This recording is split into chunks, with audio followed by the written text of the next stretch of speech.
Who tribes of Medivh in brotherhood we stand. Nigerians old and proud to serve our sovereign motherland.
As we commence this morning, it's my privilege to... My name is Adeyemi Tosin. I'll be one of your MCs for today. Please help me make welcome pharmacist Olakunle Ogunlowo, Merit Award winner of the PSN Lagos, who will be our chief MC for today. Is delectable, is looking wonderful this morning. Praise God. Thank you very much. Today is a day of serious business. I want to first and foremost welcome and appreciate every one of us, but first also recognize our dignitaries here in the house. First and foremost, I want to welcome right here on seat past chairman of the PSN Lagos State. We have pharmacist Anthony Bola Oyawole, FPSN. Thank you, sir. You're welcome. And our immediate past chairman, pharmacist Babayemi Oyekunle, who served us a delicious plate of prayer this morning as we were commencing. Also want to welcome the chairman of PSN Lagos State, our own beloved pharmacist, Chief Olaitan Ogunlade, FPSN. You're welcome, sir. Also, the chairman of this morning's occasion, this MCPD event, Professor Adeshegun, who's been here bright and early, and our co-chair as well, pharmacist Sheye Agbola, who has also been here bright and early. In fact, I think they came before more than 70% of the audience. You're welcome, sirs. Thanks for your promptness, and thank you for serving at this important occasion. Without further ado. Thank you, Pharmacist Tosin. And again, good morning, everyone. It's indeed a pleasure to be with you this morning. This is day 3 of this very wonderful scientific conference of the PSN Lagos State branch.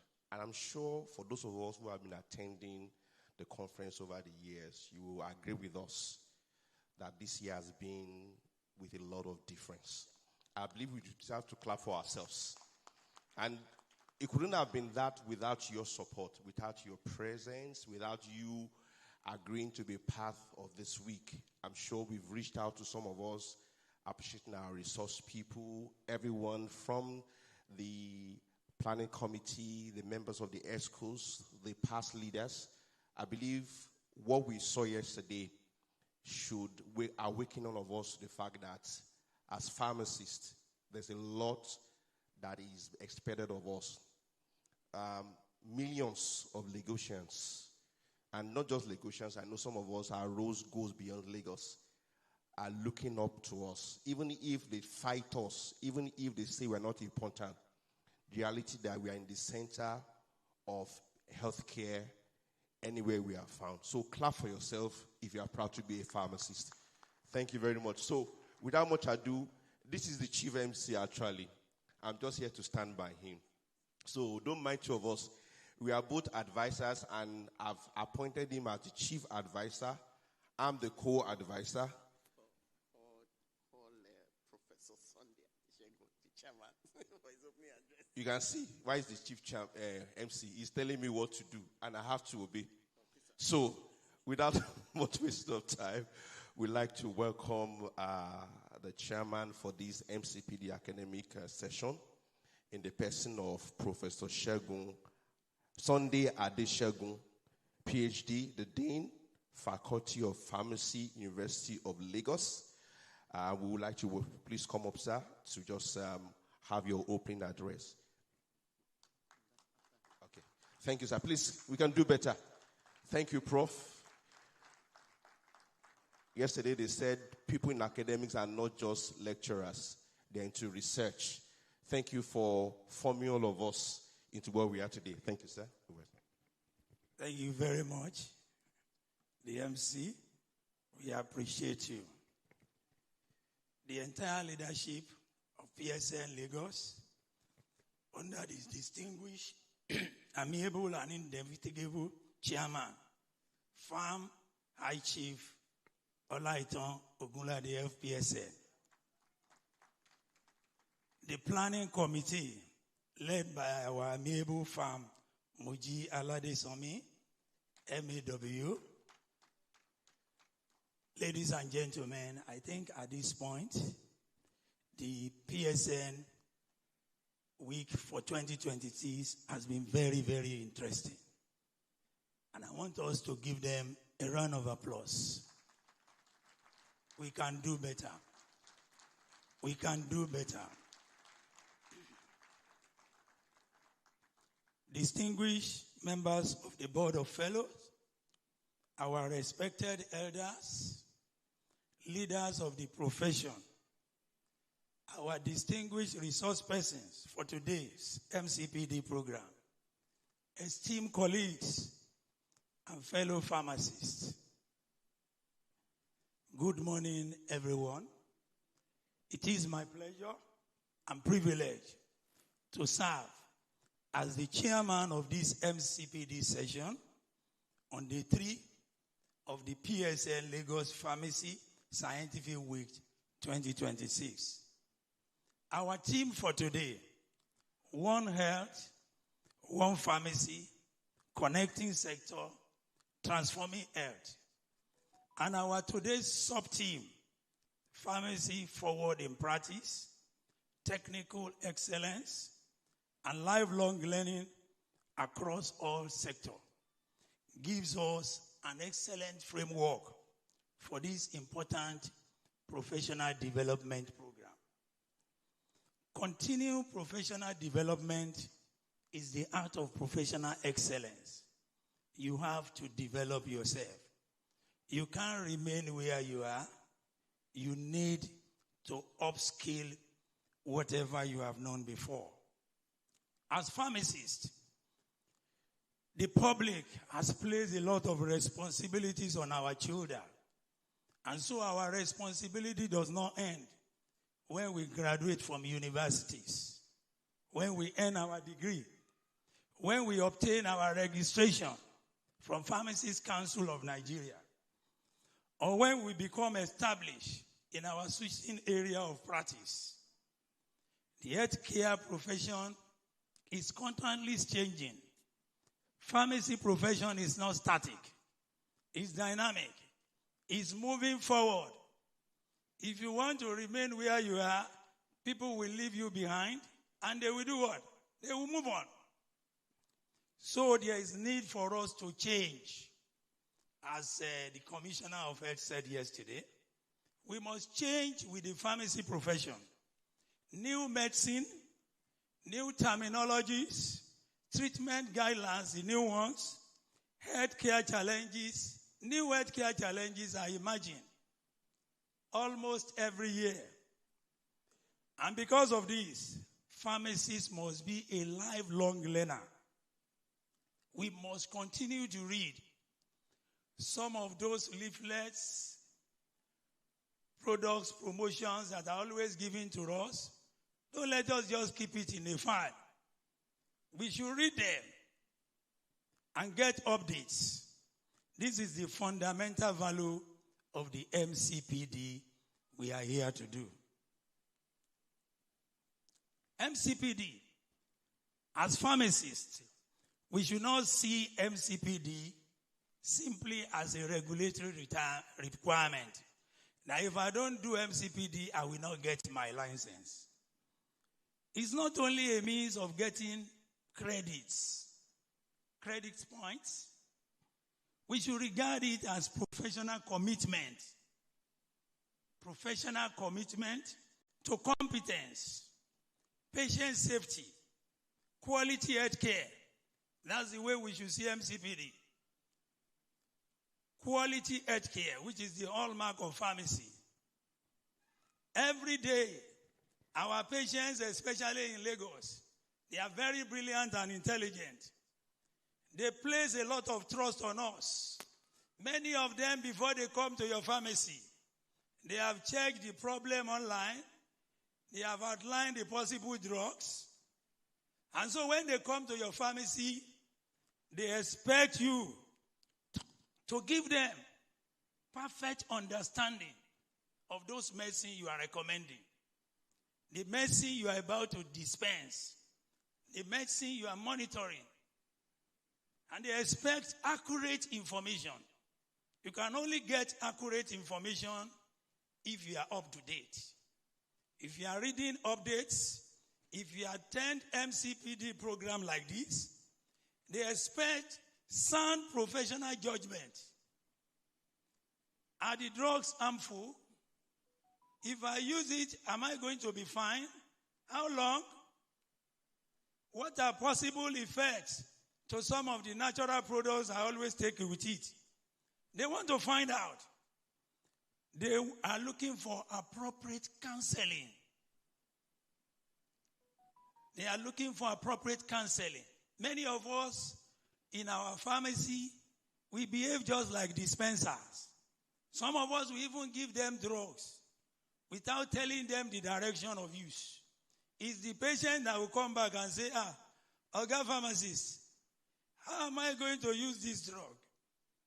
That's a very big challenge for us today.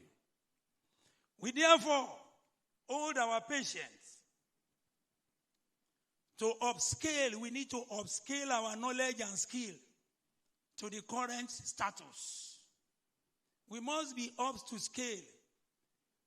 We now live in a global village. Our phone, we have a lot of information there. Before the patient comes, you can get all the information and be ready for the patient. Today's program is a very good opportunity to reflect on our practice and ask ourselves very important questions. Number one, what has changed in my practice area? What do I need to do more in my area? What new knowledge do I need? What are the patients asking for now? What can I improve upon to make my pharmacy the best in my environment? And finally, How can what I learned today translate into a better outcomes for my patient? You are going to learn a lot of things. You'll be given materials to read. Don't just collect them and put them in their files. Read them. Read them. Read them. There is also this concept we've been talking about for the past 3 days. Concept of one pharmacy, which is very, very important. It's germane. It's one pharmacy. Our different practice areas should not divide us. Rather, they should provide opportunity for us to have different perspectives that will strengthen our profession, that will make our profession enviable. Yesterday, we were talking about hospital practice. If you want doctors to respect you, you must be impactful. People want to see your impact in your area of practice. They want you to demonstrate your competence. Hospital pharmacists can learn from community pharmacists. Sure. Academic pharmacists can also learn from community pharmacy. We are interacting with so many fields in academic pharmacy. Industry can collaborate with academia. Like in University of Lagos, we just have a new collaboration now with Fixing. MD is planning to be teaching our students online on modern drug production techniques. Because we realize some of the equipments we used to teach our students, they are what? Are you sure? I should stop? If you want me to stop, I will stop.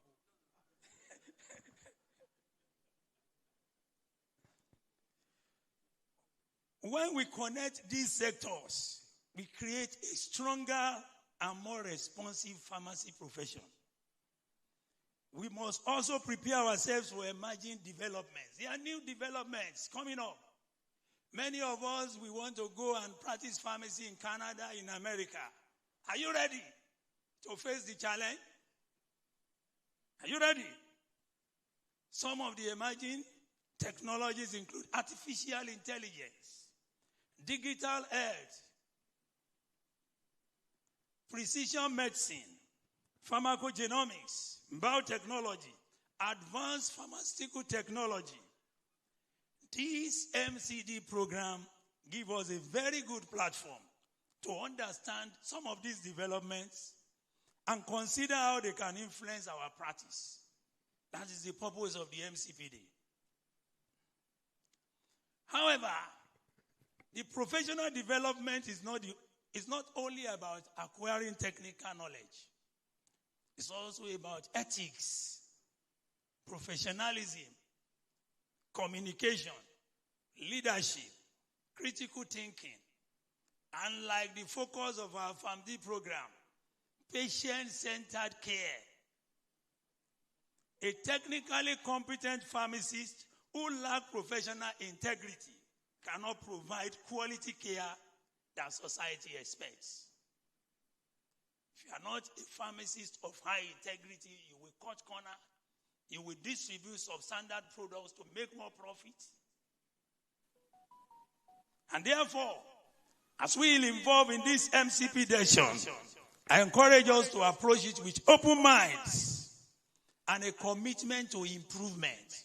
We want to improve on what we are doing. We want to scale up our services in our areas. We want people in our neighborhood to see pharmacy as number one when it comes to what? Healthcare services.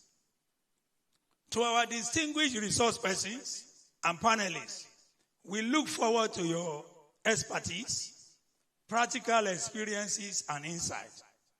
To my fellow pharmacists, I encourage you to participate actively, ask questions, share your experiences, reflect on how the knowledge you gain today can be applied in your various areas of practice. Let us make MCPD more than a professional obligation. And finally, let it become a culture of learning, a culture of reflection, a culture of innovation, a culture of excellence. Distinguished colleagues, the future of pharmacy depends largely on pharmacists who are competent, current, adequate, and committed to long life learning. Can't just be used to all the drugs you have in your shelves. You must think about other drugs in other areas. All right?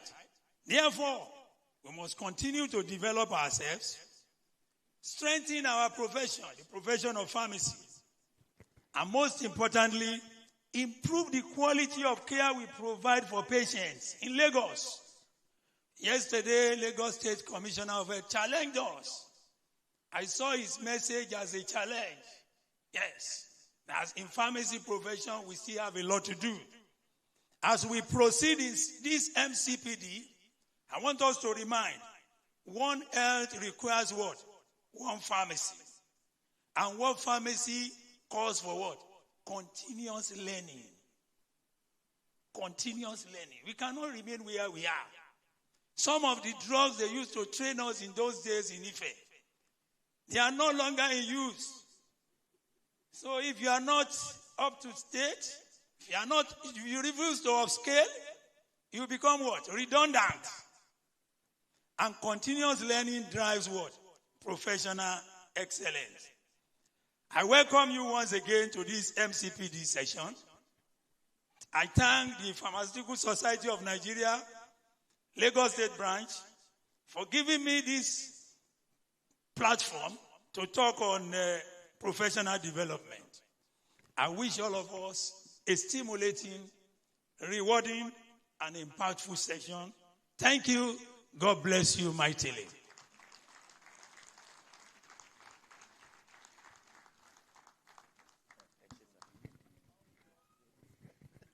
Please, another round of applause again for Professor Sunday Adeshegun.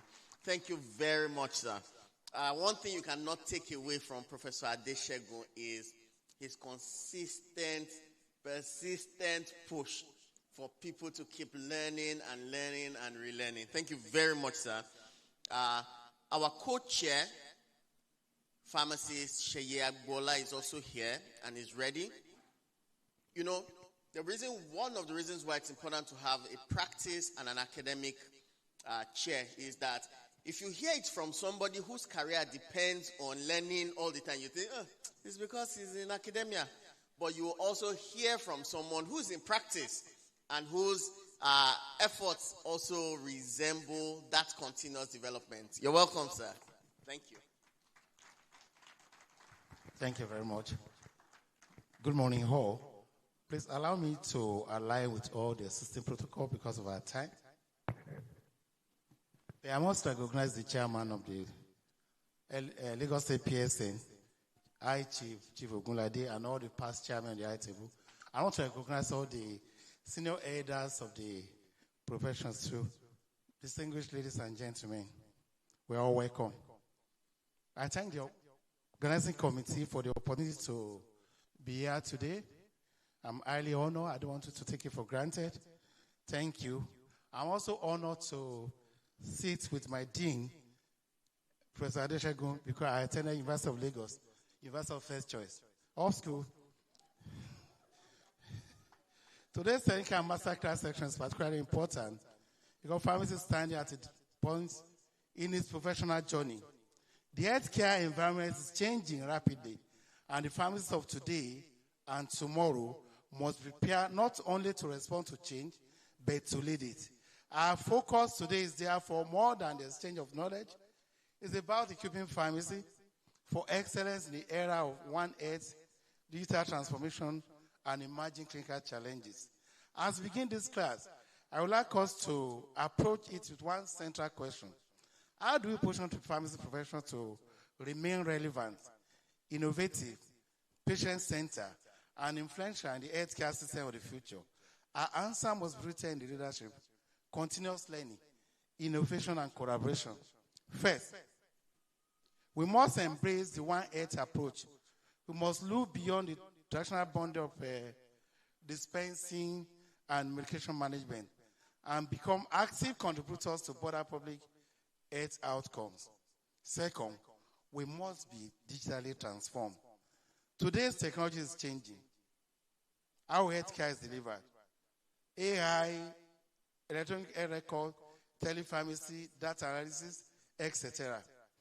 They are increasingly becoming part of our professional reality, whether we like it or not.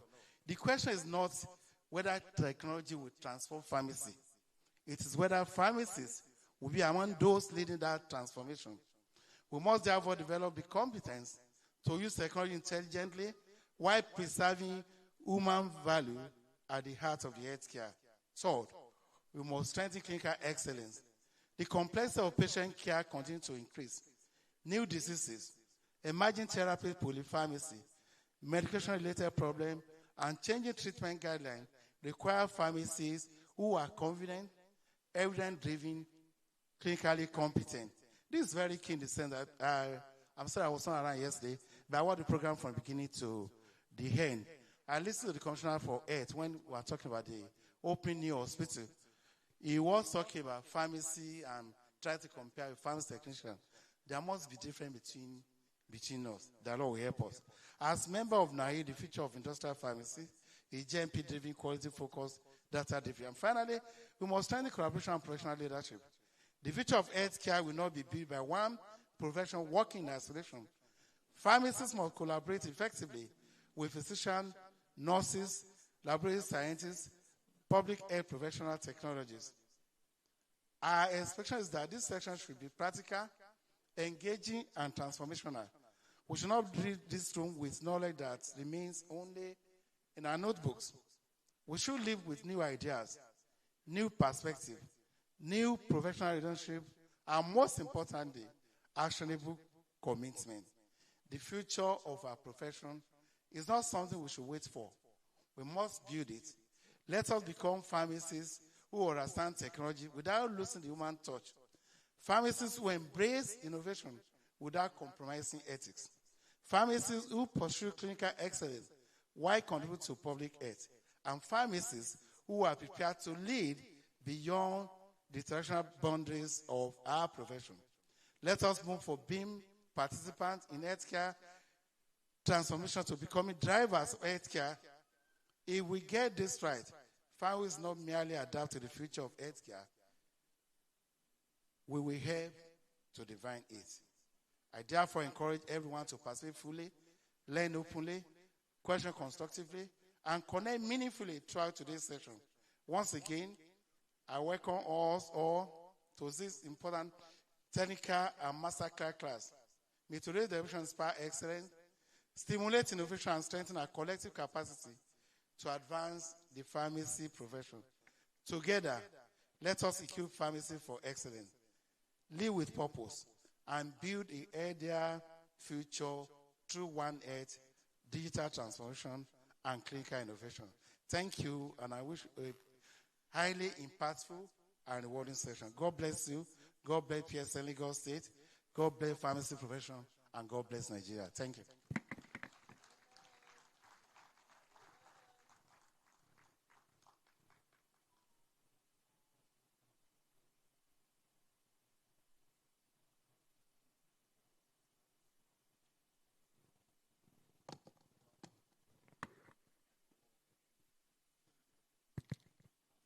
Good morning.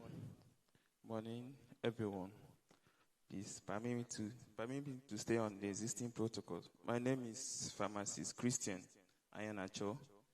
I'll be presenting Annie God Pharmaceutical Company. Our motto is excelling in healthcare. So this is Annie God. We are WHO approved, NAFDAC approved, excellence in manufacturing process.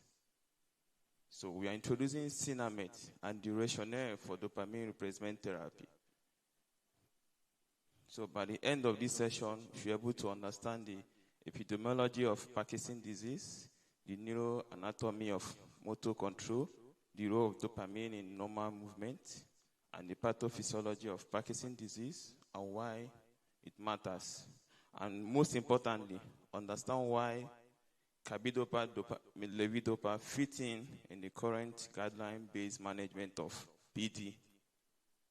So what is Parkinson's disease, which is PD in short form? It's a chronic neurodegenerative disorder characterized primarily by degenerating of dopamine neurons in the substantia nigra.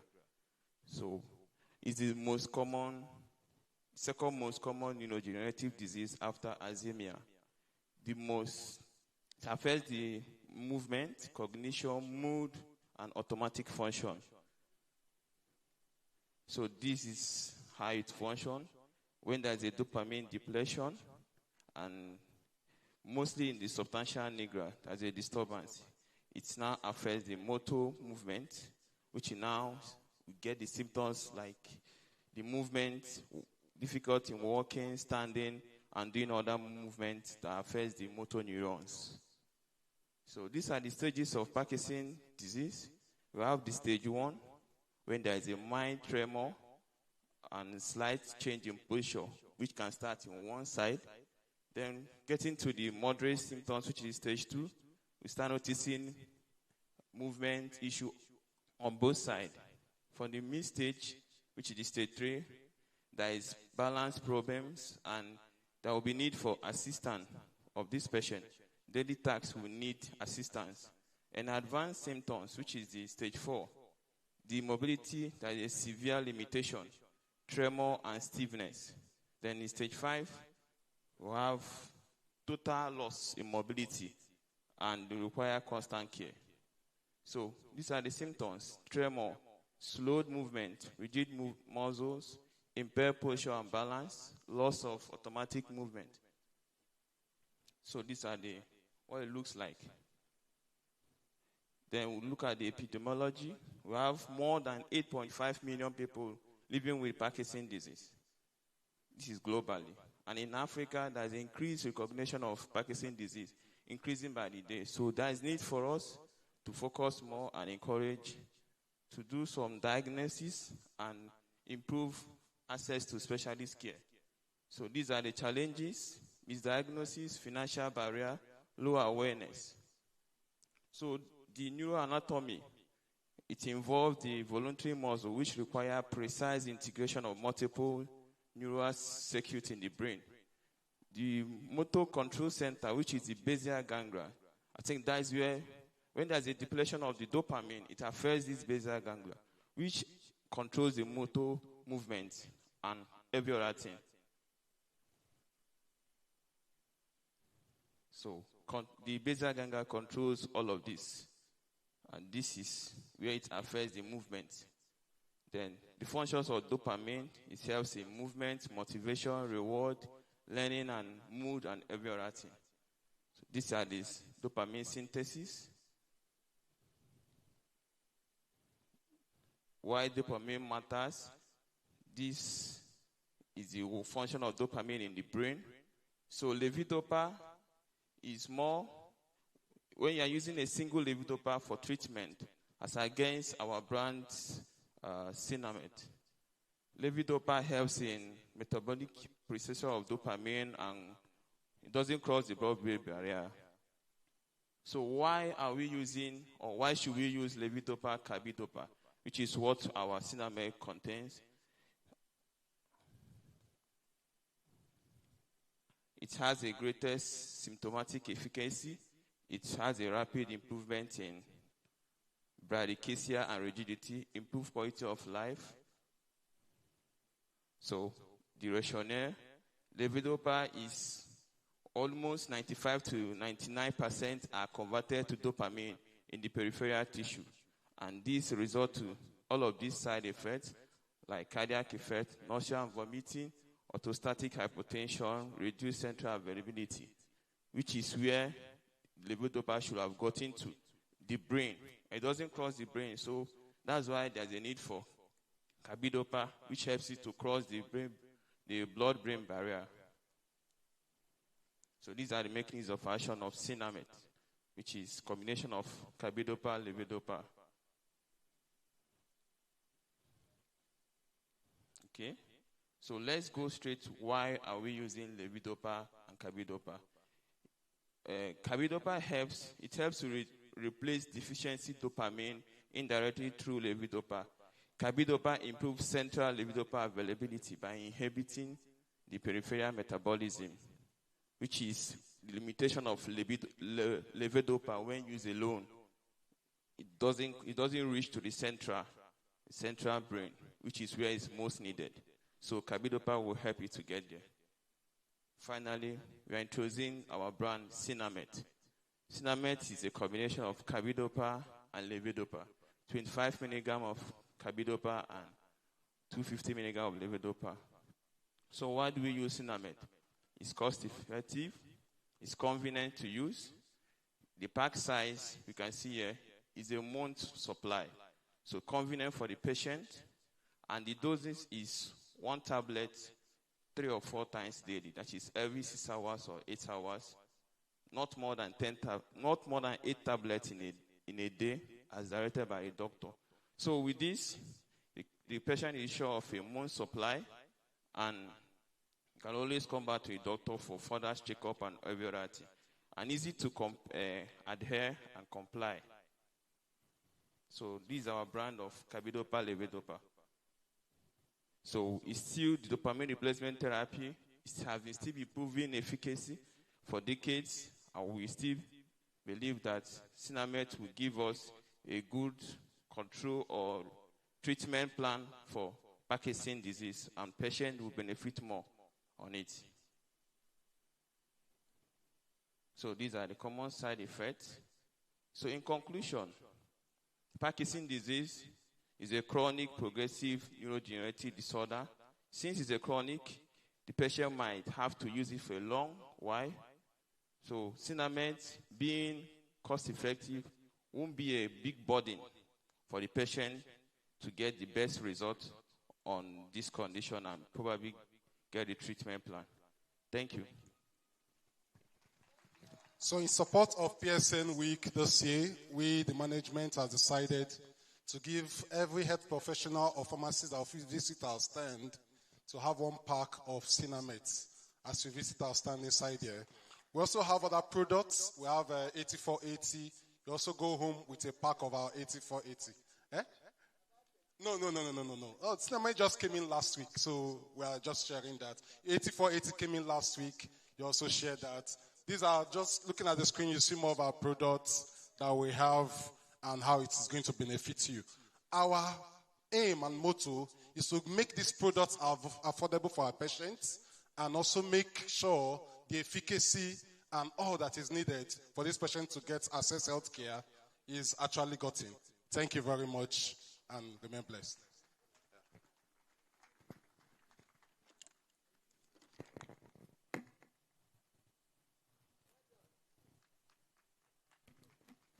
Thank you, Annie God. We can do better for them. Let's give them a Lagos clap. So I will believe that the MCPD has started already. Please, our resource people, we need to ask questions about dopamine, Parkinson's disease, stage 1, stage 2. So in case you are not listening, we don't... you may not have, but the patient that comes to our care, we need to know this knowledge. So thank you. I believe we agree that MCPD has started. So please take note of every presentation, whether from a company or from our resource people. We are all here to learn. So to move on, I would like to welcome our next speaker in the person of pharmacist Mrs. Dayo Adetola, FPSN. She'll be taking us on the topic, your habit, friend or foe, the science of developing good habits for career and business progression. Let's give her a Lagos welcome, please. Clap, clap. In Lagos, we are very welcoming and warm.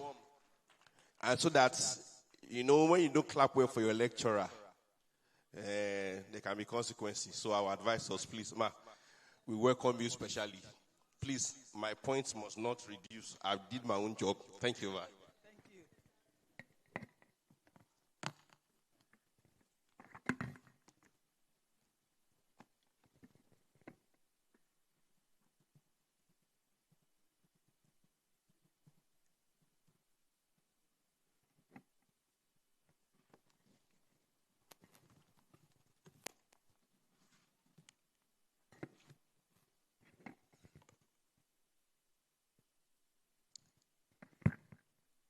Good morning, ladies and gentlemen.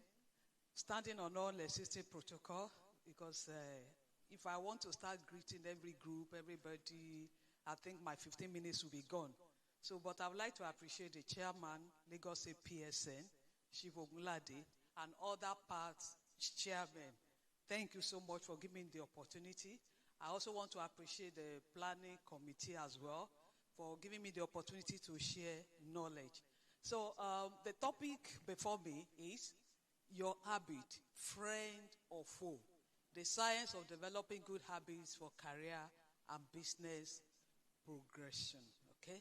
So now, if you want to actually talk about habit, you want to look at habit, you want to maybe give a definition to habit. You know, a habit is a behavior that becomes so automatic. It becomes so automatic through repeated practice. It's something you do all the time that you don't even need to think about it. You don't need to think about it before that thing gets done. You do it on daily basis.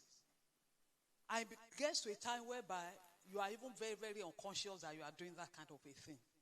Now, let's look at the topics I would like to take us through within these few minutes. Number one, go to look at looking at causes of bad habit, secret to self-control, how to resist bad habits in order for you to make progress in your profession. And also, we're going to look at how to resist bad habits. You know, some of these bad habits, they creep into our lives gradually and we don't even know. Then what are the habits that may be stopping you from achieving business progression or successes? And then what are the steps in building good habits? Okay. Now, the question must ask you, are your daily habits taking you closer to your goals or quietly drawing you away from it? There are some things people will do unconsciously. And before you know it, they are stagnated in their profession. There are so many pharmacy shops maybe within the neighborhood where you are. But some people will prefer to, some patients, some customers will prefer to come to a particular one while the other ones are being passed over. It may just be one bad habit that is actually, affecting your practice. Now, when you're looking at the power of habit, small things done consistently will give significant results. If I should ask you, how many of you have read a book this year? You have finished, you started a book and you have finished it. Maybe not too many people. But when you do take small steps on daily basis, maybe you just decide on daily basis, I'm going to read 10 pages of a book. In a year, you will be shocked that you have read about 3,650 pages. An average book is about 200, 300, 400, 5. Most books are below 350 pages. And by the time you are calculating it, you have read 10 books in a day. Or you now say 15 minutes of your time daily, you are going to spend it, to equip yourself professionally. And if you do it on daily basis, you will spend 90 hours of learning in a year. If you have smartphone, of course, most of us here, we have smartphones. You discover that at times, it gives you the number of hours you spend per day on weekly basis. Per day, an average, and then you might see something like 3 hours. You spend on this device, you spend 3 hours, so number of minutes. Then ask yourself that question.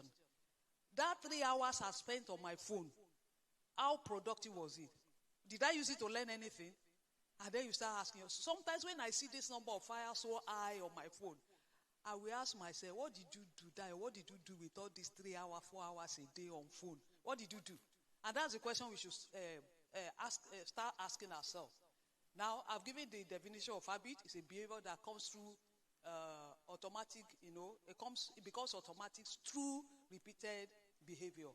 Now, one thing you should look at is that you look at, this is what they call the habit cycle. The first one is the cue. That is what triggers that behavior, that thing you always do, what triggers it. And then the behavior you perform, I will explain it. Then the benefit your brain will receive momentarily.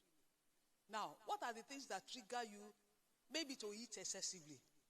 For example, let's say through stress. When you are stressed, the next thing you bring out your phone, you start checking social media, you are going to get temporary relief from that. But at the end of the day, when you look at the number of hours you have spent, those hours, they are like wasted. Now, one thing about time is that time you have lost, you can't regain it. You can only try to compensate. I'll give you an example. It's already past 10 a.m. Now, today is 19th, isn't it? 19th of August. No matter how long you live on planet Earth, you can never witness 10 a.m., 19th of August, 2026. If you have wasted it, it's wasted. That's the way it is. Once you have wasted it, it's wasted. Now, that stress is a cue that pushes you to go and check social media. And then you get that temporary relief. And then what happens? The cycle of frustration, comes back again. Now, what are the common causes? The common causes, why do people develop bad habits? Number one, stress, emotional pressure. You are stressed. The next thing you want to do is to go to Facebook. You go to Facebook. As you go to Facebook, you begin to follow those who don't know where they are going. And then you begin to like those people who don't even like your face. So, fear of failure at times makes you create bad habits. And then you want to cut corners. Poor time management, procrastination. Today I'll do it. Next tomorrow I'll do it. Tomorrow never comes. And then the environment. Who are the people you surround yourself with? You surround yourself with the people they call NFA, no future ambition. Or CAF, CAF, Confederation of Allied Nikashi Fellowship. You just surround yourself. Let's groove. Let's enjoy ourselves. You only this life. Is only once. Before you know it, you have wasted. By the time you aggregate everything together, in a 365 days year, you are wasted. You are wasted almost like 100 days doing nothing. So you have to choose your environment right. Fatigue and burnout, habitual comfort seeking. I will enjoy myself today. We don't know what will happen tomorrow. That kind of attitude.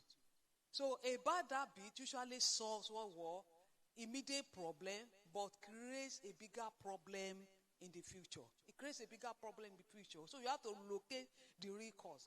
Because if not so, the cycle will continue. Number one, how do you break the bad habit? You make it invisible, that habit. For example, maybe you are the time you have told yourself, I'm not going to eat in between meals again.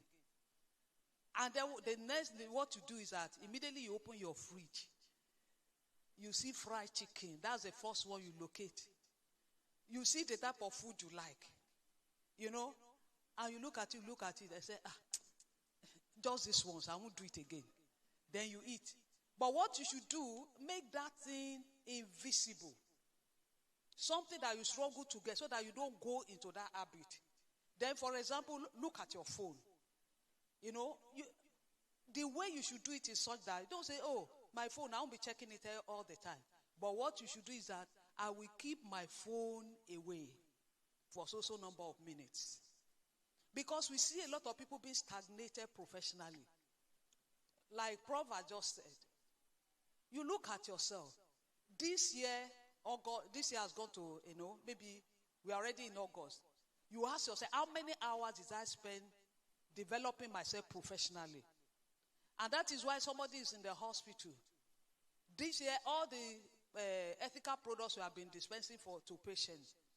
You don't know anything, almost like it's just the knowledge you have learned in school. Pharmacology, pharmacokinetics of those products is like you are not just in place with them. And that is the reason you feel that, the junior colleagues are not respecting us. The doctors, look at these younger doctors. They are not respecting us. But when you go on wonders with them, are you able to communicate with them as a professional? Or everything they just say, you just be nodding your head, because there's nothing to contribute. There is no way they are going to respect you. Then make it invisible, that's remove the trigger, make it unattractive, make it difficult, and then make it unsatisfying.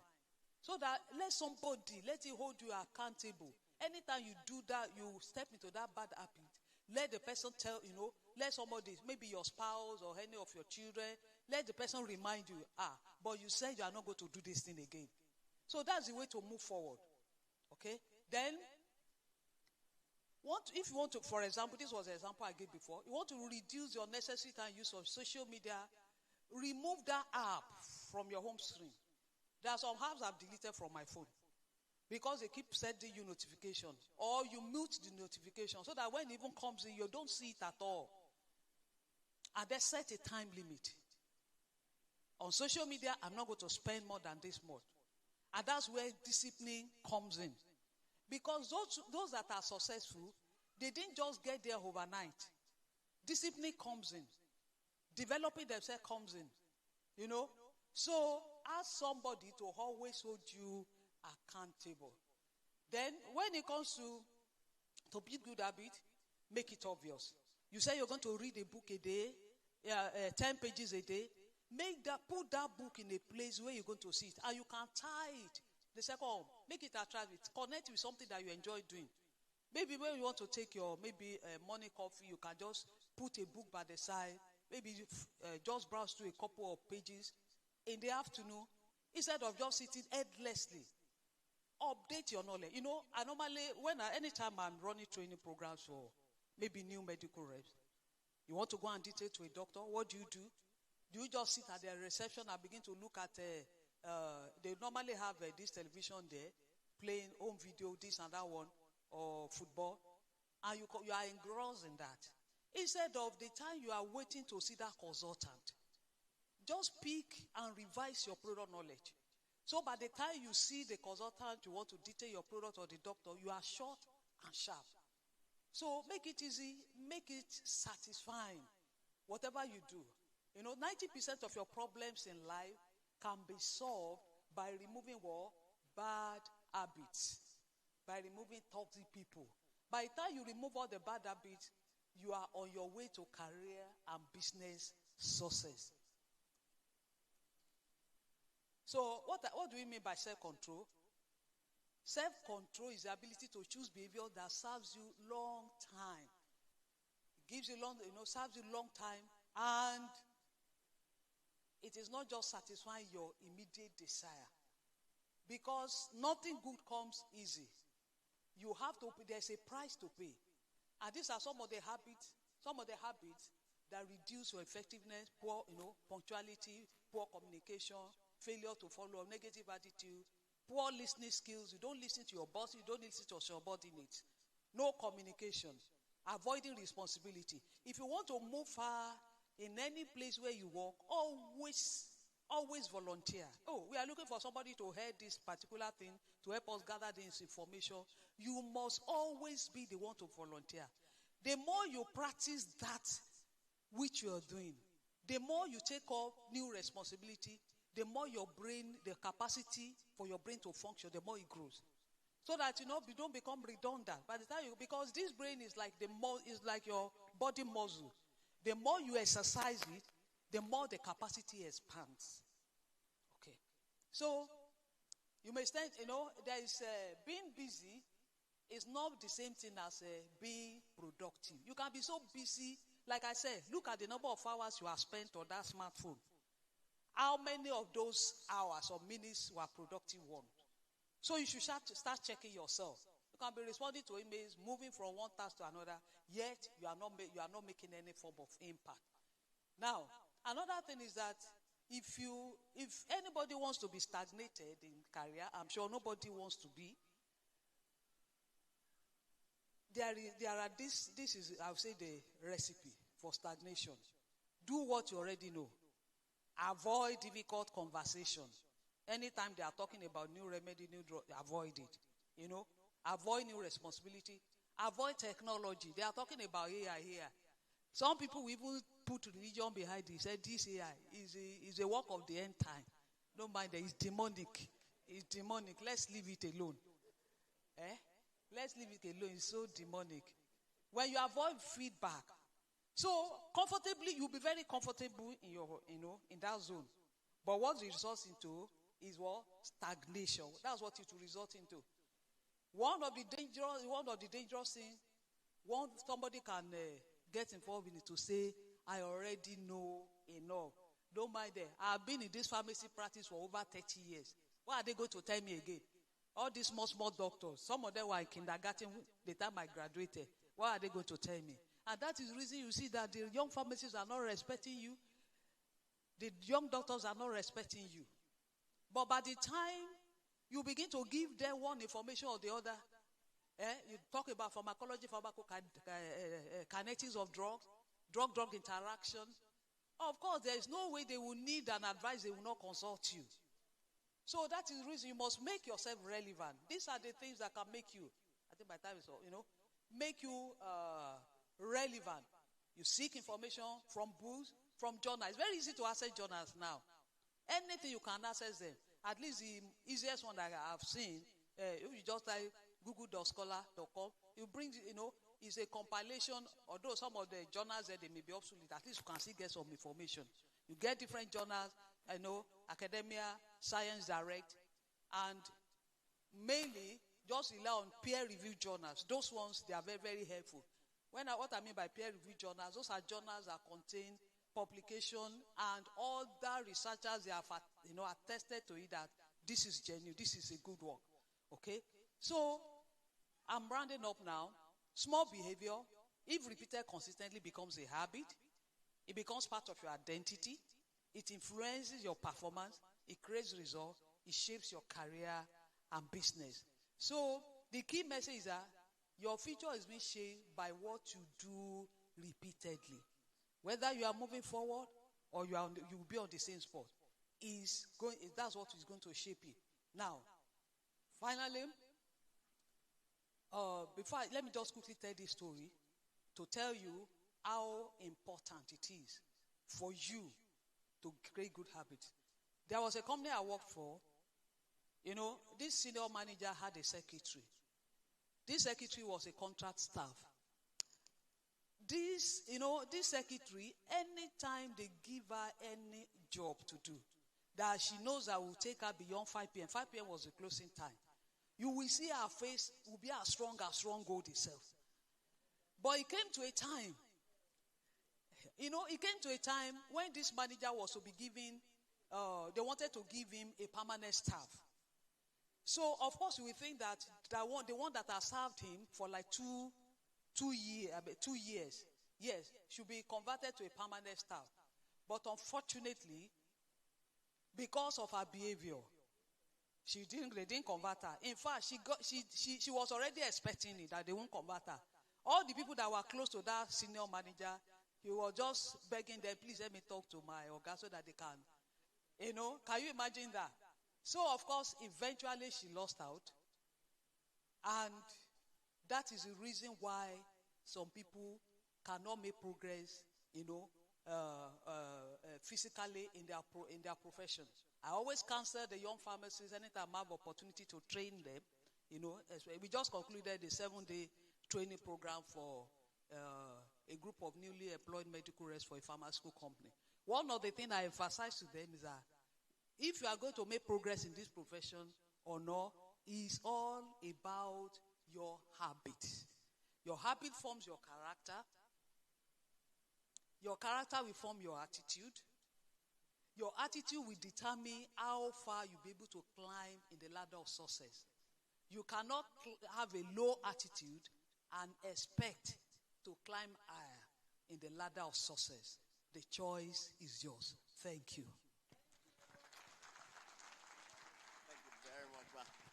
Thank you very much, Ma.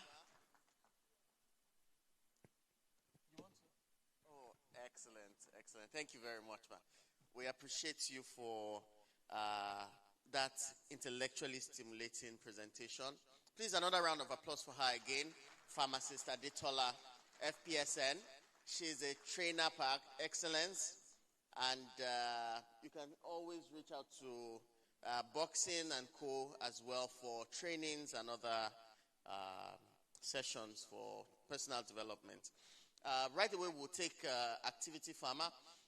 While the pharmacist Adetola's presentation was going on, we also had pharmacist Yola Gbolagade, FPSN walking, a past chairman of PSN Lagos. You're welcome, sir.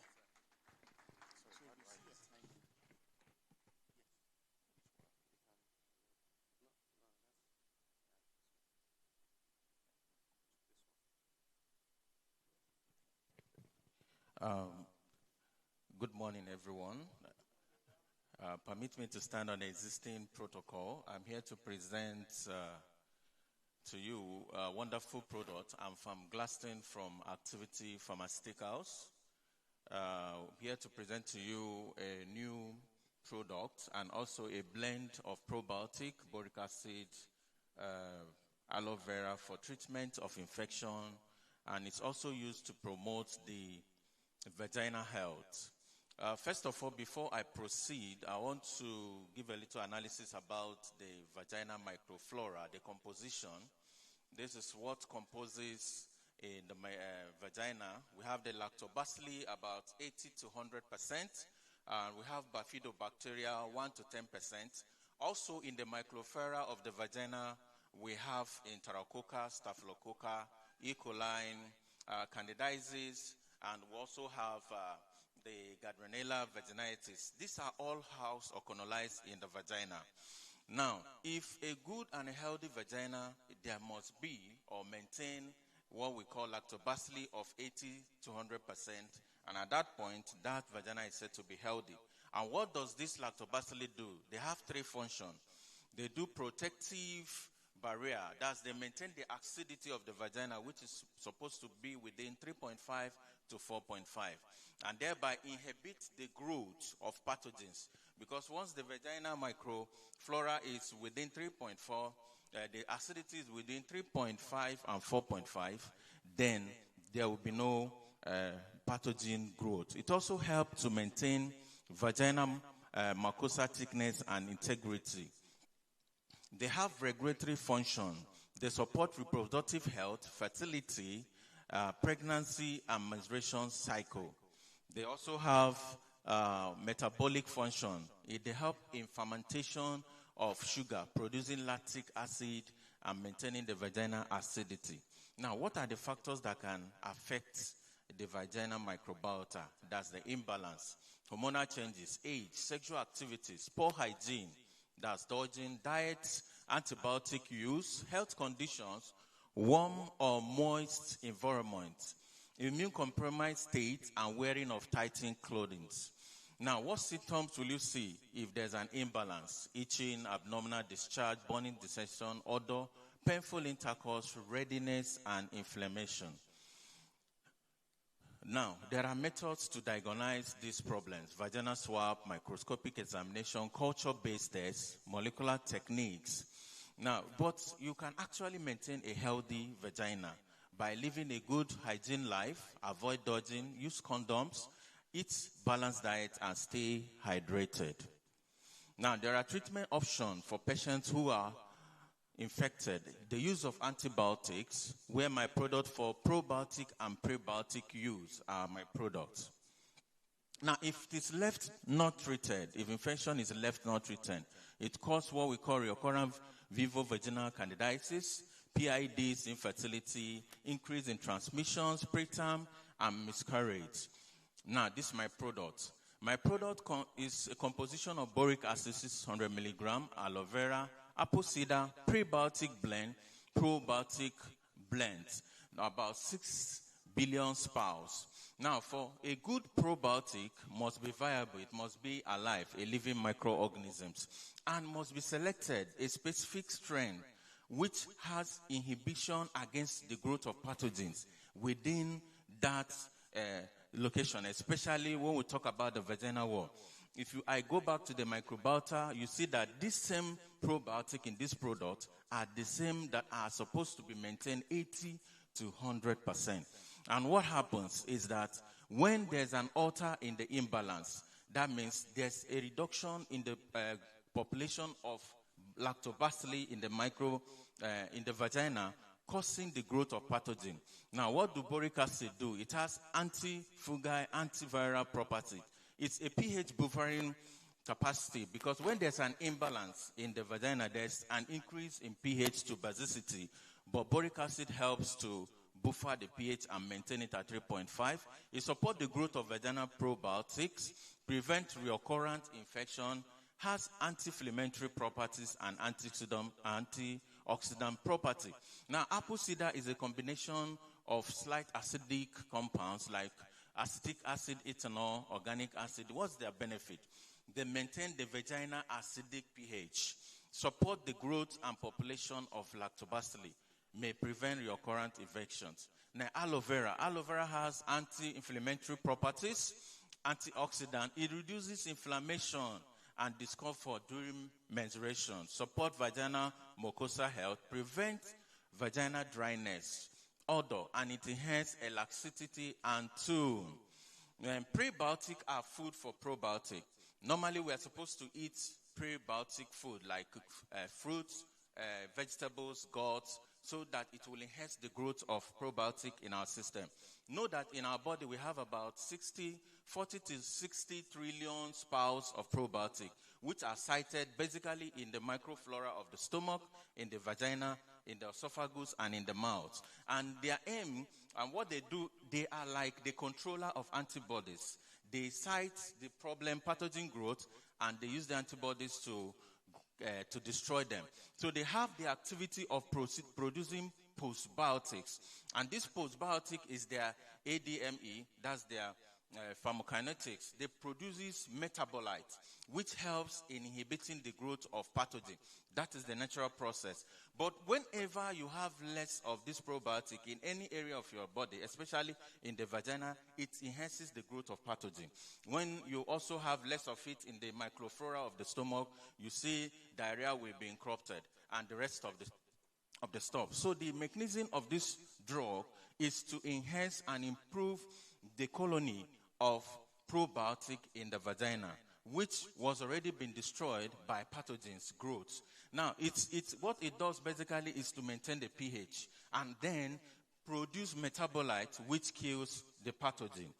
Now, probiotic, the main thing it does, it produces lactic acid, maintain the acidity nature of vagina, enhances vaginal lubrication, support menstruation health. Now, what's the drawback? Why this product? If you consider our normal treatment procedure, that's the antimicrobial method, what it does is when a patient takes orally or is injected, it tends to kill both the pathogen and the probiotic in the vaginal microbiota, making that patient to have what we call recurrence of infection, making it to have increase of antibiotic or agents or side effects.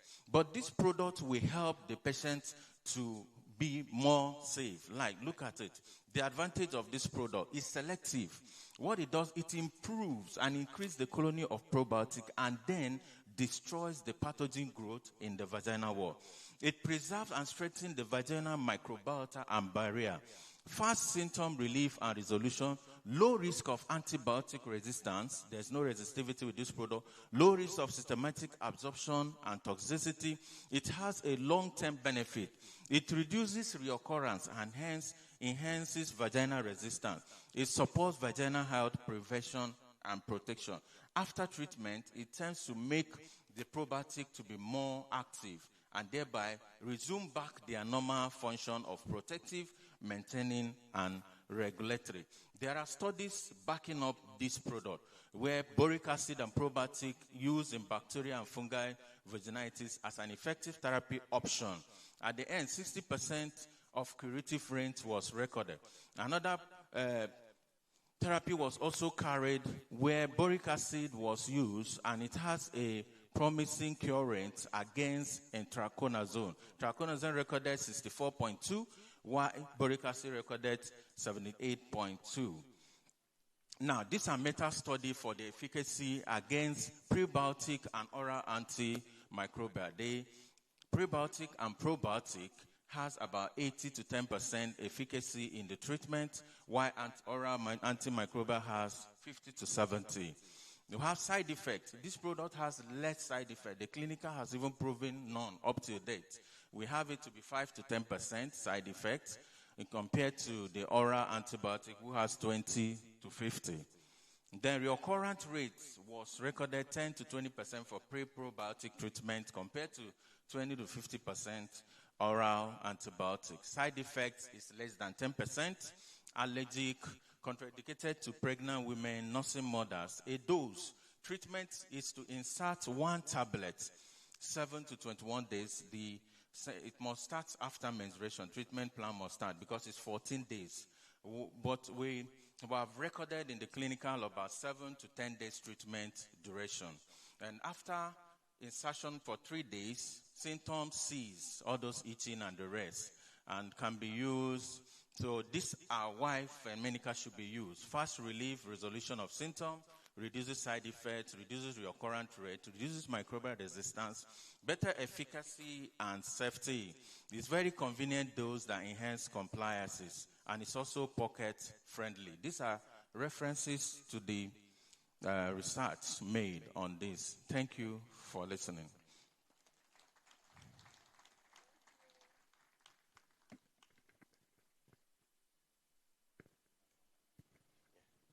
Thank you, activity, pharmacy. So let's do some activity. Since we just heard from activity pharmacy, can we just rise up? Let's stretch our legs. We don't want us to be seated for too long without stretching. So we can just stretch, just do some movement. Thank you very much. Do that. But while we are doing that, let me ask a question. You have been practicing pharmacy for less than 10 years. Let me see your hand. Less than 10 years. Less than 10 years. Less than 10 years. Okay, you can see if you're free hands. Less than 20. 20 below. Okay. 30 below. Okay. More hands. 40 below. Okay. Please watch those people that are 40 below. Watch them very well. Oh. They are the one doing adult education today. 50 below. You have adult. 60. Oh no, let me not do 50. 55 and below. Yeah, up to 55 and below. Okay, we have 55 and below. Okay, 60 below. You're up to 60. So the highest we have is 55. Okay, so if you are between 55 to 40 years, please tell yourself, I am here for adult education. Well, no, but please, at this stage, it's not becoming adult education. But we salute you. That's what we say. We thank you, sirs and mas, for not giving up on education, for being the pharmacist that you've always been, for not forgetting the pharmacognosy, pharmacology, pharmaceutical chemistry, all the pharmaco and the codes and everything. Please do have your seat and clap for yourself. I think it's a fact that learning must not stop. It is said that the day you stop learning is the day you start dying. And I believe none of us here is ready to die. And that is why our mommies and daddies have said no. So young pharmacists that are here, please take note. There are people who have been practicing for over 50 years and they've not stopped learning. So don't think that you have arrived. You know all the good things about old life. Okay, taking it next, I'm going to welcome our next speaker. She's well known to us in the person of Professor Balaji Kowa, PhD. Let's please welcome as she comes up at this moment. Welcome. Please, let's give her a Lagos welcome. Lagos one, Lagos star. Yes, warm. We're glad to have you with us. She's one of our resource persons for today. Well, I'm sure we will remember those she lectured you. There are things I'm sure you know about your lecturer. So we are going to come and meet you. Please give us tips. How does she set her question? There's some lecturers, if we enter class, don't enter. Is she the type? I'm here. Okay. Sorry, man. Welcome for me. Thank you very much. Let's clap for her again.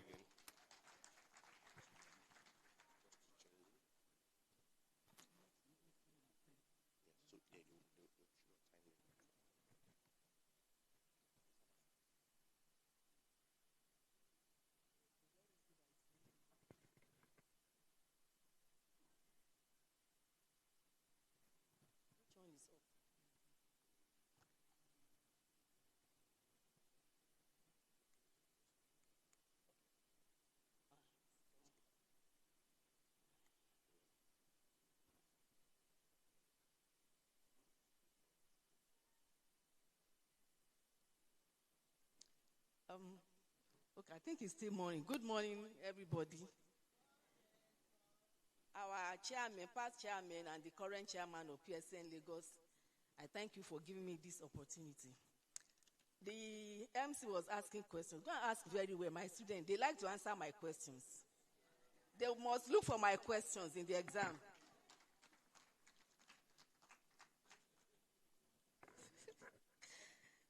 I was even on sabbatical. Somebody was saying, please set question for us now. I said, you won't keep person. So I'm supposed to talk on 3 topics. When I was giving these topics, I was like, is there a mistake? And it's supposed to be for maybe 15 or maximum of 20 minutes. And I was like, I had to call Tosin. Tosin, are you sure of what you have sent me? I did 3 different topics or there's a mistake somewhere. He said 3 different topics. I said, okay, God will help me. But fortunately, when the chairman of this occasion was talking, he said something about when we finish here, we should continue learning. Unfortunately, when I was preparing this slide, let me even tell you a secret. I thought this program is tomorrow.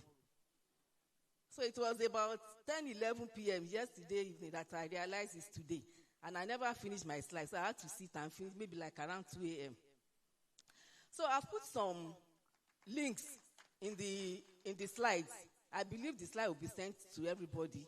So the links will help you to learn more. And then you can practice better. Because this presentation, like I said, is going to be very fast. Because even the first topic, I can spend 1 hour or more. But not today. So we have 3 topics. Best practices in community pharmacy practice.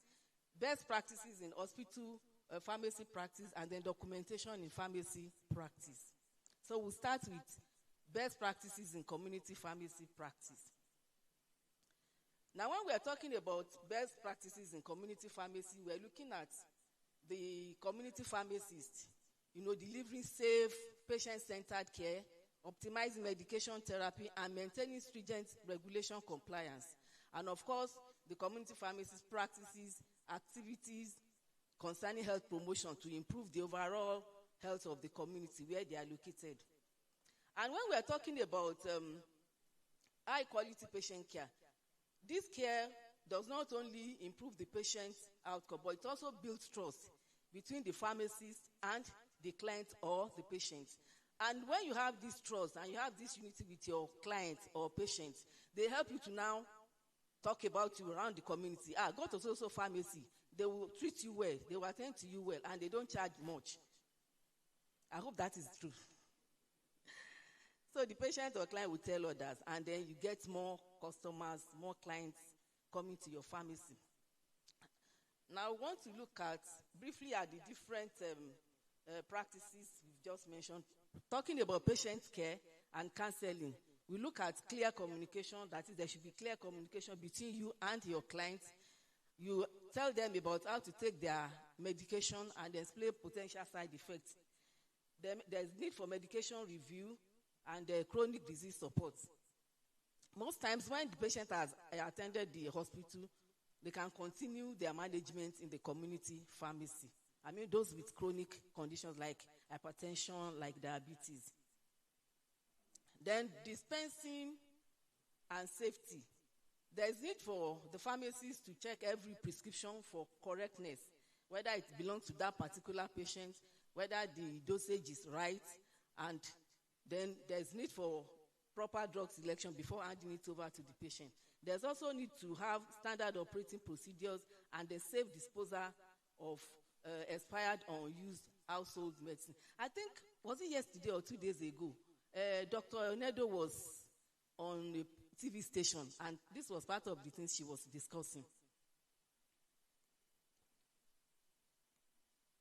The management and technology. I think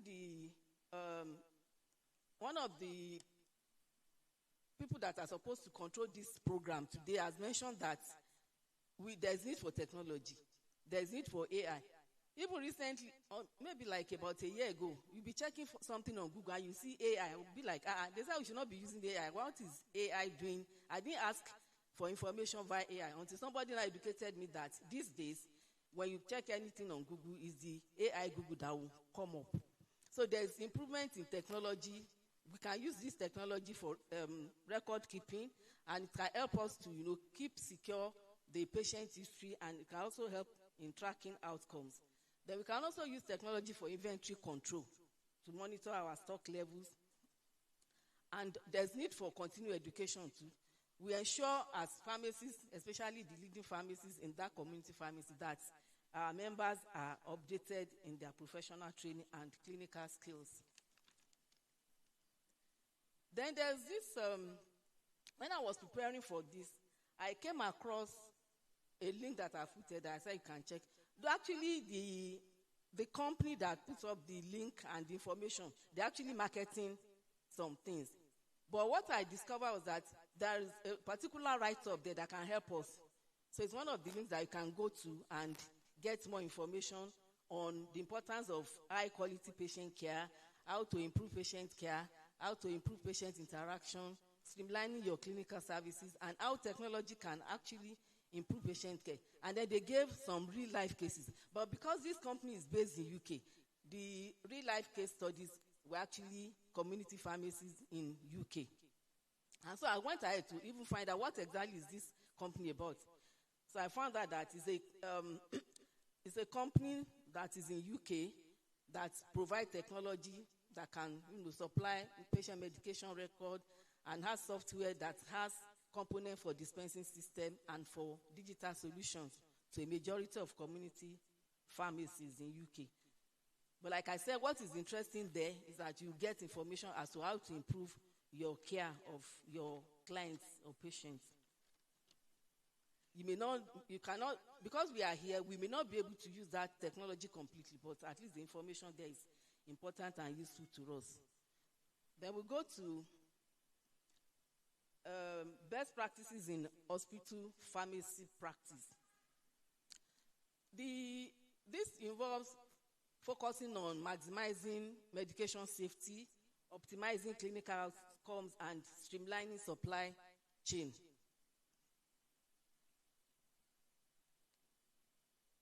So concerning medication safety and dispensing, there is need for prescription review, which I know we do very well in our hospitals. And if you are using technology, it can easily help you.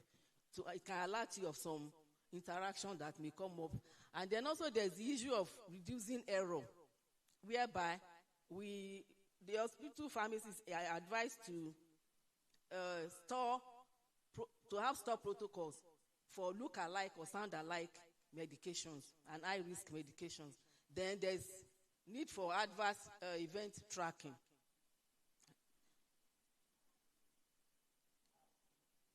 Sorry. Okay, direct patient care. Like I think somebody has mentioned the issue of a ward round. So the direct patient care involves multidisciplinary rounding. That is, as pharmacists, we should participate actively with physicians and nurses on the patient care teams to actually help in tailoring drug therapy. We should be able to contribute to make suggestions during ward rounds. Then we should also, there is need for medication therapy management, where there is need for comprehensive pharmacotherapy assessment to assess for correct drug selection, dosing, and if there is any therapeutic duplications. Then there's the issue of patient counseling, which involves providing direct education to patients, especially when they are even being discharged. We need to counsel them properly on how to use their medication and what they should expect with the medications. Then supply chain and inventory control. There's need for secure storage, maintaining the optimal temperature or safety and environmental controls across the entire storage chain. Then the use of, in terms of controlled substances, there's need to enforce rigorous tracking, auditing, and the logging system. I think last month I went with a team to visit some hospitals. They were asking for some documentation, asking them about things, and I was like, oh, just like somebody said, when you are in the academia, at times you may not know exactly what is happening on the field. And at times when you teach, you just feel as if you're just teaching. But it's not when you get to the field, now you realize the importance of what you're teaching, that, oh, these things are supposed to be put in practice. At a particular hospital, we're asking them, how do they track their controlled substances? Some were doing very well, some were not doing that well. Then concerning governance and technology, most hospitals these days, I think they are using the electronic health records. I saw somebody here now that I greeted. He has seen me. That was the first hospital where I saw electronic health records. I'm talking of maybe 25, 30 years ago. No, that time, electronic health record was not common in government hospitals. So with electronic health record, it makes life easy for everybody. Everybody can see it. As it's coming from the lab, you see it in pharmacy. As it's coming from the doctors, you see it in pharmacy, and you can make your inputs and correction. Though I've come across some cases whereby the health record does not have that facility. Pharmacy will just be pharmacy on its own. Medical lab will just be medical lab. But it's better if it's coordinated. Everybody can see what is happening. Then there is need for staff education, continuous training, providing drug information updates, even to nurses, to medical doctors and pharmacy staff. Then global standard alignment. You know, at times when you are given a topic, if you are not, we are learning every day, like somebody said. When you stop learning, then you are done for. So when I was preparing for this, and I was like, what is the meaning of this global standard alignment? Then I saw this FIP Basel statement. Sincerely, I've never heard of it. You'll be wondering how come. And I had a similar experience when some people came for our accreditation. A prof was like lost when we were talking about antimicrobial resistance or antimicrobial stewardship. That day I was like, as a professor in clinical pharmacy. But when I started, I said, hey, you don't know everything. We learn every day. So in the process, I came across, I think I saw Dr. Ogudu somewhere now. I came across a study, but that was some years back, 2014, by Dr. Ogudu and some other investigators. Most of them are working in the hospital. I think I saw Dr. Oyawole, the Mrs. She's one of the co-investigators. They were looking at strengthening hospital pharmacy practice in Nigeria through the adoption and implementation of the revised, that was 2014, FIP Basel statement. This statement, I think, was first initiated in Basel, Switzerland, 2008. Then it was now revised in 2014. But there is a revision for 2024 currently. So I have all the links in my handout that you can go through. Now, according to the studies by Ogudu et al., the method they use the Basel assessment tools. That Basel assessment tools is like a questionnaire that has 3 sections. The section 1 has the demography. Then section 2 about what pharmacist involvement should be. Then section 3, preparation and delivery. There are about 65 statements in that document. And that 2024 has 2 new statements. I think statements 63 and 64. According to the Ogudu et al. Study, the importance of their findings that if they made some recommendations that hospitals should adopt these Basel statements, and then there should be training and development. And that when these recommendations are implemented, that is going to improve patient care and greater satisfaction among pharmacists. But like I said, since it was done 2014, I don't know whether the team is still together, whether they can do the 2024 or 2026, 27 study. Maybe I will use that and give a student. At least I've benefited something. So I've explained this, that the first statement, okay, well, even 75 statements that they came up with. Okay, it's under FIP, please. They came up with 75 statements in 2008 in Basel, Switzerland, and then it was edited to 65 statements in Bangkok 2014, and Currently, there's an updated version, 2024. You have the link too for that, where you see all the 65 statements. And that in this 2024, like I mentioned, Statement 63 and Statement 64 were incorporated, and this statement actually focused on workforce safety for number 63, and then for number 64, it talks about interprofessional education.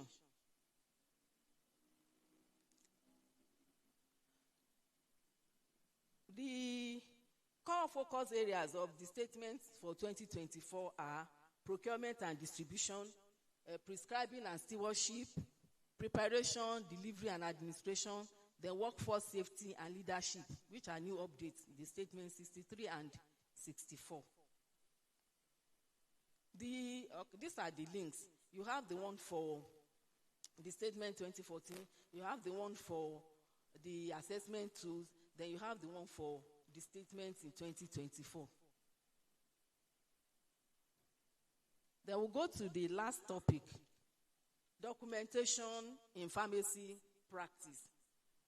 When we look at documentation, we should have it at the back of our mind that it's not just a record-keeping task, but it is necessary so that we can have documentation of our plans. It can facilitate pharmacist intervention and guiding the patient process. So it's a systematic recording of patient data, the clinical assessment, the pharmacist intervention, and therapeutic outcomes. Some of the key components of pharmacy documentation, we're supposed to document the patient demographics, which include the name, age, weight, contact information, and medical history or medication history. The medication profile, what are the current prescriptions, what are the current medications? Is the person on over-the-counter medication? Is there any allergy that has been identified with this patient? This will be documented. And with the information you have, there could be need for recommendations, that is in terms of intervention, whether there will be prescription changes or whatever. Then there's documentation of adverse reactions, and then, of course, documentation of the outcome. And this can help us even to follow up the patient's health status. There are some standard documentation format, the SOAP format, which is an acronym for subjective findings, objective data, assessment of drug therapy problems, and plan. When you have this document, it can help you to monitor the patient and to carry out intervention that will help the patient to improve the outcome of that patient. There's also the farm notes, which is findings, assessment, recommendation, and monitoring. And then the DAP format, the data, assessment, and plan. Okay, sorry, there's something here that when I was going over the write-up, I was like, is this one right? It talks about the best practices and legal rules. Timeliness. It is better to enter the records immediately as much as possible. But there is a study guide which I will mention later in community pharmacy. Then there is need for accuracy and legibility, that we should ensure that the writing is clear. But I started thinking, but we're encouraging technology now. So you don't have to write using technology. But later, my mind now went back to that study we did. Actually, in some community pharmacies, they still do and writing in their documentation. Then that if there's a mistake or error, that you draw a line across. You don't just erase or paint like we used to do in primary school. So there's a study by Okoye, Aino, and Joda. Actually, it's part of Okoye's PhD. Myself and Joda are supervisors. So there's a publication in Nigerian Journal of Pharmacy 2019. Challenges to documentation among community pharmacists in Lagos State, Nigeria. So the key finding of that result is that there is high workload. We mentioned something about timeliness in recording.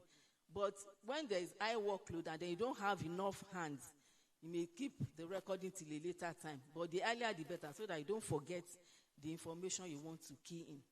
So high workload, that too many patients and busy shifts, then lack of tools. In some cases, we all agree that technology actually makes the documentation faster. But if you need to start writing by hand, it takes a long time. It can even be discouraging when the pharmacist is already overworked.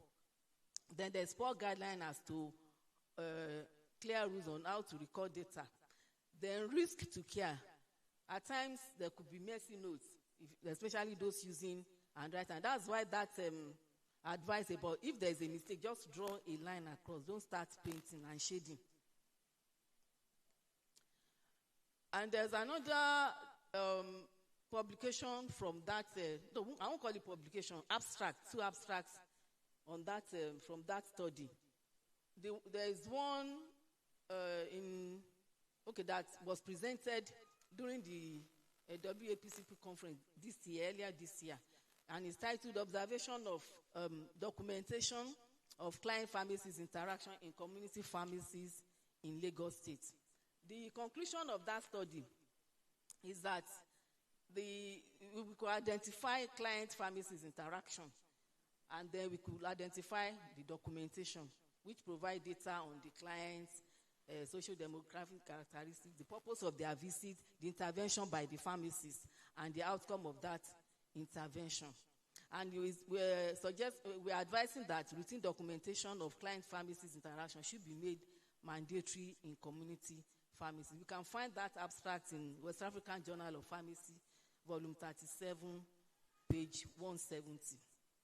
Then we are submitting another abstract for our NAPA conference, which is ongoing presently. That one is titled Documentation Practices of Community Pharmacists in Southwest Nigeria. That's not only in Lagos, and implication for intervention. The summary of that study or the abstract is that documentation practices among community pharmacists in Southwest Nigeria are diverse. That is, some will use electronic documentation, while some still use paper documentation, and that there's need for standardization of the documentation process. And of course, there's need for educational intervention to strengthen documentation of community pharmacies. Actually, the study went on to do some intervention. I don't know whether we have some pharmacists that participated in that study.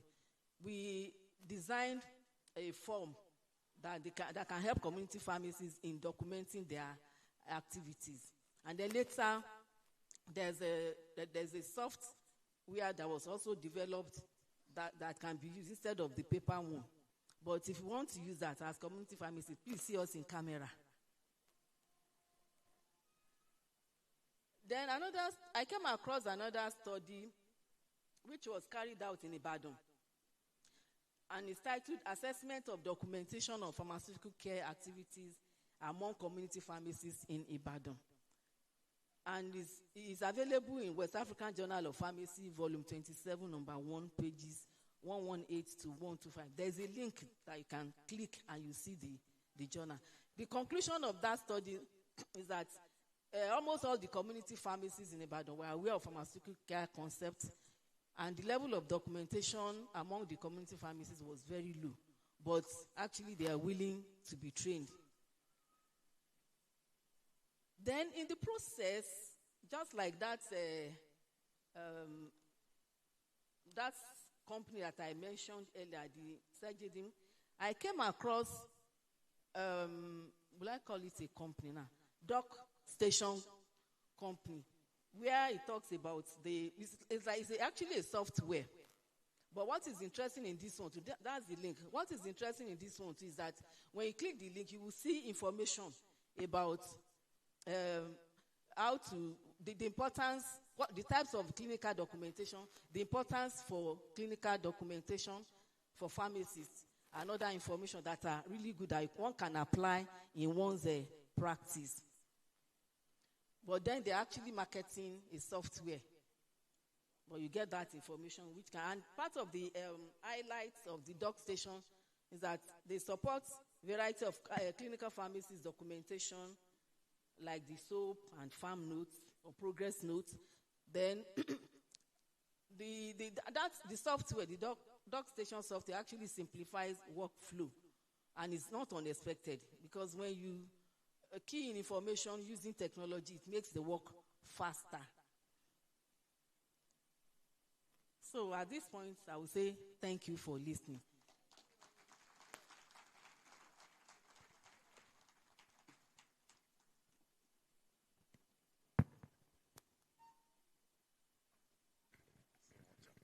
Please, another round of applause for Professor Bolajoko Aina, FPSN. Next, we'll take active. Sorry. Silken. Okay, Silken from Actives.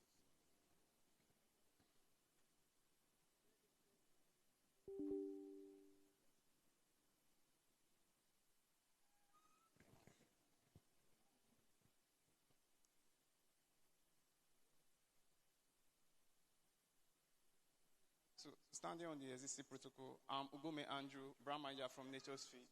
So, I'll be presenting on two key things. First of all, we'll be looking at the solution to this dysbiosis. Okay. Good morning. So, standing on the existing protocol, I'm Ugome Andrew. I'll be presenting on the solution to this dysbiosis, and also be presenting a video that shows that Nature's Feed is a family brand, which talk about preconception, conception, to children, to teenagers, to adult stage also. So we'll start with dysbiosis. So dysbiosis simply means when there is an imbalance between the good bacteria and the harmful bacteria. It's supposed to be a ratio of 85 to 15%. The good bacteria are supposed to make up the 85%, while the harmful bacteria are supposed to make up the 15%. So when there is an imbalance in this ratio, it leads to what we call dysbiosis. And part of what can lead to that can cause that is poor diet, use of antibiotics, and also stress can also lead to that also. And this can lead to digestive issues and other health complications also. So, looking at the prevalence of this, globally, 1 out of 9 individuals experience irritable bowel syndrome. And in this, it contributes 11% of that population. Then also looking at Africa also, we also experience bacterial vaginosis, which is a form of vaginal dysbiosis also, that affects women. And the percentage is about 50%. What that implies is that it affects 1 out of 2 women in Africa. And it's mostly common in the Western region also. Then in Nigeria, we've also seen that 30% of women within their reproductive age experience what we call vaginal dysbiosis also. So it's common in everywhere. So looking at the pathogenesis of dysbiosis, there are 2 factors that can be responsible for that. First of all, it can be environmental factor. It can also be lifestyle factor. And it can also be host, which is specific to that individual. First of all, we talk about the diet we eat. Now, most of the diet we eat are processed food. And this does not help the good bacteria in the body. Also, when we eat more of vegetable, it enhances the good bacteria in the body. But sometimes we also eat food that are less in vegetables and fruits also. Then the use of antibiotics also can also lead to dysbiosis. Stress and sleep deprivation also can also cause that also. Then poor hygiene can also be a factor.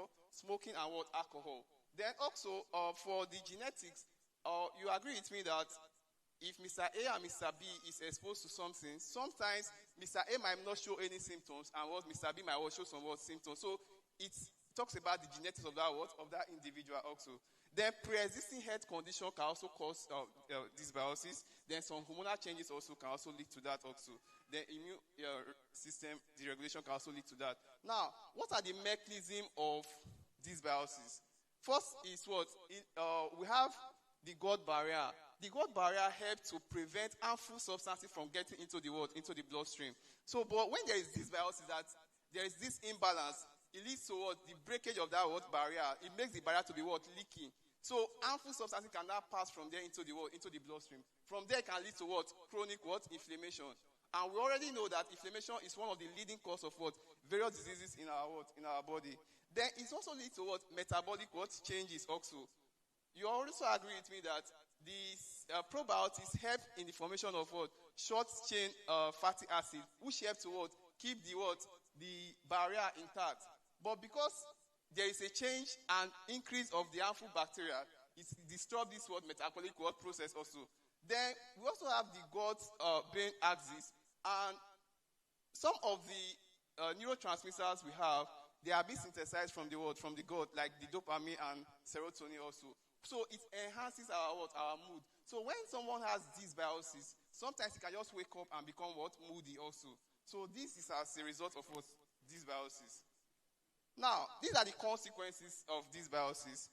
It can affect, for the positive side, we can see that it enhances, like for someone that does not have dysbiosis, we have good digestion, also improve immunity, also we also have the brain development also, because talking about the mood and the neurotransmitters there also. So when there is dysbiosis, the reverse is the case in this situation, because there will be poor immunity, there will be brain flop, and also other negative symptoms will be colon cancer, also gastrointestinal what? Disorders.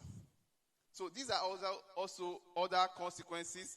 The direct impact are the ones we experience in our gut, and most of them can be food intolerance, can be ulceration chloride.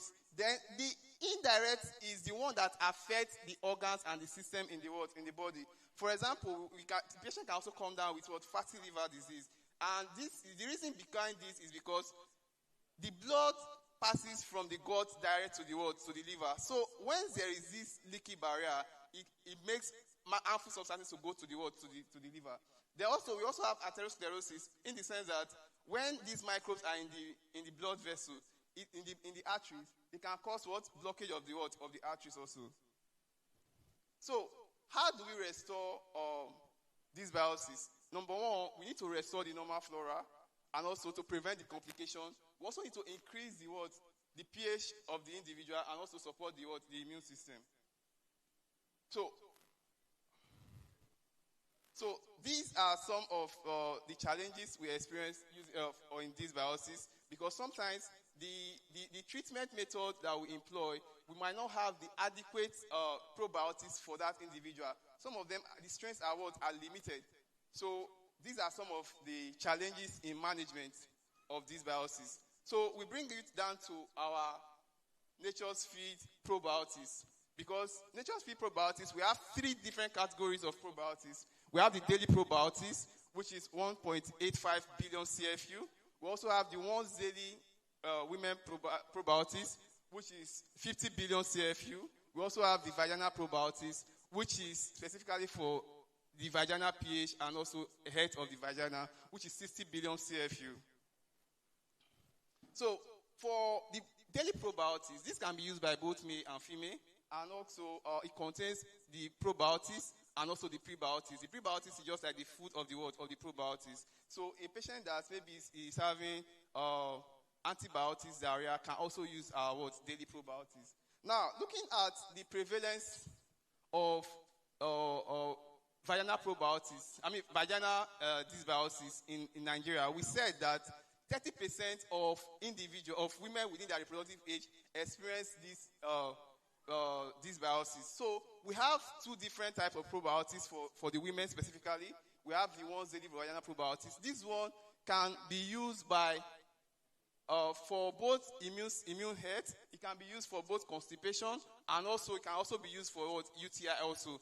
But the vaginal probiotics is specifically designed to help in the vagina, because to prevent recurrent infection, fishy smell of the vagina also. Then also, it also helps in breaking down the yeast in the vagina also. So one of the key strengths of Nature's Feed probiotics is because it comes in a desiccant line bottle.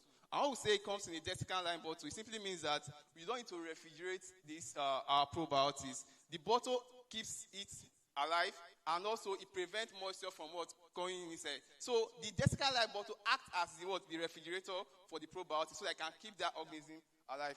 Then we also have our own probiotics also. They are of high strength, and they are very, very efficacious. Then the contains the prebiotics and the probiotics also. Then we also have the good combination of the probiotics in our Nature's Feed probiotics. So if you come to our stand, you see all these probiotics there. So these are the references for the various things we stated in this slide. But after this, we'll be looking at the video for the nature's feed, talking about pre-conception, conception, and also adult stage. Please, can you play the video? Every life tells a story of hope, of dreams, of family, of love, and growing together. At Nature's Field, we believe every stage of life deserves the right nutritional support. Because health isn't just about living longer, it's about living better every single day. Every family begins with hope. Long before a baby's first heartbeat, there are dreams, plans, preparations, and the desire to give tomorrow the very best beginning.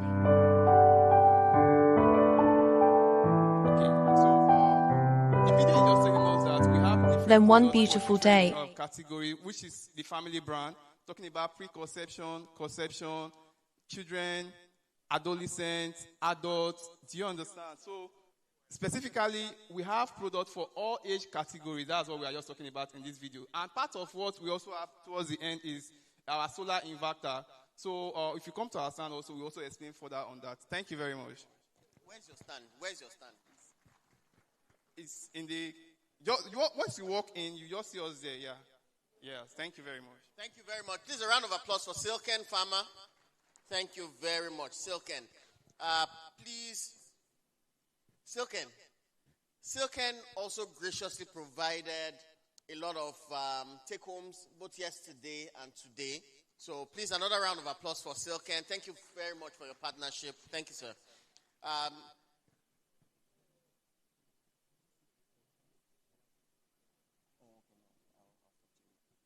Thank you very much. Very business-like. We'll go on to the next session. We'll be inviting our one and only pharmacist, Kayode Ayegbajeje Cool. Please, a round of applause for him as he comes forward. Pharmacist Kayode Ayegbajeje Cool. FPSN. No, cool, then FPSN. You're welcome, sir. Thank you very much. Thank you very much. Okay, yeah. All right, it's already there. It's already there, yeah. Yeah, sorry, I don't want to be rude, and I'm sorry if I offend anyone. I don't like sitting or standing on protocols. So I just wish everyone a pleasant afternoon and a happy deliberation as we tackle the subject at hand. Thank you all very much. Just like Professor Aina, one of my mentors and my supervisor for my PhD studies, I was also given 3 topics, and my first reaction was, why 3 topics? 25 minutes? How do I do this? But then when I relaxed and looked at the topics, then I renamed it, 1 lecture, this time or not. 1 lecture, 3 complementary approaches. So I call it an integrated lecture. The first says quality improvement in pharmacy services. The second is operational research in pharmacy practice. And the third, audit, monitoring, and evaluation of pharmacy intervention.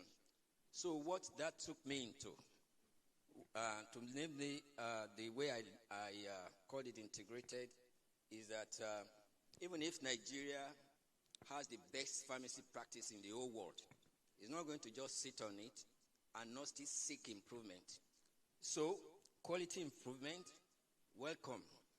And then, so how do you do quality improvement if you do not examine where you are and whether there is possibility of moving further on?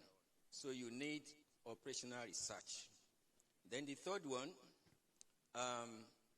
when you do all that and you see you are improving, you are not still going to sit down there. You're going to be doing continuous, or is it continual audit, monitoring and evaluation all the time. So the topics I'm going to be, the acronym I'm going to be using mostly will be PDSA. That's you plan something, you do it in a small scale, then if it goes well, you do it on a large scale, and you don't go away from it. After a while, you study it, and then you go again to implement what you have found out, either to abolish it or to improve on it. But then there must be a change after that study. Then you start the cycle again. You plan a new thing and the rest of them. So to justify this, we're going to identify gaps, then design improvements, and then generate evidence from research, of course, and then find a way of sustaining the gain that we will have found and implemented. So to do that, of course, we have to go through the topics one by one to explain quality improvement, then to describe operational research, and to understand what we mean by auditing, monitoring, and evaluation. So we integrate all this together, and then we're going to be entering the improvement cycle, and the game continues. So how can we make the service better? We can't do that without quality improvement.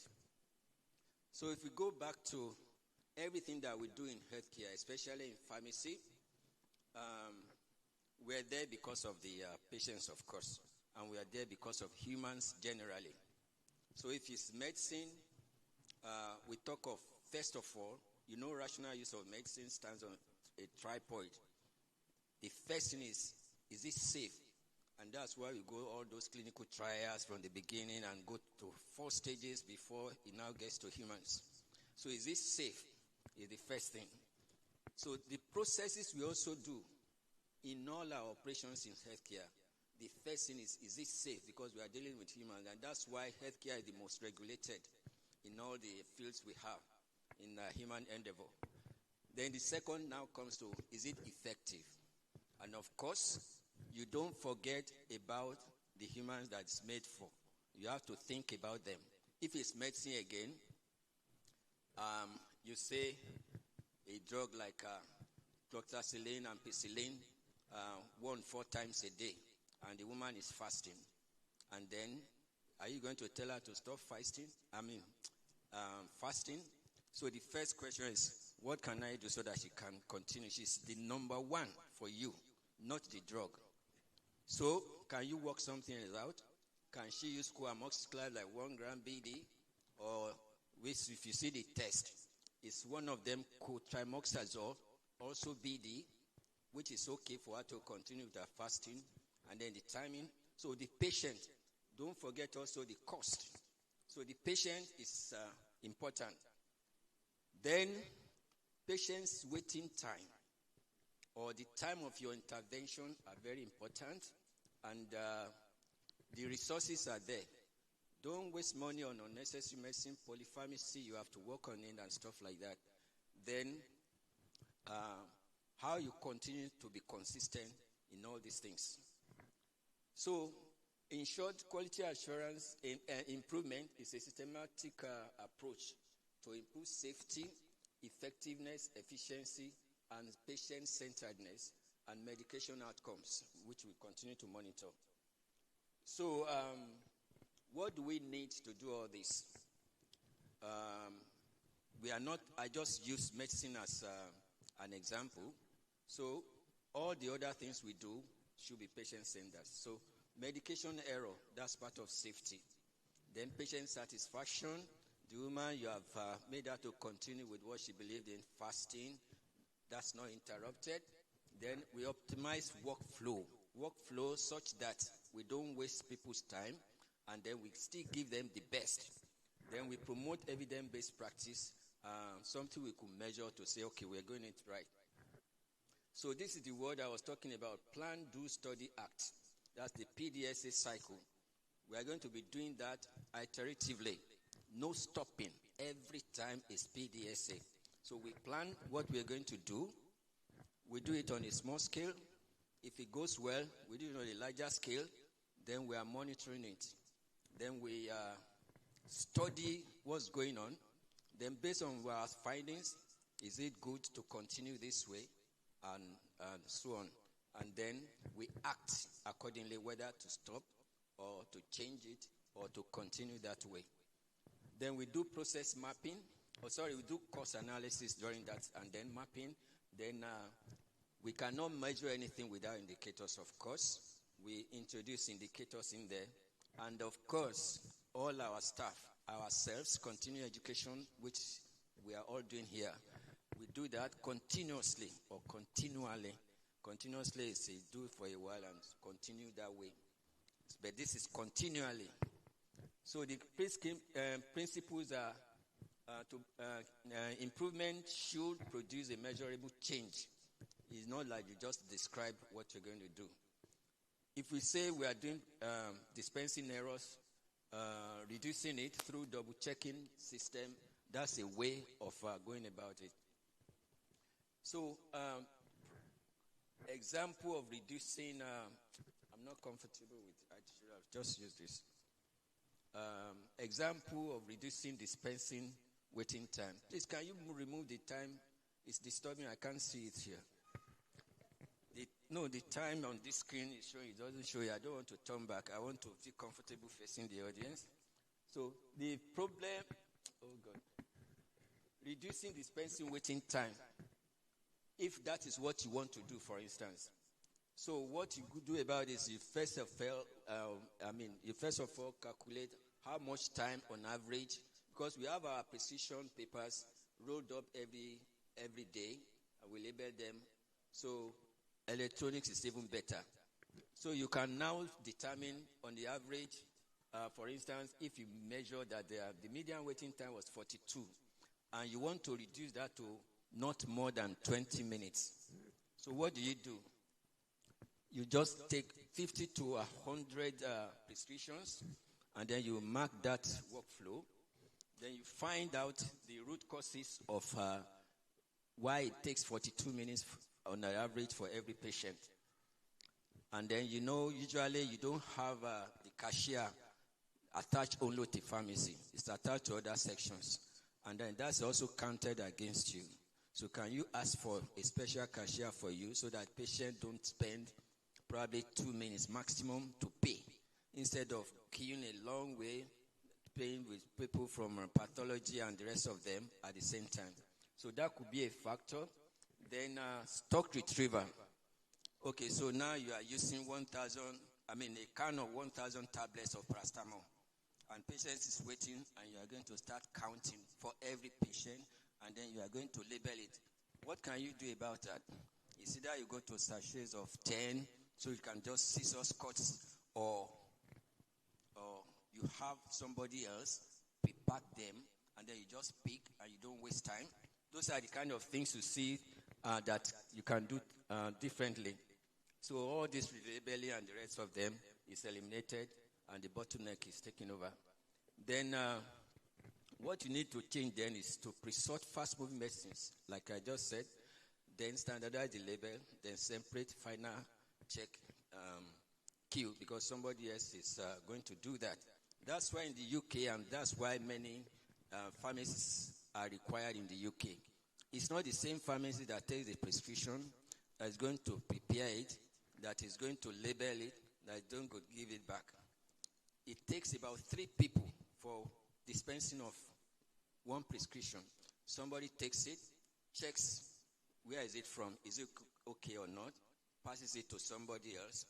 That's probably a pharmacist. Then that one will check again. Then the pharmacy technician prepares it. It goes back. So the error among those 3 people is almost 100% eliminated. So those are the kind of things that can be done. And of course, if you do all this measurement every week, and then you do for a while, then you get stability, you can even go below that 20 minutes that you set as a target. So that's why our PDSA comes in again, because you keep repeating it. Now, going to the other one, operation research, that's the second topic. What we need in the research is what works best And then, for whom is it best? Is it for you to operate or to get more money? I mean, if it's a private, like a community pharmacy, is it because of that? Or what else do you want to work well? Where and why? Okay, I'm running out of time. So, benefits of operational research. The first thing is better resource allocation. If you don't find out some monetary and human resources are being wasted, then you can also gain from improved safety and efficiency. Then you can have evidence-informed, not opinion, not what others say, but evidence-informed policy decisions. You can do that. Then cost and waste of human resources, financial resources, and all other resources. Then the best thing, again, that queen or the king at the center that we're all serving is what we give to them is top-notch. So the examples are like improving medication medication counseling. So the question you ask yourself is, does a structural counseling checklist improve patient understanding and correct medicine use? Because so many hospitals have SOP, that's standard operation procedure. Is that SOP okay? You need to review that. That's why even if you see how SOPs are made and used, there is that cycle of maybe 3 months or twice a year. You need to check it again. Then design that you need. After that is before and after or control study in routine pharmacy practice that you're doing. That's your SOP. You have to continue to measure that. Then process measures. That's checklist completion, counseling, and the rest of them. Then outcome measures. I'm running out of time now. So the third one, audit and there's an aspect that is missing here, because when you want to do research, you need methodology. I thought I put it there. Maybe it was cut short from the people there, because I have all this methodology that you can use before you could go into research. You don't just say, okay, I want to research and that's it. You don't pick up anything. Is it going to be qualitative or quantitative or whatever? So I'll just continue because I'm already out of time. Operational research process is to identify the problem, collect the data, analyze causes and options, implement the solutions, and evaluate the outcomes. The benefit of all that is now you can allocate your resources better, improve efficiency. I think I've talked about this.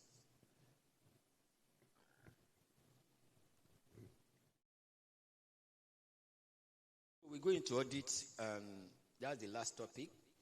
Standards being met and a results sustained. You cannot know that if you do not audit it or monitor and evaluate. And that is tracking and what's going on about them. Indicators may include the error rate that you have made, honestly judged, prescription turnaround time, how many prescriptions are you getting per day, patient satisfaction. You might have to speak with patients for them to, or you send out questionnaires for them to judge you. Intervention acceptance rates. You already have your SOP, and are people, your workers, are they following it? So framework for pharmacy intervention is we get inputs from us, then the activities that we do in order to produce the outputs and the outcomes, and then we can now see what impacts we are making. So like for example, our input is to train our pharmacists to have SOPs and to see that they follow all those. Then the output will be medication reviews that we have done completely, and then outcome is the improved adherence, and then impact is better health outcomes for everyone. So we have the standard that we have, then we measure and compare current performance with the standard set. Then we compare the gaps with between the two of them. Then we make our change We implement it, and then we start all over again. We re-audit continuously for a period of time. So this is just that cycle. It never stops. Set the standard, measure performance, identify the gaps, implement the change, re-audit, and then set new standards and go all over again. That's the PDSA. So quality improvement strengthens pharmacy service delivery. Operational research provides evidence for better decisions. Audit identifies performance gaps. Monitoring and evaluation measures progress and the impact made. And together, these three topics support safe, effective, and patient-centered pharmacy practice. So this is where I want to stop. I thank you all for listening. I have references for the three topics separately. For those who want to read further, you have the three of them. Thank you very much.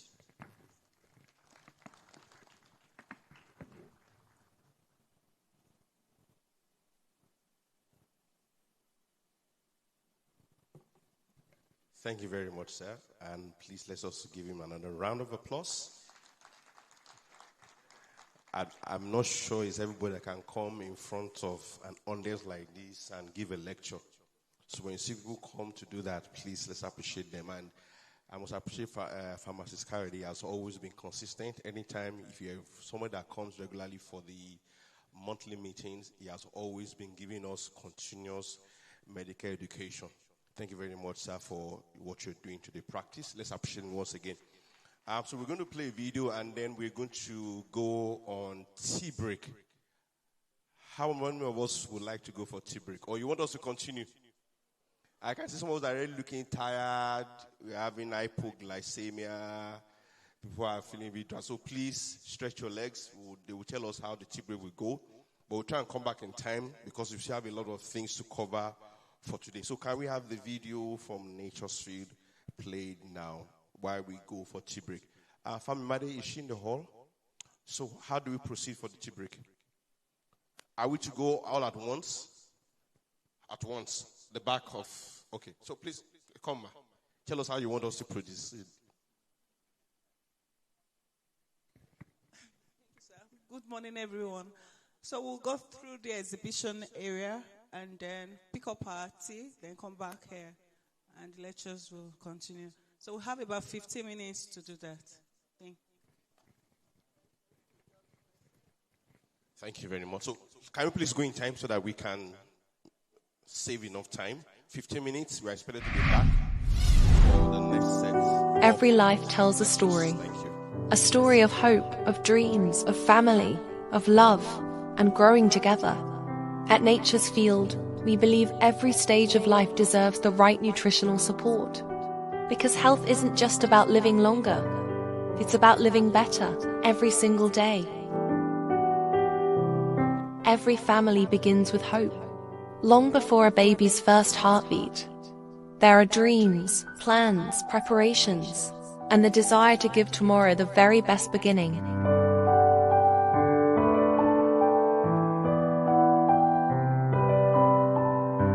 Then one beautiful day, hope becomes reality.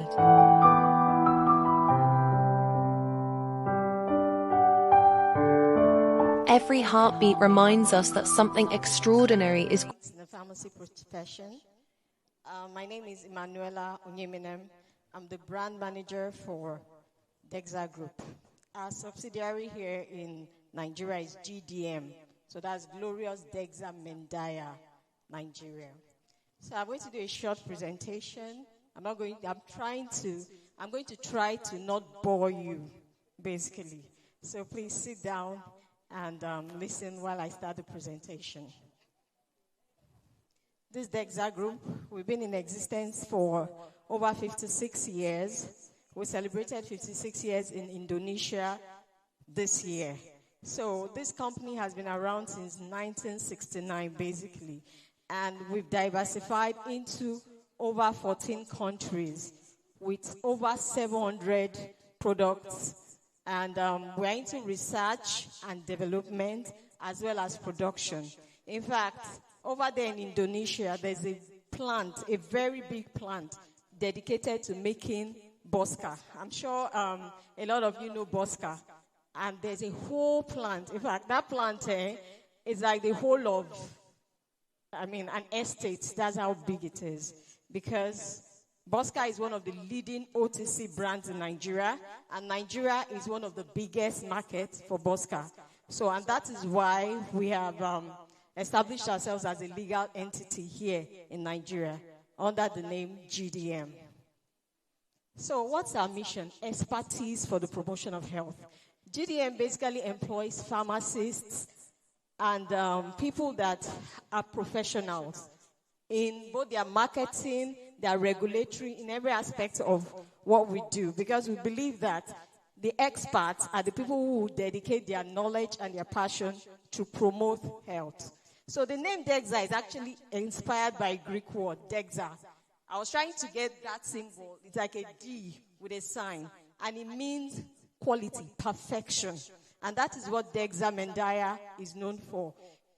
Our group signifies quality, innovation, trust, and a commitment to improving lives through accessible world-class healthcare solutions. So basically, we bring world-class healthcare solutions to the common man so that it's affordable to them. Our core values: we strive for excellence, we act professionally, and we deal with care. If you look at our fact sheet here, what I was talking about, 700 plus approved marketing authorizations across the world. We are particularly interested in research, developing new molecules, both plant-based and synthetic. End-to-end competency, from discovery and research to development to manufacturing to marketing to distribution, and have a strong digital presence online. So you can see this. I have to emphasize it because the future of pharmacy is in R&D. I saw an article online one day where somebody was saying, why do we keep recycling the same products over and over and over again, packaging it in different names, artemether lumefantrine in different names, different brands?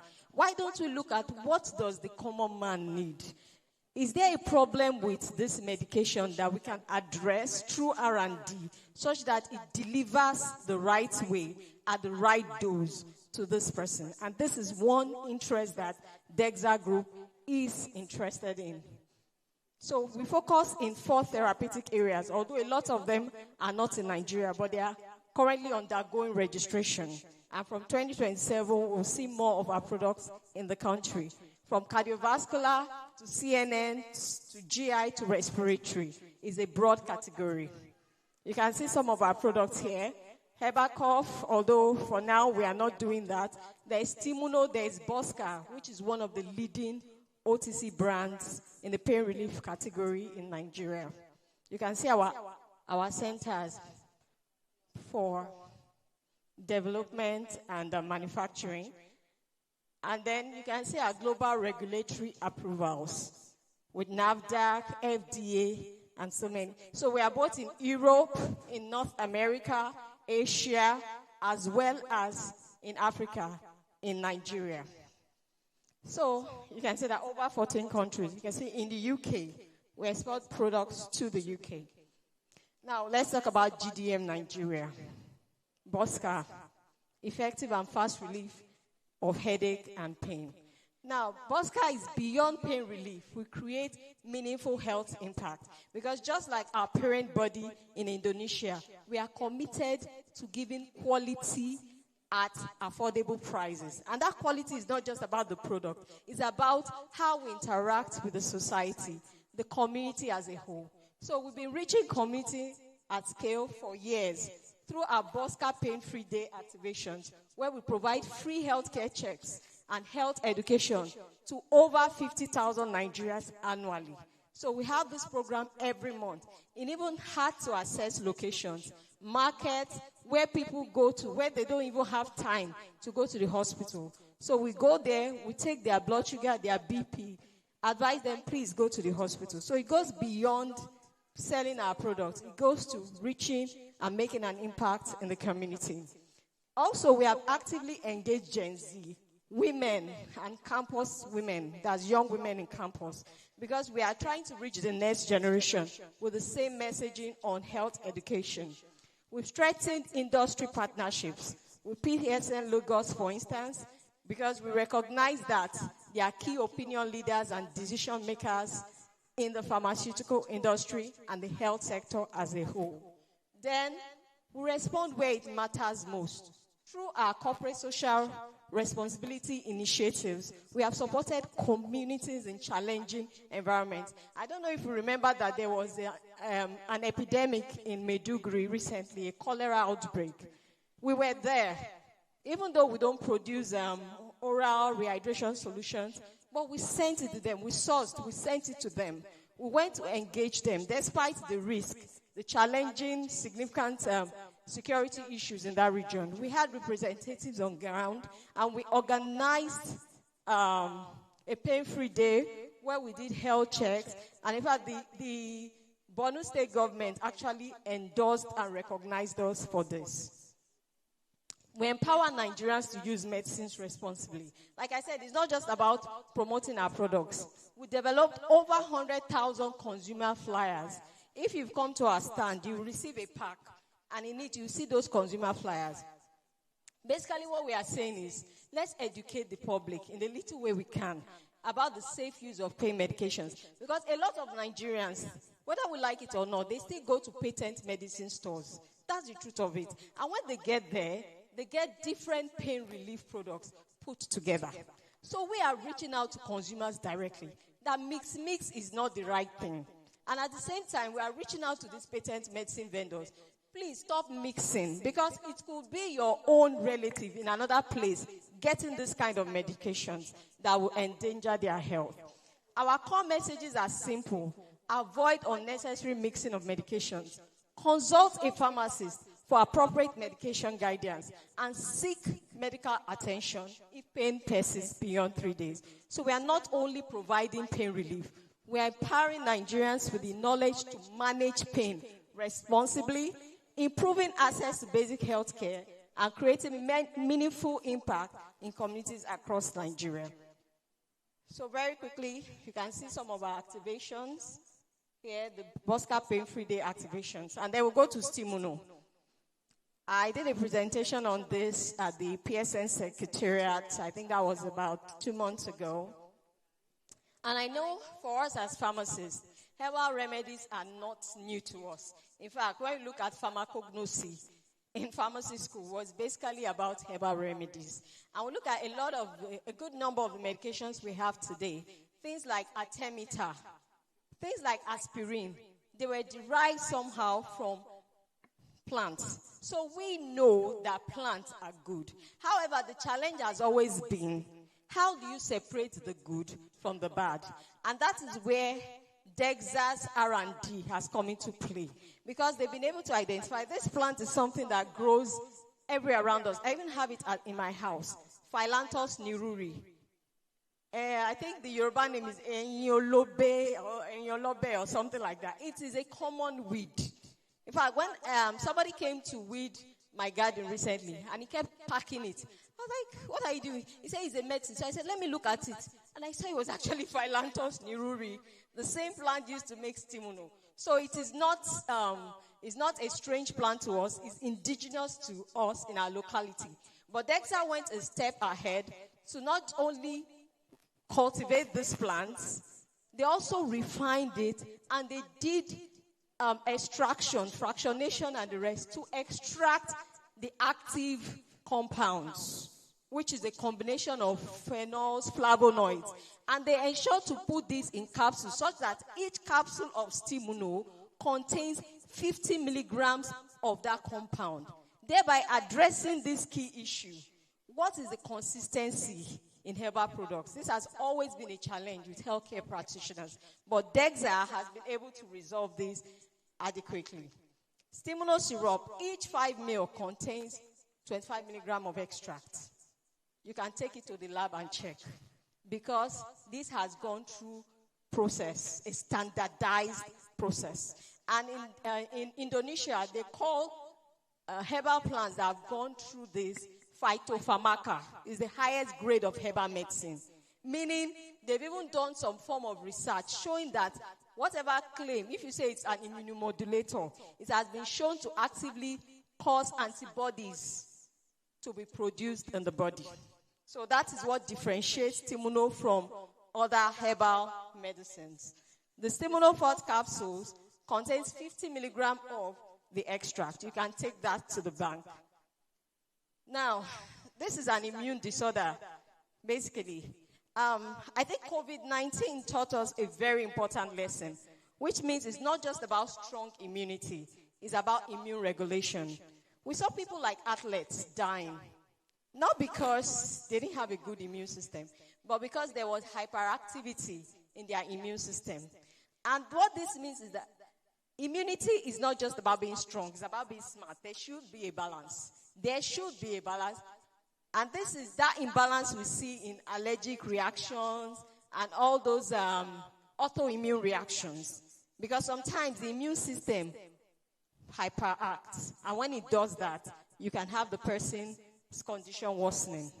So, inadequate immune system, infection, malignancy, excessive immune system, autoimmune, allergic. Now, what does an immunomodulator do? The concept of immunomodulation is not actually new. Although most of the products we have here in Nigeria that are immunomodulators suppress the immune system. I'm talking about things like cyclosporins, and they are synthetic. Stimuno is in a class of its own because it stimulates the immune system, and not only does it stimulate, it gives it balance. Meaning, when the antibodies go up, it reduces cytokine dysregulation, which could cause hyperactivity. And that's why we say Stimuno is the body's smart defender. It doesn't just stimulate production of antibodies, it also causes there to be a balance in the system. And it works via both the specific and the non-specific immune system. I'm not going to go so much into details because I presented this at the PSN Lagos conference. So Stimulo basically will help to regulate and normalize the imbalance of immune system. So the immune system works optimally, neither hyperfiring or underfiring. So the patient categories we look at for Stimulo, the people who are sick. I know we always say when you are sick, go to hospital, take this, take that, take this. But it's time we come to realize that the role of the immune system in helping to defend the body, apart from use of antibiotics, we cannot downgrade it.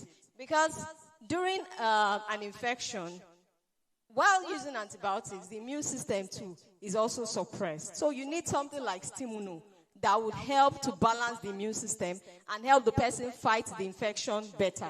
So we recommend Stimuno as an adjunct therapy in patients who are chronically ill or patients that are experiencing influenza-like illness or other infections.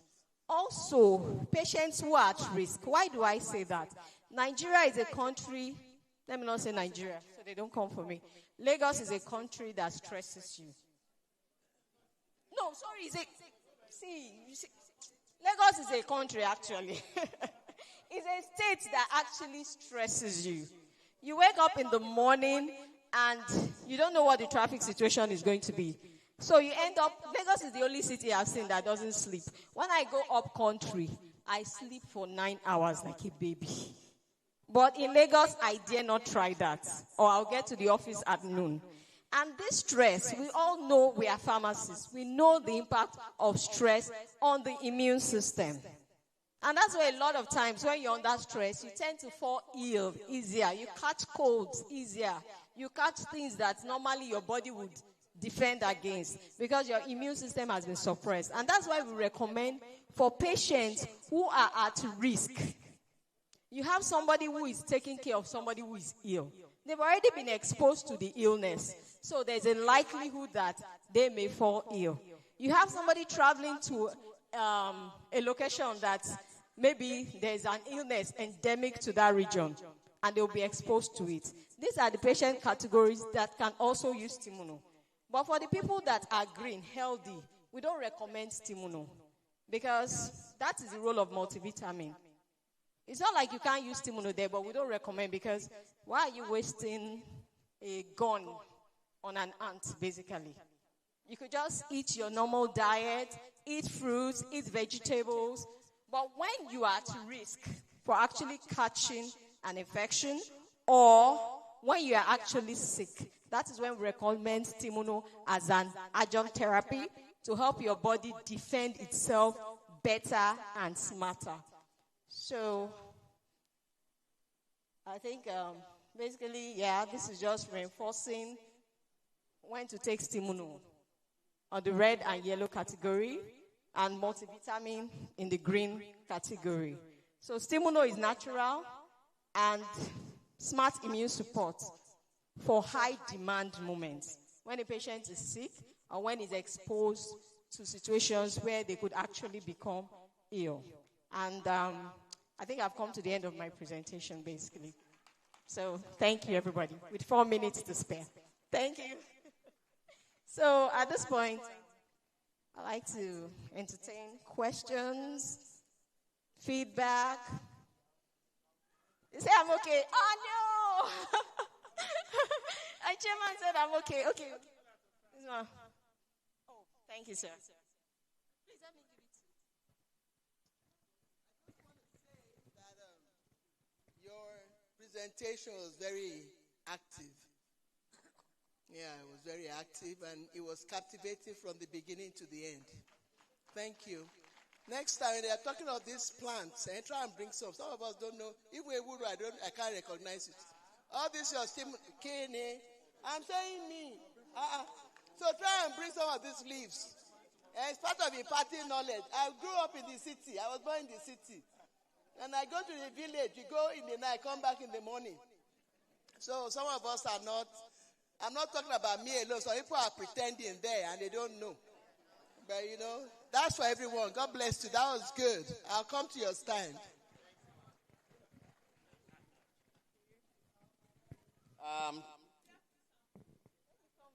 Once again, let's appreciate GDML for their support. Very interesting to note that GDML has been a wonderful partner to PSN Lagos, including giving us our wonderful conference bags yesterday. Another round of applause for them. Thank you very much. Now, very quickly, we'll move on to the next session. And this session will be moving to the part of the module speaking about public health pharmacy. With all joy, please put your hands together as we welcome pharmacist Dr. Halima Adedeji Adenola, PhD, FPC Farm. You're welcome, ma'am.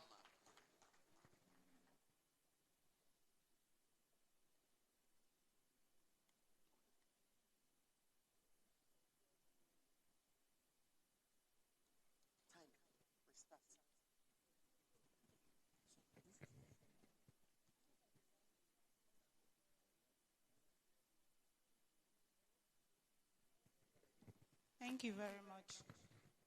Good afternoon, distinguished fellow of the PSN, esteemed pharmacists and participants. I'm Dr. Halima Adedeji Adenola, and I'll be taking you through public health pharmacy, neglected tropical diseases, and outbreak preparedness. So in this module, we are not trying to erase clinical pharmacy. But what we are trying to do is to extend the role of pharmacists beyond individual care to population-based intervention. So I'm going to open with a scenario, then I'm going to briefly introduce us to Introduction to Public Health Pharmacy. We're going to briefly look at neglected tropical diseases and where pharmacies sit in this case. And then we would also look at re-emerging diseases and outbreak preparedness with a focus on where pharmacies sit. And then we'll conclude. So introduction to pharmacy. Okay, so I was trying to say that individual care, we want to equip, so the session, like I mentioned, is going to equip pharmacists to understand and fit into population health and not just individual care. So let's look at this scenario together.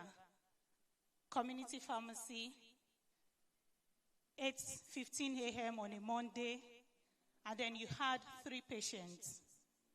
So the first has just returned from another state. The second reports that several people in this community have developed similar symptoms. And the third was a mother carrying a child and asking, please just treat me with an antibiotics. What do you do as a pharmacist in this case? So I would just want us to pause and reflect. And then after my presentation, we're going to take this scenario again. Introduction to public health pharmacy. So what is public health pharmacy? Public health pharmacy applies pharmaceutical knowledge, skills, medicine expertise, and population health approaches to prevent disease, promote health, optimize medicine use, protect communities, and strengthen health systems. Emphasis on pharmaceutical knowledge. Emphasis on skill, because you need to be acquainted with the knowledge and skill pharmaceutically. And then emphasis on population health approaches, which includes, generally disease prevention, health promotion, community protection, and, health system strengthening. So in public health pharmacy, we are not just looking at the patients, but we are looking at the population. We are thinking beyond the counter to the community health outcome. We are not just looking at, treating the patient. We are looking at preventing subsequent reoccurrence. How do we prevent this from happening? So we're looking at immunization, vaccination. We're looking at screening. We're looking at health education, risk reduction. That is the mindset of a public health pharmacist.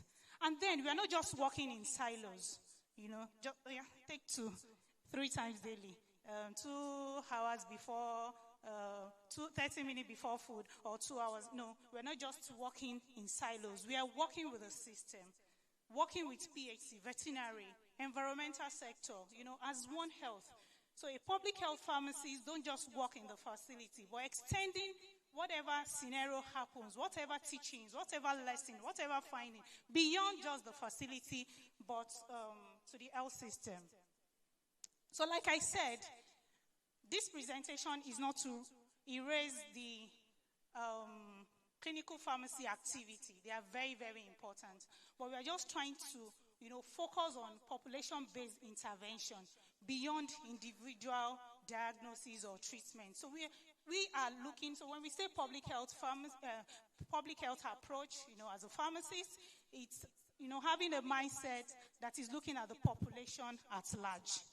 Risk reduction, prevention, intervention, population-based outcome, not just individual outcome. So the focus is on improving the health of population through prevention, system, and collaboration. You can't work alone in public health. So the pharmacist public health scope, there are 5 P's. So the first, I've been saying it, but just to reiterate so that we understand it better: prevention, protection, promotion, patient education, counseling, community engagement, self-care, preparedness, emergency medicine stockpiles, outbreak preparedness, continuity of pharmaceutical care, and, participation. That's part of the public health pharmacy scope. You need to participate in surveillance, disease surveillance, research, policy, access, and, public health is a multidisciplinary response. So you have to work with people to be able to get this outcome. So public health pharmacy, it's not just a community pharmacy thing or a primary health center thing that, okay, I can only do public health if I'm in the PHC or if I'm in the community pharmacy. It sits in hospital pharmacy, primary care, public health programs for those working with, NGOs, regulatory agency, pharmaceutical industry, academia, research, supply chain, and any other thing that we can think of. So it's not just, a one system thing, but it's a multidisciplinary thing. It sits, in all those components of pharmacy and pharmacy domain. Having said that, we move to the next, neglected tropical disease. So, with a focus, with public health focus, yeah. So I won't take you through the pathogenesis, pathophysiology, the mechanism of action. No. So, but the mindset is public health. So, when you come across neglected tropical diseases, what are you expected to do as a public health pharmacy? When we say NTD, so if you want to understand NTD, we need not to travel. Nigeria itself, has the highest burden of NTD in Africa. And then over 20 endemic diseases have been reported in Nigeria. And WHO estimates more than 1 billion people are affected by NTDs, with about 1,495 billion requiring preventive or curative intervention. So NTD, as a public health pharmacist, so the mindset is NTD is not just a biological thing. So I won't be talking about, we know that there's a pathogen, that's a causative agent. But beyond that, there are some other social and environmental vulnerability that are making these, increase and making it a continuous burden, especially in Nigeria. And that is poverty, our environment, our wash system, that's water sanitation and hygiene, access to care, health system vulnerability. All these are public health approach beyond treating the biological vector. And if we don't address all of these, if we choose to just address or trying to treat the vector, it continues to be a burden, and we continue to increase, and there could be, there will be continuous reemergence and even emerging of new ones. So the NCDs that we are likely to see in Nigeria are this. The WHO plan for Africa is to eradicate these first 5 by the year 2027. And presently in Lagos, yearly, the Lagos State Ministry of Health, in collaboration with Primary Health Care Board, usually do, a kind of mass deworming administration just to eradicate some of these NCDs. So, and I know that this also happened in many states in Nigeria. So as a pharmacist, a public health pharmacist, the first thing is prevention, not treatment, like I said. So you also want to work with others to support mass drug administration campaign. You want to also promote WASH, whether your community pharmacy, hospital, primary health care, any facility that you're having that first contact with patients, you want to promote WASH, water sanitation and practice hygiene. You also want to support them. You want to advise the community, the patient, on protective measure, use of LLIN, food hygiene. These are protective measure, prevention. So as a public health pharmacist, the first thing is prevention. And then after this, of course, there could be some, emergence. Detection is the next. So a public health pharmacist at the PHC, community pharmacy, or any area of our services, we should be able to acquaint ourselves with that pharmaceutical knowledge to be able to recognize these NCDs when they present. It is part of what we need to know. So the early recognition is very, very important. Ask about the duration, occupation, travel, exposure, history. Not just say, I'm having fever, or this or that. Okay, take these antibiotics. Okay, take this analgesic. No. A public health pharmacist works beyond that. So you want to ask further questions so that you would understand if there is a pattern, if it's a signal, or if it's something that you should just, walk over. Maintain a low threshold of suspicion in the endemic area. And then when you now notice that this thing is like NTD, it's not encouraged that, you just treat. It's good to refer appropriately. Document your activity, your emphasis on documentation. We do a lot of things. We work 8 to We work 24 hours, 48 hours, 72 hours. We do a lot of things. Well, I'm busy. I'll call you back. But what exactly are we doing? Who is seeing our work? When they are saying, okay, these are important health workers that we need to pay attention to, are they seeing our work beyond dispensing that will make them see the value in what we do? So, but documentation, notification, to surveillance officer of this NTD will do a lot. We show that we are there and we are valuable and we are contributing to this NTD. And then, of course, we need to also follow up. Don't say, Shibi, I've referred. That starts from your facility. You might be interested in following up to know what happened. And you might want to document that and communicate that to appropriate authority. And because WHO even identified preventive chemotherapy as a major strategy for several NTDs. So this highlights the importance of the pharmacies in NTD prevention and treatment and referral. So this slide is trying to tell us the pharmacist's contribution to NTD control. In terms of medicine, of course, we are the one that select the medicine, that do the procurement, that store, distributes, ensure quality assurance, ensure rational drug use. Those are important contributions as a pharmacist. Of course, we also engage in the clinical aspects, the dosing, contraindication, interaction, adverse reaction, patient counseling. We are also expected as public health pharmacy to support programs, mass drug administration, coverage monitoring, adherence, pharmacovigilance, and then work with other healthcare team, in the community, health education. You want to educate them about presently they are having a meeting now in Mushin local government, and the DSNO, when she called yesterday and I was saying that I have to be here, she said the Lagos State Ministry of Health, the representative specifically mentioned that I must be at that meeting. I said, why? He said, well, anyway.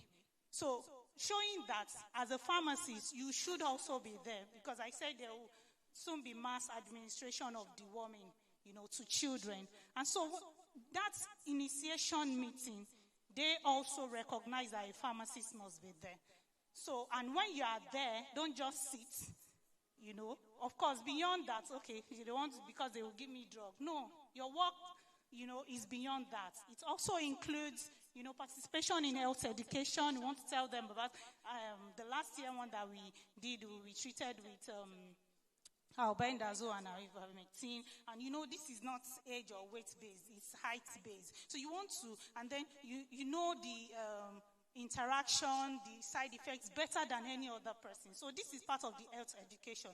When you speak from that knowledge perspective, people will listen to you, better than somebody that is not in that field. So you also participate in that health education and not just leave it to other cadre. You might want to also address myths, stigma reduction, community mobilization, participate. That last year or 2 years ago, they paid other healthcare workers. They did not pay me. So I now said, what happened with, all the distribution that I made with all the, so in fact, it was a nurse at the Ministry of Health that called that said, when they were lodging the complaint, why didn't you pay the pharmacies? They said, just for them to, get the drug available. It's not like they're going. So they now had to check the ODK. They now saw names of pharmacies, that participated in, supervising those activities. So that is sending a message, beyond sitting down, especially when you are working at primary healthcare or, or you're a program officer, NGO. You don't just sit in your office waiting for the drug. So, let me pack this. You will also work, with the team and report it, because that ODK serves as, evidence that pharmacies, because, there will be a place where you want to do the supervision. You have to, state your designation and the likes. And so they saw that we are also key. And so because of that, I think this year they are emphasizing on the initiation meeting should not just commence without involvement of pharmacists. So as pharmacists, we are also we should also be part of the surveillance. We are not just doing pharmacovigilance. It's not just about drug safety. Disease surveillance too, we should be part of. Because at the end of the day, we might be the first person to recognize it. So we should be part of the surveillance. And then, of course, we are going to treat, then we need to know about the disease anyway. So, like I said, in public health, just like I said, that it's not just a biological factor. A whole lot of things contribute to NTD. So also the elimination too. It's not just medicine alone. You also need to apply, its integration or across WASH, vector control, environmental, and veterinary health. So that's thinking One Health. So as a pharmacist, you need to also be part of people that will accelerate programmatic action, intensify cross-cutting approaches, change operating models and culture. Yeah, we need to be part. So the third, reimagine disease and outbreak preparedness. So disease do not just disappear just because we stop talking about them. And Lassa fever has shown us that, right? Cholera has shown us. At the time we'll start talking about it. At another time we'll start talking about it. So emerging diseases are diseases that are just, cropping up. They were just saying. And reimagine are those that have been previously controlled or reduced, that returns or increase. So the understanding of a public health pharmacist is that disease emergence is rarely caused by one factor.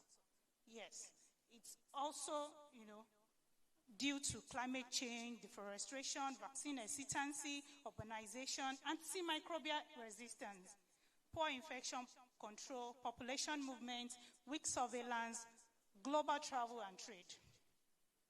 All of this, beyond just, the disease or the vector, contribute to increase outbreak risk. So, and because of that, outbreaks are no longer a local event. So it's now of international concern. And if it's of international concern, pharmacists must also be part of the team that will work on it. So these are reimagined diseases in Africa, Nigeria, you agree with me. And without considering all those factors, we can't really say we have eliminated it. It's just that we stopped talking about it or we're not picking it. So all points where pharmacists can intervene, you must also try to address you must also be at alert. You must be part of the surveillance team. You must encourage vaccination, WASH infrastructure, and any other education that you need to put in. Okay, so here I'm trying to, give us example of Lassa fever. It will appear, it will disappear. We'll start talking about, actually around October, May, we'll start talking about it, and thereafter we'll stop talking about it. And we can see that over the years, 2,728 cases have been suspected, 535 have been confirmed, of which 98, 14 out of 98 has led to death. So, and these cases must have visited our community pharmacy or PPMV. We might have, even as pharmacists in our hospital practice, have contact with these cases. So it shows that, public health pharmacy is an integration to other pharmacy domains and not just, stand alone. Because we are also seeing patients and we are also having contact with this. So the pharmacist can be a sentinel, to system detection, not just medicine requests. We should be, sensitive to unusual demand, and we might want to probe further, whenever anybody visits the facility, actually to repeated presentation. When you're seeing a pattern in your facility, then you should start noting it. You should start documenting. You should start communicating with surveillance. At our own hand, as a pharmacist, we don't diagnose, right? But we can recognize. We can detect. And so, our role as a pharmacist, public health pharmacist, is to recognize, to be able to recognize. How do we recognize if we don't acquaint ourselves with the pharmaceutical knowledge and skill? So it means that we need to empower ourselves with everything that is necessary to recognize, to suspect, to protect. And then when we now see that the pattern is looking like, like an outbreak or like an outbreak, then we should refer and we should notify the appropriate authority. I had a presentation with some group of community pharmacy where I challenged them that as a community pharmacy, you should know, you should have the contact, you should be relating with the DSNO of your local government area. At every local government, there is a disease surveillance and notification officer. Community pharmacies are the first point of care. Many patients prefer to visit us than go to the hospital and queue. And so, we are likely to be the first to recognize or to pick an outbreak or even NTD. And so at that point, our mission is not just to, treat. We might want to, offer the first aid, but we need to link them to the appropriate facility. Meeting with the DSNO, I'm sure they will come. So it is for those that have community pharmacy outlets here, please, I want to implore us that as much as possible, we should have the contact of our disease surveillance notification officer. So we are not just doing pharmacovigilance, we are also doing disease surveillance. So when we say preparedness, it's different from response. So preparedness is, in case this thing will come, what are the things? PPE, ensuring IPC, all those things that we need to, have in case those things emerges that we need to use, to combat. So what we already put in place before it happens, that's preparedness. So not just what we do when the outbreak is happening. We need to be prepared and we need to be part of the team. So where does pharmacy sit in emergency outbreak preparedness? Before outbreak, pharmacists should be able to monitor medicine demand, be able to detect pattern, maintain emergency stock. Like it can be as simple as ORS zinc, in case. Participate in preparedness planning. We should be able to work with our local government disease surveillance officer. Yes. In preparation, support vaccination, support antimicrobial stewardship, educate community, monitor medicine safety. So even before outbreak, we should be doing that. And if we say that we are doing that, are we documenting? Have we ever noticed any pattern? Have we, reported it? It could even be like, reporting to PSN, Ministry of Health. Just the day before yesterday, somebody called and was saying, I need you to put me through how I will analyze this data. She's a doctor, a consultant, and she noticed a pattern. And she just doesn't want it to disappear. But because, she's not a researcher, but she still wants to communicate it, to the scientific field. So she had to seek for help, and we had to, go through it, even though 84 sample injected with a particular injection, coming down with a particular, illness. That is a pattern, and we shouldn't just let it go. And I'm sure that at our own place of practice, we would have also noticed pattern. So we shouldn't just let it go. It could just be as simple as a case series, expert opinion, and we'll publish them. People will see it. Then during outbreak, what should be our role as public health pharmacists? Ensure medicine availability, support rational treatments, manage shortages, protect pharmaceutical supply chains, counsel patients, support IPC, detect adverse reaction, participate in surveillance, combat misinformation. And then after that, what happened? We don't just say we stop talking about it. We replenish our stock, evaluate medicine utilization, document lessons, conduct pharmacovigilance, support recovery, strengthen preparedness.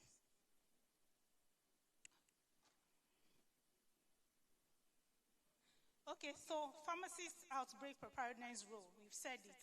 To be able to detect, to report, to protect, to communicate, and to respond.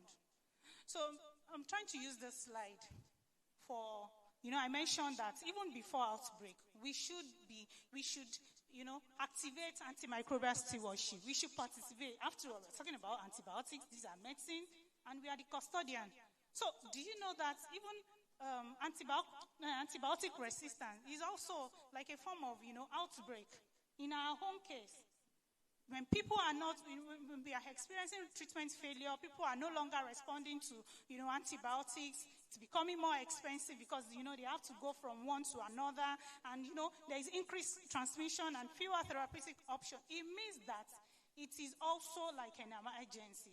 And we need to also address it. Then who should be the first person to start advocating for this? Even if we are not doing disease surveillance, we are the pharmacists. And we should be able to tap into this to be able to, be relevant. So you can see pharmacists sit at the center.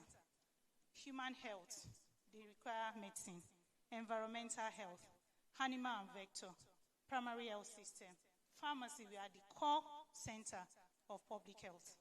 So whether you are the community pharmacy, you should be able to detect, educate, refer, vaccinate. Whether if you are in the hospital, you should be able to promote infection prevention and control, AMS, pharmacovigilance, outbreak response. These are public health pharmacists' role.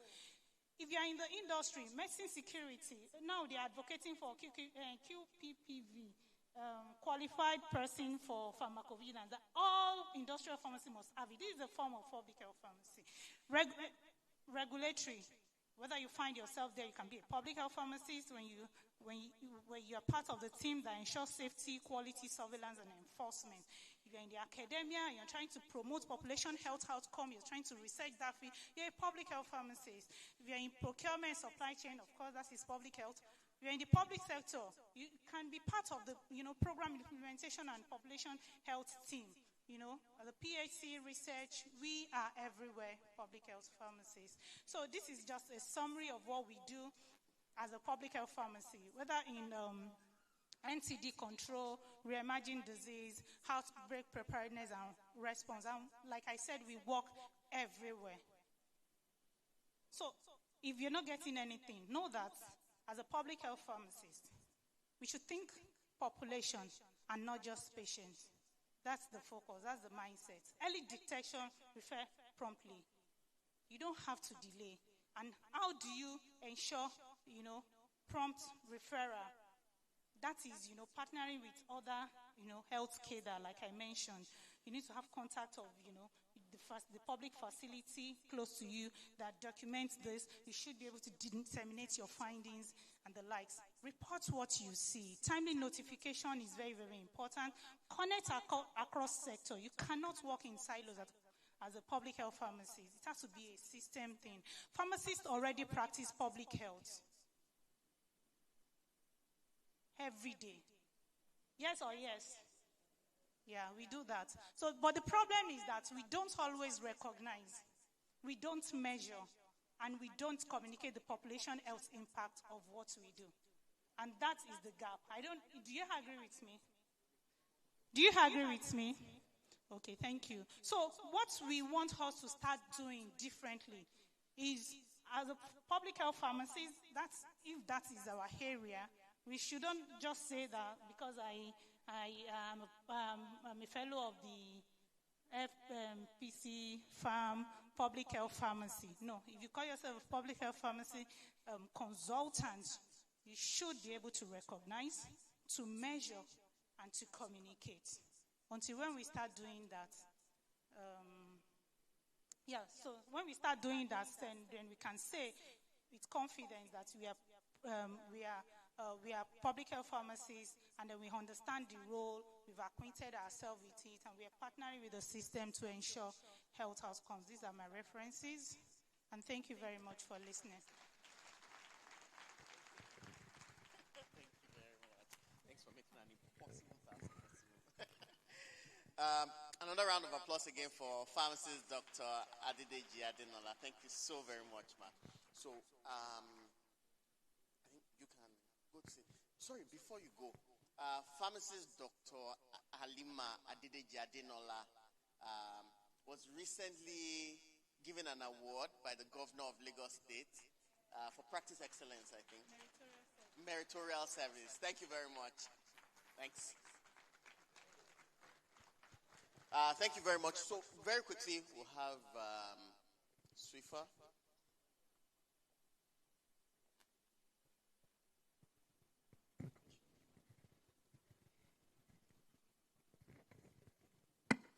Good afternoon, everyone. The last speaker, she actually used so much time. She went overboard, and the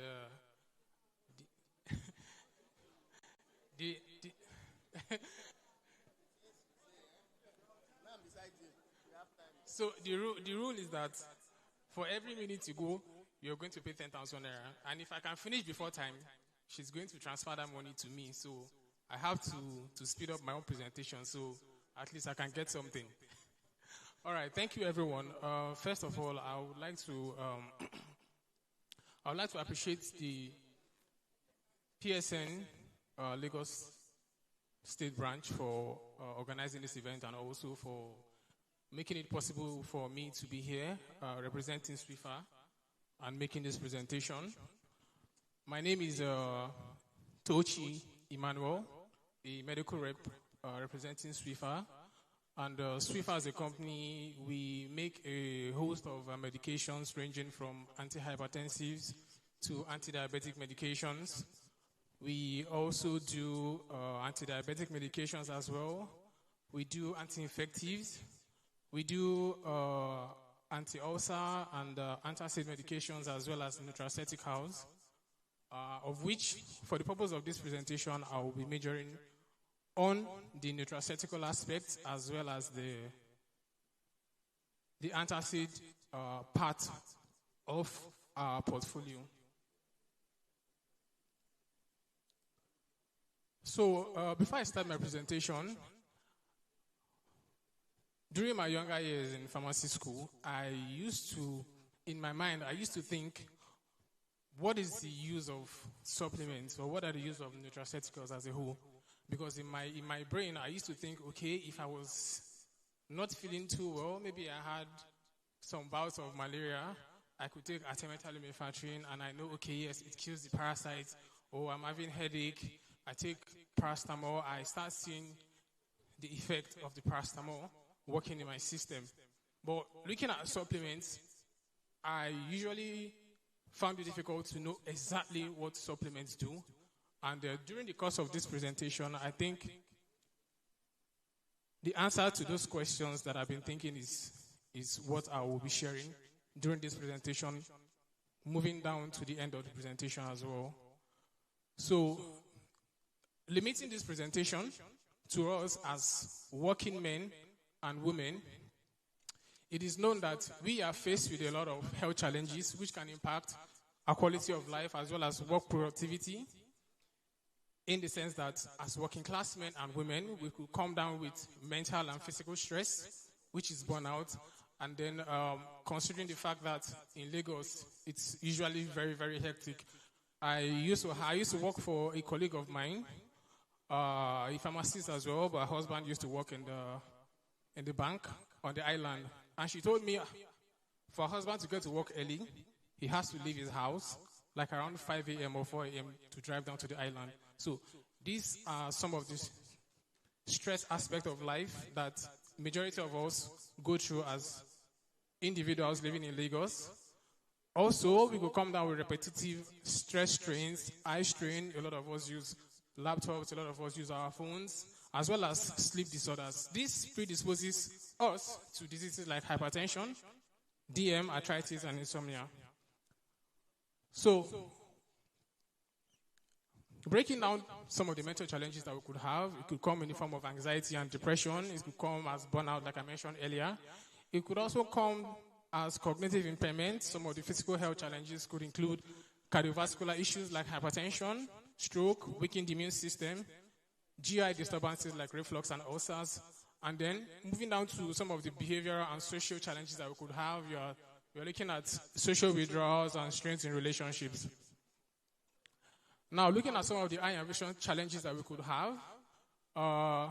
have digital eye strain, we could have oxidative stress, and also age-related cognitive decline. And then some of the sleep challenges that we could have over time, as we are aging. Of course, we know that sleep is a fundamental biological process that is essential for maintaining physical health, cognitive function, and emotional well-being. Inadequate sleep can have negative impacts such as cognitive impairment, weakened immune system, cardiovascular problems, as well as reduced life expectancy. So, looking at supplements as a health maintenance tool, supplements have been shown to be a great way to maintain health for proper productivity in the corporate world. And what do they do basically? They help to manage physical and mental stress. They also help to preserve eyesight. They help to build immunity, as well as also helping to restore our sleep cycle. Now, in quick summary, what are the benefits of micronutrient supplementation in men and women? In form of antioxidants, it helps to protect the cells from oxidative damage, which may slow down aging in women. Also, looking at energy level, ginseng, vitamin C, iron, and copper support energy release and reduce fatigue. Moving down to gut health, probiotics help improve digestion and gut flora to promote overall wellness in men and women, as well as a lot of support in men's fertility, skin, hair, and nails. So at this point, I would like to introduce each and every one of us to our ranges of supplements, which we termed the supra ranges. And looking at the supra ranges, we have our Suprafit men, we have Suprafit women, we have our brand of Supra Cow, we have Supra Opta, and Supra Sleep. So I will quickly want to go through each of these supra ranges with speed. So moving now to Suprafit men, what does it do essentially? Suprafit men is specially designed to meet daily micronutrient needs of men for healthy living, and it contains a blend of essential nutrients like antioxidants, vitamin C, D, and E, selenium. It also contains vitamin B1, B2, B3, B5, B6. It also contains ginseng, ginkgo biloba, pre- and probiotics, as well as iron. So, in a nutshell, what do men stand to gain from using Suprafit men? Being a comprehensive 30-plus multivitamin formula tailored for men, it helps to support energy release, to reduce fatigue, boosts immunity, improves cardiovascular health, as well as improving mental and physical alertness, and also helps in prostate and hormonal balance. Moving down quickly to Suprafit women.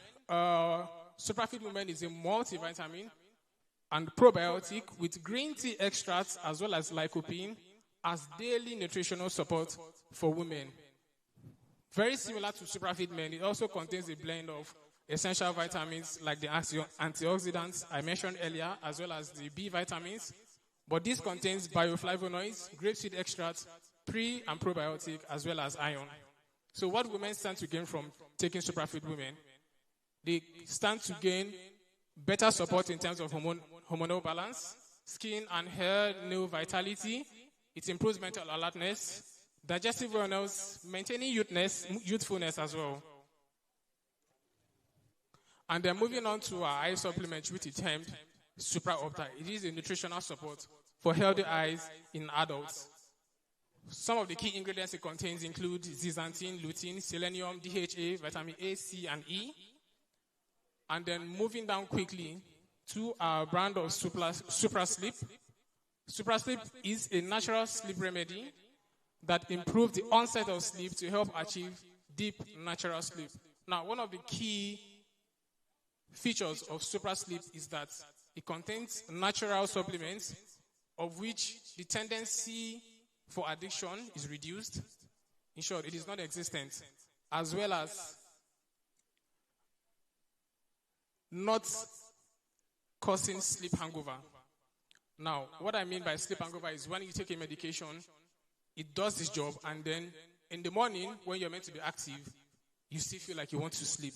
That is sleep hangover. Supra Sleep will not cause sleep hangover. And the key ingredients includes melatonin, theanine, and valerian root. So, in a nutshell, whoever it is that is making use of Supra Sleep will fall asleep faster, will stay asleep longer, wake up feeling truly rested, all natural and non-addictive.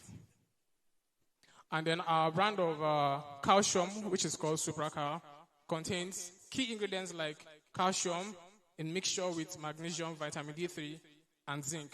Of course, we know the benefit of why we need to mix. We need to have a mix of calcium and vitamin D3 because vitamin D3 helps in proper absorption of the calcium, and it comes in a strength of 1,000 milligrams. And then quickly moving down to our nutritional supplements for pregnant women, which we've called Suprafem Plus.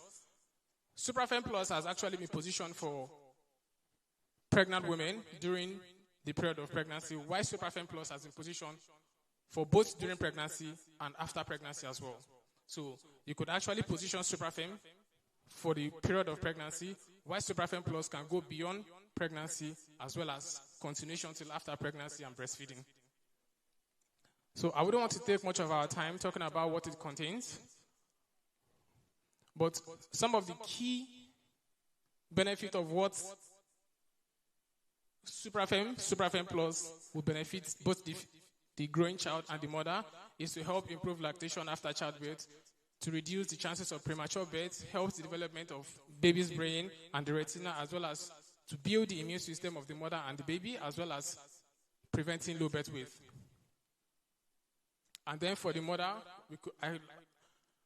to quickly go through, supports energy release for the mother during pregnancy, also helps to maintain blood pressure during pregnancy and to prevent preeclampsia. It helps boost mood and aid sleep in pregnancy, and then to reduce stress during pregnancy, to relieve morning sickness during pregnancy, and to prevent excessive bleeding during childbirth. So each of these benefits have been tied to some of the ingredients that you can see here, making Suprafem Plus very, very key for pregnant women. And for all of these medications that I've spoken about, that I've listed, ranging from Suprafit Men, Suprafit Women, SupraCal, SupraWater, they are all to be taken once daily. So the risk of non-adherence is not there. It's actually very easy to take. And then quickly, I would like to move down to our nutritional support for children, which we have called SupraKids. So SupraKids syrup is actually a nutritional support that we've positioned for babies, considering the fact that they are still young, they are still growing children. Of course, the need for supplements is not to be overemphasized in order for them to avoid the risk of having growth failure, to have decreased cognitive and intellectual impairment, as well as the increased risk of infections, delayed development as well. So, SupraKids. SupraKids is something that is very, very essential for children. Okay, so I wouldn't want to take much of our time going through what it contains. So in a nutshell,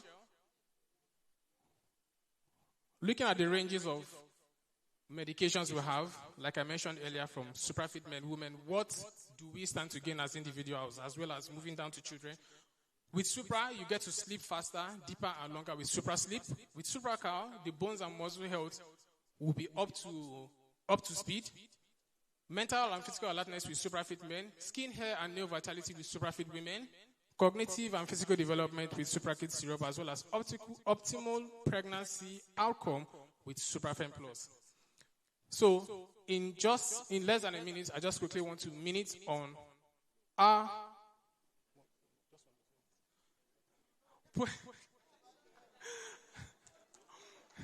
Polyfort. In less than 1 minute, I should be done with Polyfort.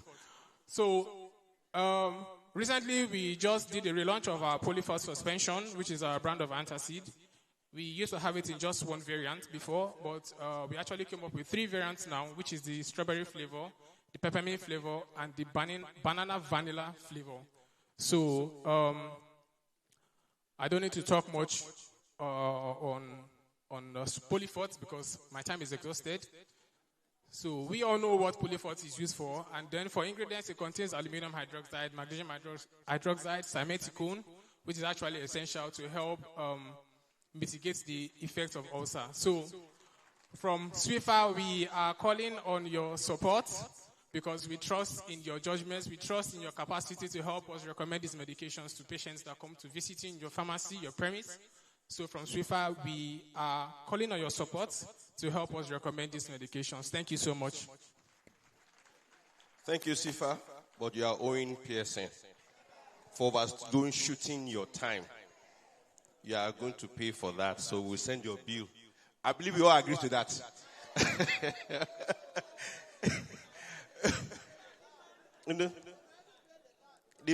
For taking over the time, there was a time I agreed to this.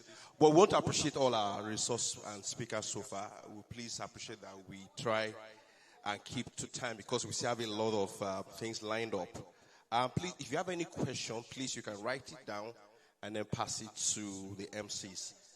Remember, professional excellence is not a destination.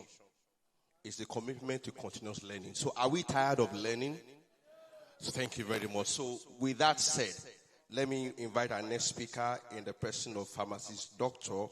Khadijat Adebolade, FPC Farm. Please come forward for your presentation, and we appreciate your time with us today. Let's give her a Lagos welcome, warm welcome, appreciation. Thank you very much.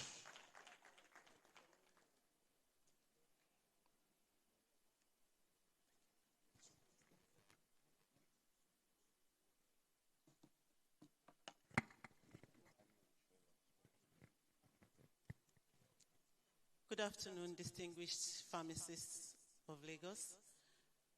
My name is Khadija Adebolade, and I'm just here today to share with us a few slides on what is like an emerging practice for us as pharmacists.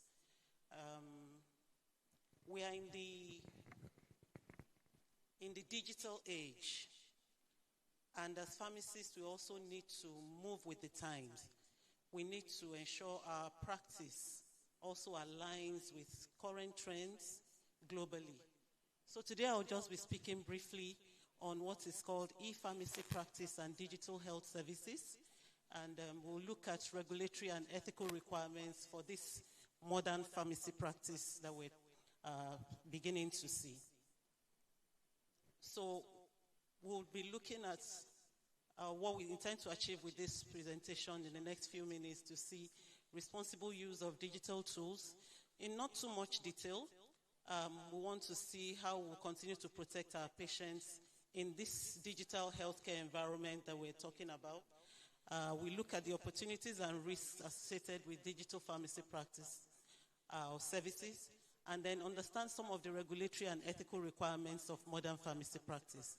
So we won't really be saying anything new to ourselves. We will not really be saying anything we don't know.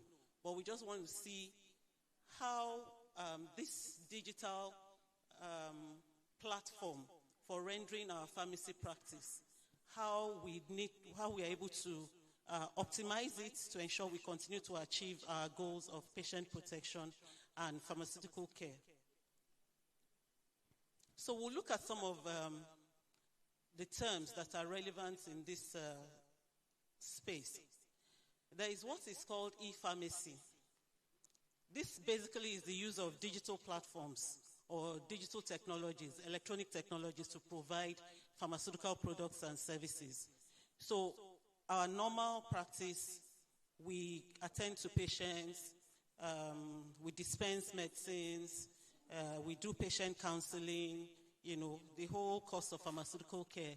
But what this e-pharmacy is saying is that you want to use a digital platform or use electronic means to actually carry out your services. So it may include online medicine ordering and delivery, e-prescribing, telepharmacy, digital counseling, electronic payments, and adherence support, all using a digital platform to do this. Then you also hear online pharmacy. Online pharmacy is just like your normal, regular pharmacy, only that it's now not physical, and this focuses mainly on digital sale and supply of medicines. Then telepharmacy focuses on remote pharmaceutical care. We normally deliver pharmaceutical care with our patients sitting in front of us, but now we're talking about using telecommunication tools to be able to deliver the same care. And then digital pharmacy practice, which is actually a broader, scenario. It covers, I'm sorry? Okay, sorry. So it's broader and uses digital technologies across the whole of pharmaceutical care in terms of using automated systems to do your dispensing. We may not be seeing that here in our own clients, but this is happening globally. And then, of course, the reigning thing, AI, artificial intelligence. How do we use this in our practice? So under digital pharmacy practice, you find AI is being used for medication therapy management, our electronic health records, integration of electronic health records, that's still under digital pharmacy practice. So many of our hospitals now have these systems using electronic health records. So to be able to integrate our activities in the pharmacy department to ensure proper record keeping, in an electronic system. Then we have clinical decision support software. These are software that help you, to check for drug interactions, to check for medication errors, even to provide alerts when there are contraindications and all of that. So that is also part of digital pharmacy practice. And of course, telepharmacy consultations in terms of using your teleconferencing tools, to do your consultations with your patients and all that. So digital pharmacy practice is like the broader one, and it's more or less all-encompassing for our practice. So looking at digital health services that relate to pharmacy, I've mentioned telepharmacy. This includes remote counseling, using our electronic platforms to do your counseling, doing your prescription review with your patient, doing medication reconciliation with the patient, medication therapy management, and follow-up. So these days, we are all familiar with having virtual meetings and all of that. So using the same teleconference tools, to actually carry out our pharmacy counseling and pharmaceutical care activities. Then e-prescribing. This is also electronic transmission and review of prescriptions. So especially in hospitals where they already have the electronic health systems, where they use electronic systems to manage patient care, you'll find that the prescriptions from the doctors are transcribed, on the system, it's sent, and then in the pharmacy you receive it, you're able to review what the doctor has prescribed. So that's part of our practice using digital systems. Then you have the M-Health or mobile health. So this helps with medication reminders. A lot of us on our phones, we have the Samsung Health and other health software on our phone where you can get your medication reminders, you can get your, you can monitor your blood pressure, your blood glucose, and all of those things. So those come under M-Health. Then I mentioned CDSS earlier, Clinical Decision Support Software. This helps you to look at interaction alerts, allergy checks, dose adjustment. So these are software that in your pharmacy you can have them when you receive a prescription. Maybe a patient comes with 2, 3, 4 drugs. The CDSS will help you to check if there are any interactions between these drugs, considering the patient's history, check for allergies, and then if you need to do dose adjustments and all of that. So the CDSS is one of the tools that we use in our practice. And of course, I talked about electronic health records, interoperability, digital records that can support continuity and coordination of care. So many hospitals that have these systems, both the lab reports for the patient, the doctor's prescription, and all of that, they are all integrated. So by the time you are receiving it in the pharmacy, you're able to look at all of this together and be able to ensure proper care is given. Okay, so looking at some of the benefits and risks associated with this e-prescribing, we're all very, very familiar with the issue of doctors having the best handwriting in the world. So with e-prescribing, you don't have to suffer trying to look at or trying to decipher what is it that this doctor has written. So the issue of illegibility is addressed, and then having this e-prescribing supports prescription review. We're able to review the prescriptions properly And it helps us to improve our documentation. In everything we do, we need to ensure proper documentation, because they say anything that is not documented is not, it's a rumor. Once it's not documented, it's not done, it's a rumor. So the e-prescribing helps us to be able to document easily, and of course, it will help to reduce some of the prescribing errors, especially when it is integrated with all the other tools that we've mentioned. But then, again, as good as this sounds, there are still some risks associated. There can be wrong electronic selection, because these are, we know they say computer is garbage in, garbage out. So if peradventure, the doctor, while working, has selected the wrong patient name and is putting the wrong patient's history or information, that is also a risk that may come with these electronic systems. And then there is what is called alert fatigue. Many of us on our phones, we get all of these unsolicited adverts and pop-ups on our phones. The same thing can happen on an electronic system. Different alerts can keep popping up, and then when all of these things come, there is the risk, because when you see them, you just say, this thing has come up again, you just close it and close it and close it. But there is the risk of missing out alerts that could actually impact the patient. So that is another risk with these kind of systems. Of course, system failure.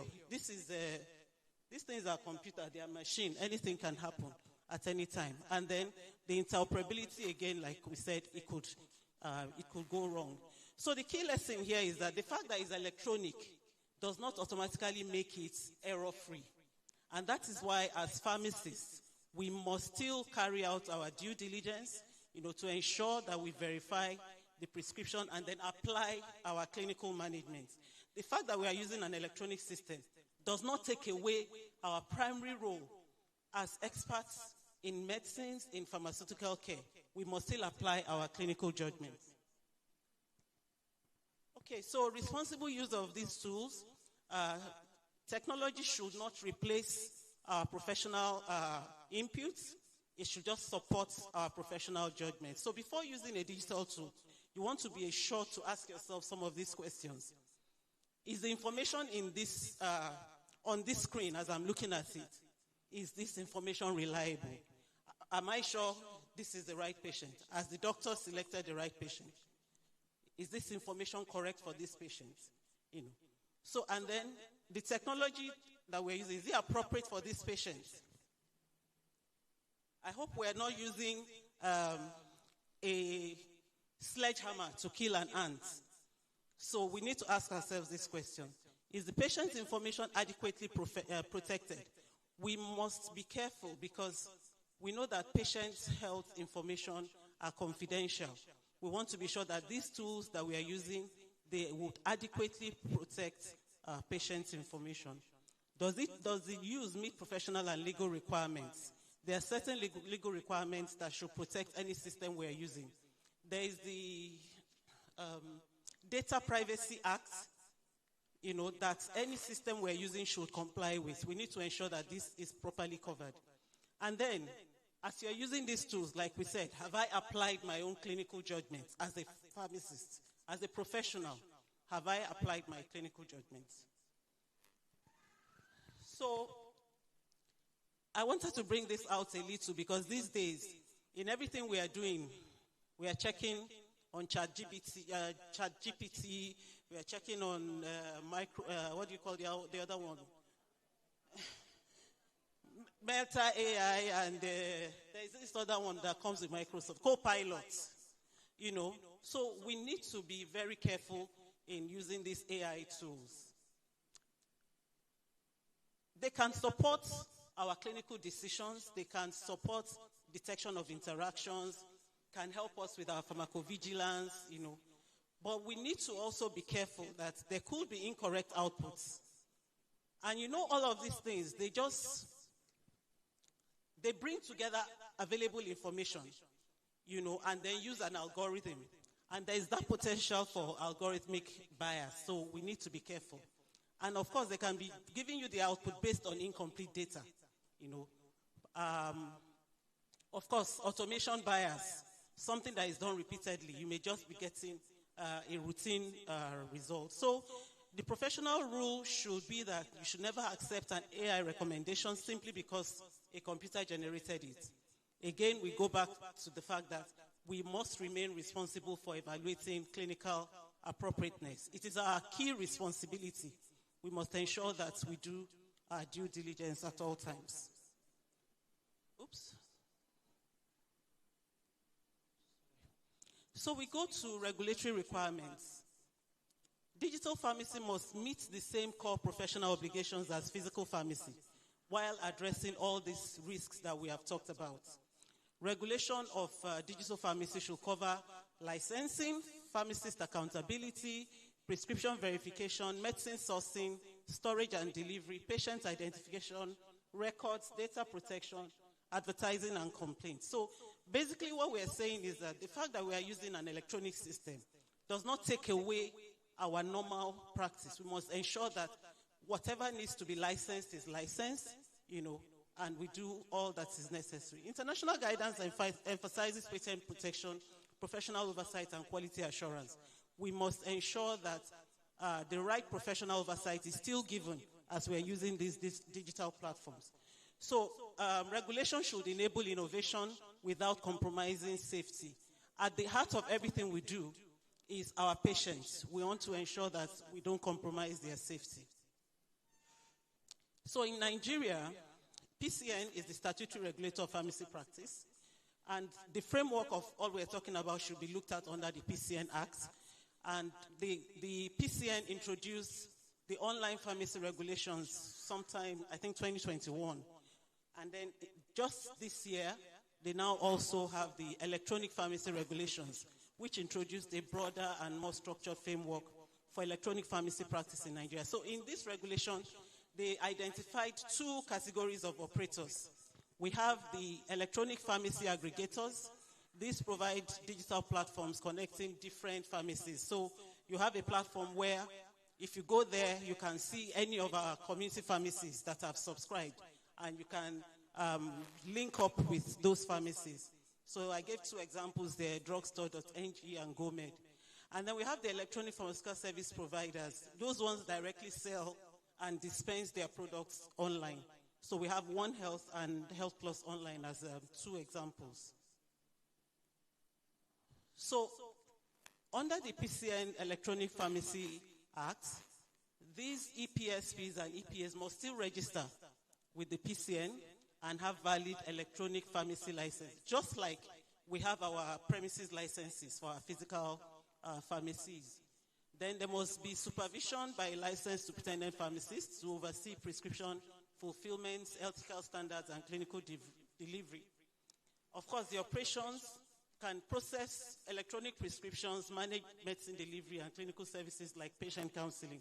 All of those will be part of the scope of the license that is issued by PCN. Storage and proper monitoring of stock. So just like you have in your physical pharmacy where you would want to check your stock, you store them properly, the ones that should be in the fridge are in the fridge and all of that. The fact that it's a digital pharmacy doesn't absolve you of all these responsibilities. Then for cross-border sales of pharmaceuticals into or out of the country, this is strictly banned, it's not permitted for these EPSPs and EPAs under the PCN electronic pharmacy regulations. Then, of course, data privacy must comply with the relevant digital data protection laws to keep patients' health records safe. And, of course, as we go into this and many of us get involved in this digital pharmacy practice, we need to always check the current PCN requirements before operating or advising on these services. So still on the regulatory context, NAFDAC is responsible for regulation of the products. So we would also expect that the EPAs and EPSPs should ensure compliance with NAFDAC regulations and guidelines. In terms of stocking of registered products, the fact that it's online pharmacy does not mean you can stock or dispense anything you like. Ensure that these products are properly authorized. Advertisement also must comply with NAFDAC advertisement regulations to ensure regulatory compliance. Pharmacovigilance is a key responsibility for pharmacists, so the digital pharmacy should also have systems to receive and report ADRs. It's very important. We heard from the last presenter how important our role is in disease surveillance and all of that. So also getting these adverse drug reactions should be part of the systems that is set up in your digital pharmacy. Supply chain traceability also for the products that you are selling in this digital pharmacy space. We want to ensure that that is covered. Ethical requirements. We all know that patient information is confidential information. So the fact that you are doing it by telepharmacy does not absolve you from the responsibility of ensuring that the patient's information is protected. Like I mentioned earlier, the data privacy rules must be adhered to. There must be digital data protection to ensure the health records are safe. Then this is one key area that many of us may not really pay attention to. Informed consent.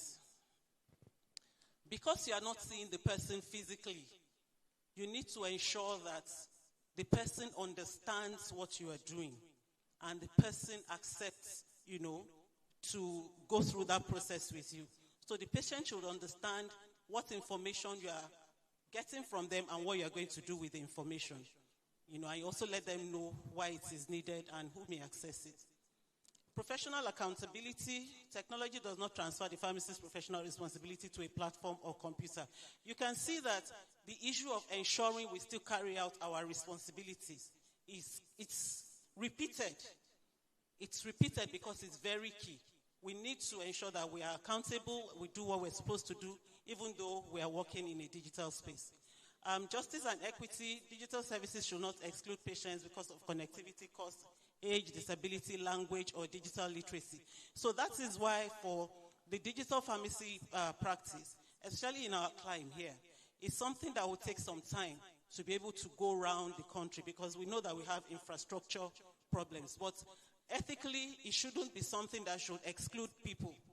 The fact that somebody is in a remote area should not preclude the person from getting health services. Basically, that's what we're saying. But in this digital space, we know that in our own clients here, it may take us some time to be able to do that fully. So this is just to reiterate what we already know. Prioritize patient safety, confidentiality of information, provide honest counseling, refer cases like we had heard earlier, and of course collaborate with other health professionals. I won't go much into this. This is just what I had said before. So during your professional online communication, you verify the patient's identity, use clear, understandable language, confirm allergies and relevant medication history, give care instructions, use teach back where appropriate, document the consultation, advice, and referrals, escalate urgent or ambiguous cases. A digital consultation is still a professional consultation, so that the fact that you are doing it digitally does not absolve you from ensuring that you do what you would do normally if it was physical. Patient safety. In this digital space, there are some risks again that we need to highlight. The possibility of having counterfeit or substandard medicines through these online channels. This is a very, very big risk that we all need to work around. And that means that for us as pharmacists, we ensure that the source of our products is verified when we are sure of where we're getting our products from. Medication errors, I've mentioned this before. Fraudulent pharmacies, unverified registration, no identifiable pharmacies. That is why that PSN regulation is there, but we all should join hands to ensure that that regulation is properly implemented. And then, of course, the issue of cybersecurity. We know that anything that is an online system is at risk of cyber attack. You never can tell what people want to do, especially when it involves payments and all of that. So cybersecurity is also a risk. I think I'll just cut over this. So quickly, a quick checklist for us when we are using digital systems to practice. You verify that the platform and responsible pharmacist meet applicable regulatory requirements, confirm patient identity, offer an alternative for patients if there is no reliable digital access, disclose when AI tools inform any advice or recommendation given. So if you use an AI tool to come up with a decision about what you want to do for a patient, please let the patient know. It is part of the consent process. Document digital consultations, we've talked about that, ensuring proper documentation, obtain genuine informed consent, regularly visit the PSN Code of Ethics, use secure access control communication and records, obtain and document appropriate consent, counsel with the same professional standard as you will do if it was in person, verify your medicine store, your source, quality, storage, and delivery conditions, then keep digital health, AI, and regulatory knowledge current through programs like this. So, the barriers in Nigeria: infrastructure, electricity connectivity, regulatory. This rapid technology change is something that regulation is trying to catch up with. Of course, as professionals, again, digital competency gaps are there. Many of us may not be so savvy with these online platforms. And of course, for the consumers too, digital literacy is also a challenge. And then economic issues, device and data costs, implementation costs, because some of these platforms can actually be a bit pricey. Okay. So this is just to summarize again what our roles are. We need to evaluate digital health information critically, use digital tools safely, verify medicines and online providers, protect our patient information, communicate effectively through digital channels, recognize technology-related medication risks, and look for ways to mitigate them, critically evaluate AI-generated recommendations, maintain regulatory compliance, develop digital competencies through this kind of CPDs. So key take-home messages: e-pharmacy is more than just selling drugs online. We have seen the different things that we can actually do under this e-pharmacy space. Digital tools help to improve our practice, but they can also introduce new risks into our system. AI and digital platforms do not replace our pharmacist judgments. The fact that we are using a digital platform or we're using AI, it shouldn't replace what we will do normally, as a pharmacist. Privacy, confidentiality, and cybersecurity are professional responsibilities. We need to ensure we secure our data. Digital communication must remain clear. Patient safety remains at the core of everything we are doing. Nigeria needs pharmacists who are digitally competent, ethically grounded, and regulation aware. That's the only way we can move with the times. The goal is not simply digital pharmacy, but safe, ethical, regulated, and patient-centered digital pharmacy. So thank you. These are my references. Thank you for listening.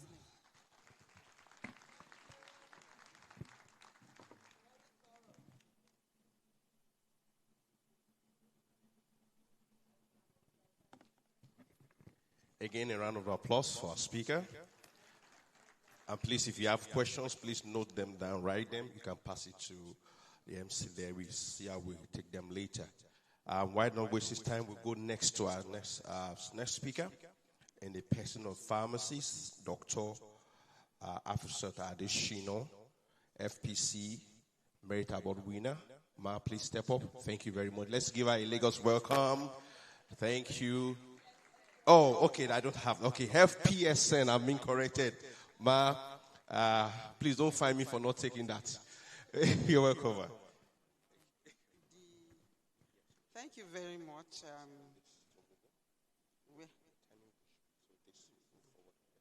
Okay. Good afternoon, fellows. Good afternoon, elders of the profession and my honorable colleagues.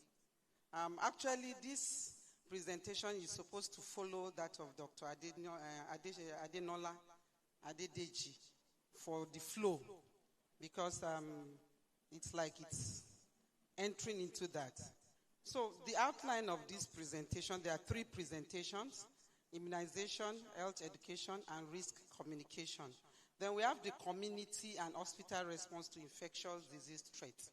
And then we're going to talk about reporting, surveillance, and collaboration with public health authorities.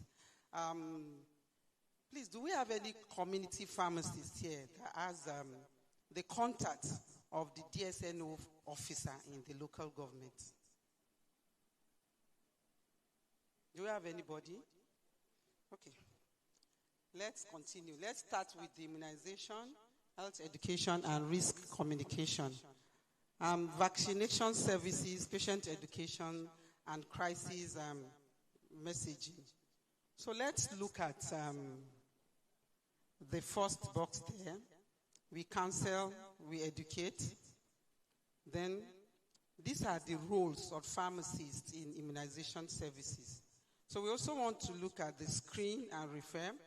We safeguard the cold chain, and then we report after events following immunizations. We are very familiar with this, isn't it? We are familiar with these roles as pharmacists. Of course, in counseling and in education, it's at any point, whether a hospital pharmacist, a community pharmacist, we have that mandate to be able to explain and the benefits of our vaccines to the populace. Isn't it? We also know that we need to also explain to them in plain languages that is very simple, especially on vaccine hesitancy. Because when you talk about HPV vaccine and you are talking about adolescent female alone, a lot of things come into play, isn't it? Some say that it is going to cause infertility. Some say it's even going to harbor a lot of diseases. You can even have some of us, yes, pharmacists, asking, I will not allow my own child to take it. Are we surprised? Are we surprised? I'm not getting a response. And why? You see? Because if we ourselves do not have that information and are not convinced, how are you going to tell somebody that you need to take this vaccination and you need to make sure that you follow the routine? So it is our duty as pharmacists to do what? To counsel and educate. And then we can also screen and refer. A lot of people come into our community pharmacies. A lot of them even in the hospital that we come across. We need to also do what? We need to tell them to understand what routine immunization is. I was in a state and the commissioner of health of that state, the child came down with poliomyelitis. The commissioner of health. Yes. I've seen that. And I know that if I explain to our daddy ABU, I can remember that incident. Yes, and also pharmacist Titi Onedo, Dr. Titi Onedo. I'm sure as I'm talking, they can remember that. A commissioner of health in a state, I will not mention the state. So what are we talking about? We have a lot of work on our hands to make sure that we give that information at any point we meet ourselves as pharmacists. Then what about the cold chain, the monitoring of the storage of vaccines? Can anybody do it better than us? Can anybody do it better than us? Please, I want it interactive so that we can spend a little time. So that I won't be like that guy that wanted money from the other speaker. I will just use my own time. So we need to do what? To make sure that we're educated and we know about the storage of vaccines. The temperatures, 2 to 8 degrees centigrade that it's kept, are they maintaining it? We don't have to. That's why I was asking, as community pharmacists, we could even render these services to the primary health care centers in our vicinity. But thank God for Lagos State. I know that each local government has a pharmacist who also acts as the logistician. So the cold chain business of keeping vaccines is nobody's business except the pharmacist. And this is an area we can also shine. Reporting of after events following immunization. There are a lot of these. And you see a mother take her child to take immunization. She comes back, and the next time she won't go back because of what? Because of what? That swollen part, that fever. She will not allow. She'll tell her, me, I will not take my child. And what are we having in that area? We are having what? We're already having missed opportunities just because there's no information. And then what about the documentation? Do we even document? That is very, very, very, very important. My Professor Aino, talked about documentation, even gave the work that has been done, especially within the community pharmacies. It's not only within the community, even as hospitals, pharmacies, and industrial pharmacies, we are all public health pharmacies. We need to document. And if you remember yesterday what the commissioner said, all what he talked about revolve around what? Documentation. Because if you don't have the data, the data are used for making decisions. So if you don't have data, you talk to somebody, you don't record it, either electronically, and it's very easy now, or even in your own paper-based work. Nobody is going to know what is going on. So you need to document the adverse events following immunization. A lot of it happen. The mothers they will come. The caregivers will come. No matter what it is, NAFDAC says report. And there are a lot of documenting field that we can do. There are even electronic that you can also do what?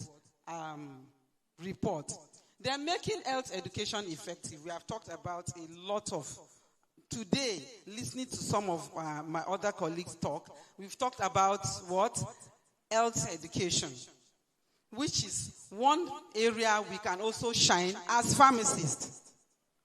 When you talk about the community pharmacy, the very first point of call. Very, very first point of call. But how do we say that we are the ones that we report this? We can only say it when we have the data. So if you give somebody, if you cancel somebody, if you give information and you don't document, it just go like that. Nobody is going to know about it. You might know, and they now say, they ask you, how many have you talked to? How many people have you taken their blood pressure and recorded and given one?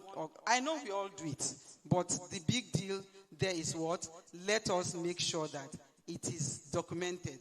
It should be in simple language. You must know your audience, and you must know what kind of information that you are giving. Now, 6 principles of communicating information in health crisis.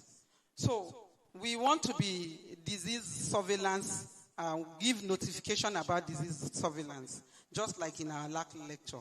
We can't do this without documentation. I'll keep repeating documentation. So what are the 6 principles for communication? Because we all agree that when it first happens, it is the community pharmacist that gets this information first. Even in the hospital, sometimes some people would have seen the doctor, the clinician, but they will still come to the pharmacy in the hospital to talk about one thing or the other. And I know many of us know this, that HIV was discovered, that virus, the discovery of it came through the community pharmacists in the United States. Why? Because they see the trend at which immune boosters are being purchased from the community pharmacy. And they see that this is coming often. This is my prescription. This prescription is coming. This OTC is, why is this moving? And they decided to report. And that is how it was picked. So we can go down the lane, down the history and get this. So first, you must say what you know as it is confirmed. And be the first to say it. If you say, I've been seeing this, but I didn't report, nobody is going to give that credit to the community, to the pharmacies. So once you get it, once you know it, and it is coming unusual, this particular thing is being reported unusual. It's not the usual that we see. So you'll be the first to report it and report it accurately. And now it has to be true. It has to be accurate before you speak. So I'm getting this. When somebody say, bring what you have seen, you say, it's plenty. Like some people say, they say, I've seen a lot. But where did you document it? Because that is what is going to be your own source document. Then cite the source. Don't guess. I got this from Victory Drug. I got this from Robinson Pharmacy. We work together. It's in Bagada. This is in Festac. This is in Badagry. And then you come together. So it is not something you are just writing. Then acknowledge. You need to do what? You need to acknowledge fear and hardship before facts. Because a lot of people will bring it. We know what happened during the COVID. People grinding ginger and garlic. Some people became, they caused ulceration of their GIT, isn't it? Some people were entering into salt. Because it is the information they are getting. Abi? Some people took overdose of so many things. I knew people that came up with a peptic ulcer. Because they have caused the ulceration of their GIT, isn't it? Because of that fear. Even some of our colleagues will not take vaccines, COVID vaccine, because they are afraid so that they will not die. Isn't it? So then you give something people concrete to do. You need to give information. You need to give information. This is not proper. Salt will not come and kill a virus. Abi? So we need to explain. Then engage the public as capable partners.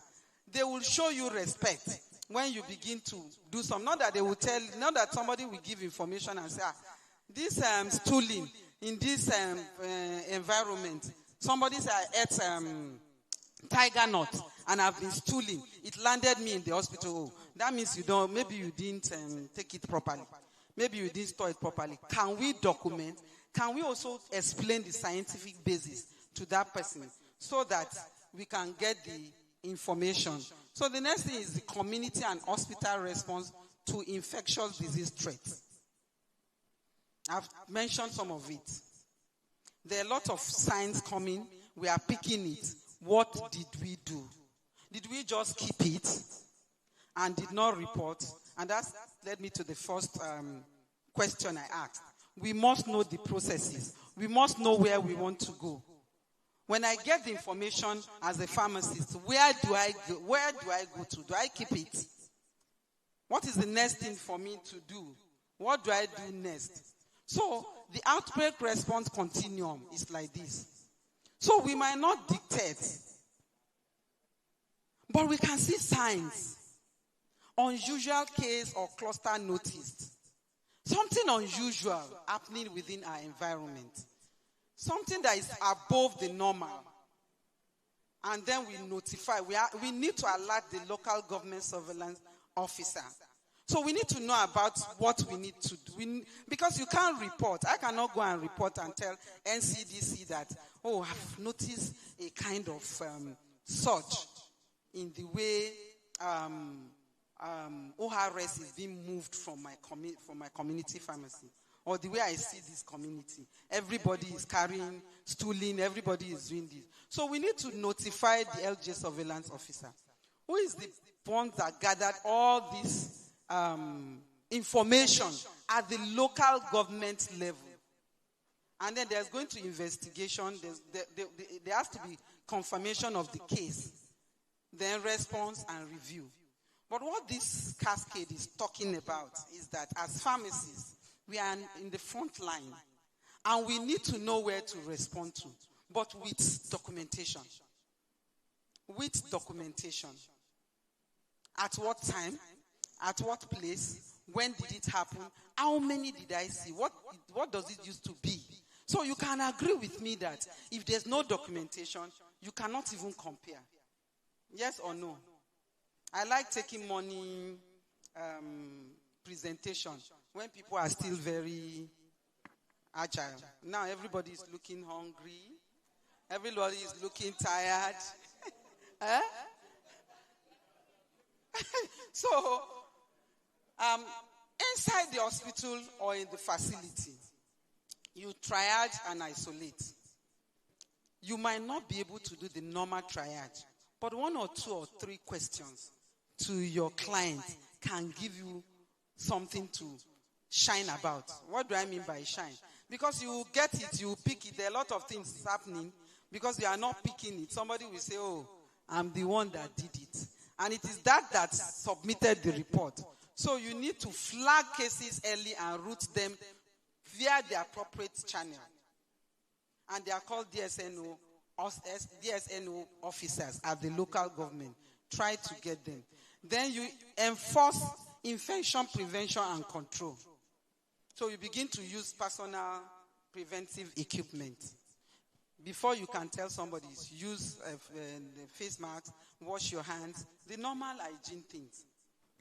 We begin to put this with documentation. How many did you cancel within the day, within the week, within the month? Then, of course, secure commodities. This is in our own territory again. Whether at the community or at the facility.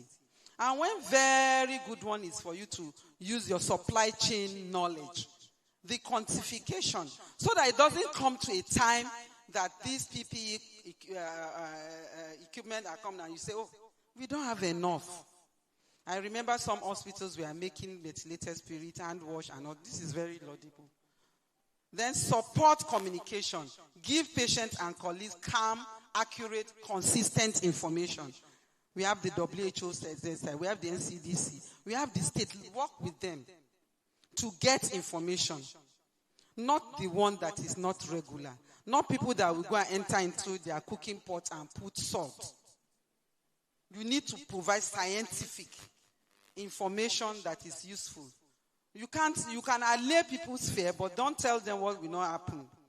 Don't worry, they know they're supposed to take booster dose, they're supposed to take all these vaccination, but they'll still come and ask you, as a professional, when you yourself do not even believe in it, how can you talk about it?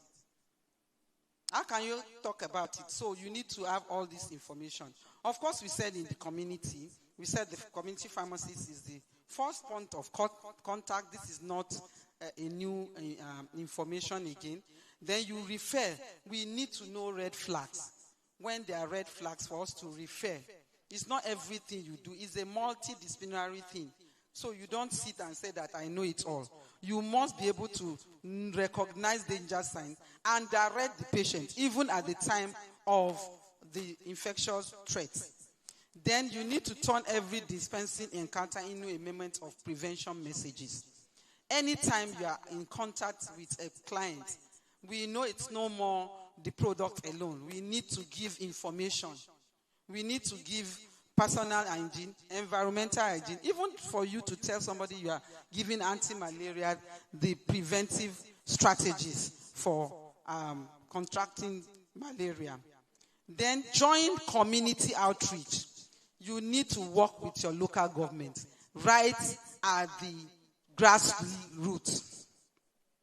You can't be in a community and not know the LGA chairman, the health supervisor, the DSNO person who is in charge of community family planning, who is in charge of malaria, who is in charge of even TB, tuberculosis. Because you have to work together. So you need to know, or you need to have all this information, even within the hospital. You need to know sometimes when you come into the hospital, you meet colleagues. Where can I get it? Oh, I don't know. When I just come, I walk into my office. No.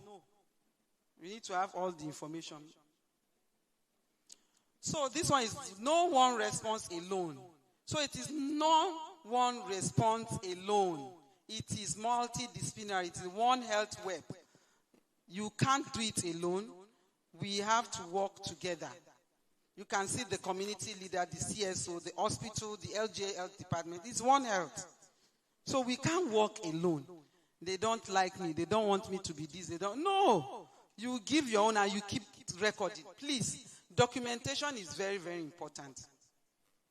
Documentation is very, very important. And I will give example. I remember just today, I was telling my colleague, pharmacist Damilola, that come and meet pharmacist Yola Bolagadi. They were the first that had HIV counseling and testing. As far as in this Nigeria. And I said I'm going to bring, I'm sorry I should have brought this breeze into this presentation. And why was it like that? It's through with counseling, isn't it, sir? They started with counseling and telling people to test, know your status. And then they were saying, no, it's not for pharmacists. It's not, no. But there in their community pharmacy, they were doing this. And I remember my Oga then. Hafsat, why do you want community pharmacists to be involved with HIV testing and counseling? I said, because they are very first point of contact to some of these people we are looking for. She said, bring evidence. God bless you, sir.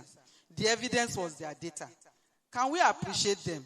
At least I'm simple. And I saw pharmacist Jerome earlier today. It was that data we were able to carry and show. And she said, they do this. They do this. Yes, I said, they are the CEOs of their business, and these are the things they do. That data that day went a long way. And I made that presentation in the Gambia during one of the WAPCP conference. And why am I talking this? I'm talking this because it's a grassroots thing. And why we are able to bring the point that pharmacists do this is because of data. You can see, I will refer again to the commissioner's, the Commissioner of Health's presentation yesterday. You can agree with me that we need a lot of data to continue that conversation. Yes or no? So reporting, surveillance, and collaboration with public health authorities. Just like my past colleagues that have presented, some of us did public health without knowing. We did public health without knowing, yes or no?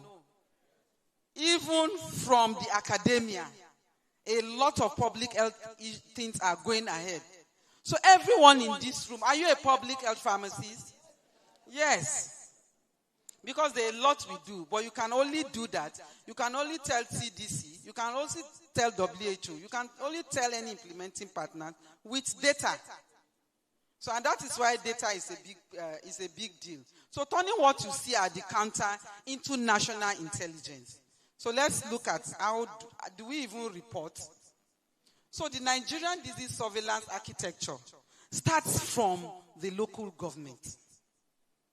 It's an integrated disease surveillance and response IDSR strategy. And the national framework is in place since 2001. So the surveillance outbreak response management and analysis system. This is an electronic platform for case-based notification, contact tracing, and outbreak management. But you must start it within your own domain first. Even if you have to, even if you have to document on the hard copy. But it's something we can do as pharmacists. Even the Kobo Collect platform, which is free, can be used to start something. The Kobo Collect platform, if you go to the Play Store now, it's free. You can start it to begin to collect your data. Then the DHIS, the District Health Information Software 2. This aggregates facility data to support planning. Then you now have the NCDC.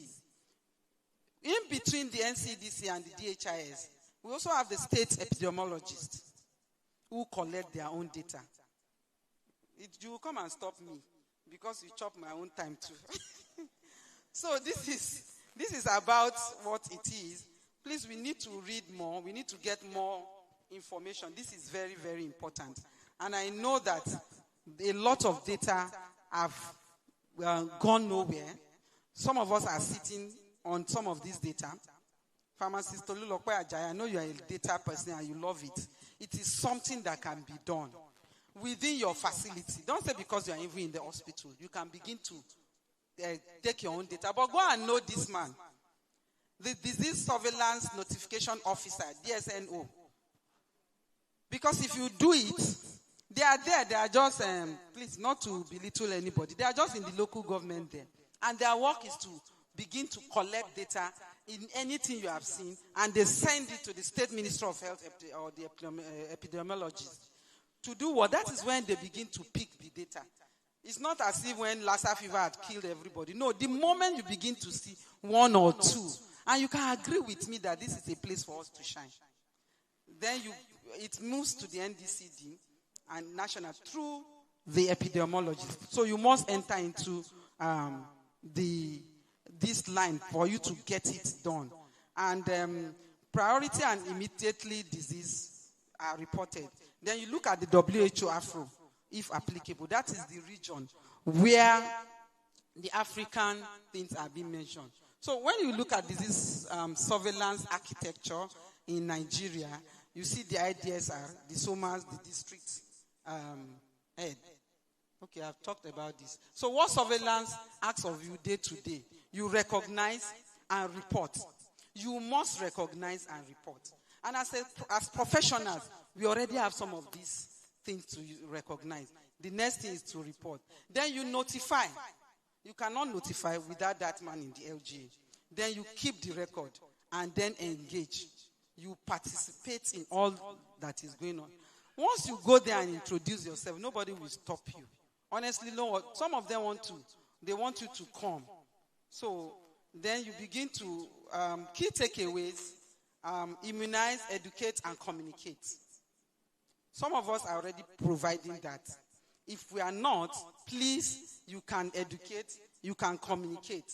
Then dictate, respond, and contain. You can't see all this without giving one or two things. Then you report and collaborate. Collaboration can never be too much. You need to do what? You need to collaborate. So these are my references. Thank you very much. If there's nothing, please just pick the fact that you must document, you must report, and you must collaborate with the DSNO at the facility, at the LGA level. Thank you very much.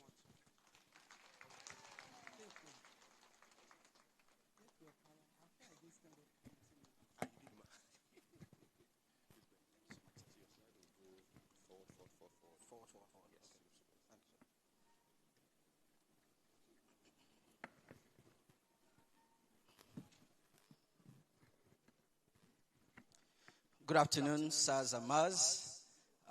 Kindly permit me to observe the existing protocols. My name is Kehinde Olawale. I'm from Pluto's Page, and I'm here to present to us Med Books by Pluto's Page. Okay. So, let me just wait for it to come up.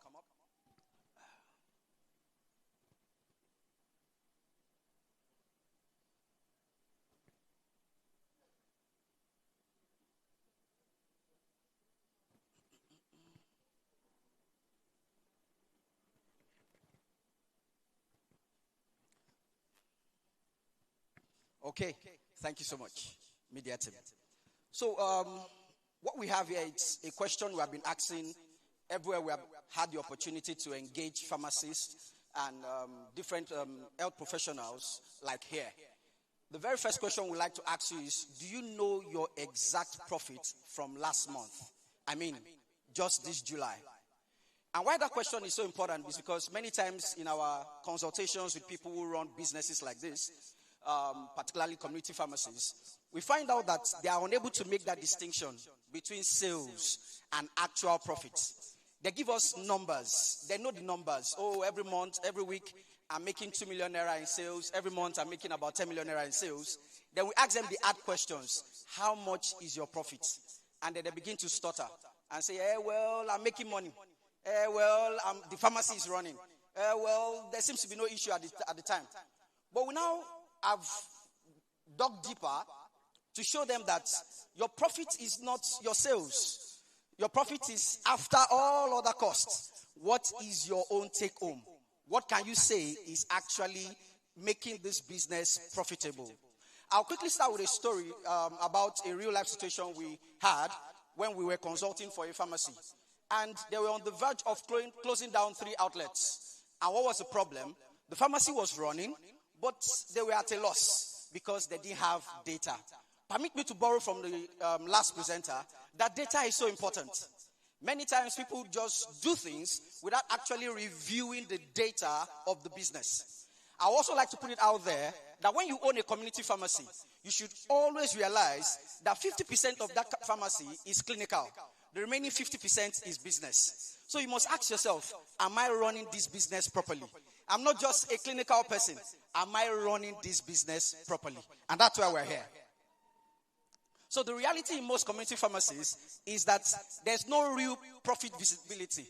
You have the sales numbers, you have, the costs that go on, but you have not actually sat down to say, am I profitable as a business? We also have had instances where people had HMO money go missing. This is money that is already your own. There have been claims, but you are not able to track them and get the payment that is owed you. Then, of course, there's the issue of scalability. In any business, you must also be concerned about scaling. And scaling is a big deal. If your business cannot scale beyond just one branch, then you are really not making money. So, and for you to scale, you need investment, you need loans, you need money, you need funding. But no bank will fund you or loan you money without proper audited accounts. And that's where we come in. So if there's any of the issues you are facing, you are not alone. We're actually here to help you solve those problems. So wherever you are, we can meet you at that point. When you come to us as a business, we come to whatever level you are at the moment and provide you with a business that banks can trust. So that means if you already have an inventory software, we can work with that. If you are still working manually, like someone we consulted for, he actually had all his business on his personal accounts. So it became an issue for him to separate his personal money from the business money. And he was running about 5 branches. And there was an issue by the time he needed to audit them. But we were able to sort that out for him. Now, this was another real-life issue. We had a community pharmacy that had about 1.2 million naira in outstanding HMO claims that she could not trace, and therefore she could not get the money. But by the time she worked with us for about the first 50 days, we were able to trace that money for her, which was already her own, and she was able to claim it properly. Then, of course, we have this real-life situation, 2 pharmacies in recent time that we consulted for. The first pharmacy actually had 8 products that were already expired, and they did not know. Yes, they were doing inventory, but it was not real time. They also had about 85 more expiring medical equipment that were actually going to cost them about 421,000 naira, and they did not know. The other pharmacy had already a certain number of products that were expired already, and they also had more that were going to expire if they did not enlist us to help them out. Now, what are we offering to you? As I speak to you, we have partnership with Zenith Bank that makes loan available to anyone who is on our platform. What does this mean? It means that literally, when you are on our platform, you are able to access this loan, 5 million naira loan from Zenith Bank, because you have been with us for about 6 months. What that means is that because you are with us, we are presenting to Zenith Bank audited accounts from your business that can make them to actually fund you to the tune of 5 million naira. This loan is actually 9% per annum. It comes with free POS terminal. And just the only requirement is that you have been with us for 6 months. Now, what do you gain when you come on MedBook's platform? The first thing here is that you have a professional in your corner every week. I can simply summarize this to mean that you are simply hiring an accountant without actually having the accountant in your office. So we are going to be your own accountant. It also means that every naira owed to you is properly captured. You will not have any HMO claim missing. You will not have inventory issues or expiry issues. You are going to have all of these things properly detailed and accounted for you through us. Then, of course, you'll be able to see real profits. It will be clear to you. Because not only are we taking records for you, we're also presenting to you data that can help you to make proper decisions. I'll take a digression to another incident with a community pharmacy. The woman, when she first engaged us, she actually said, I may not really need you guys so much. I'm making money. I make X amount of money every week. And then we began to ask her some questions. In our conversations with her, we found out that she actually was overpaying the staff she hired to do sales for her, because she had engaged that staff with a particular target. The staff was meeting that target, but it was not enough to keep her business afloat. So based on the data we actually got for her, we're now able to tell her, you need to tweak this business to allow this to happen. So the data we're providing you will actually help you to make much more profitable decisions. And finally, we're also presenting you with a financial reputation that banks can respect. Nobody, whether an investment partner, whether a silent partner, or even the banks themselves, will loan you money or give you money without proper audited records. Now, what are you getting when you come onto MenBooks? We have these different platforms or subscription plans.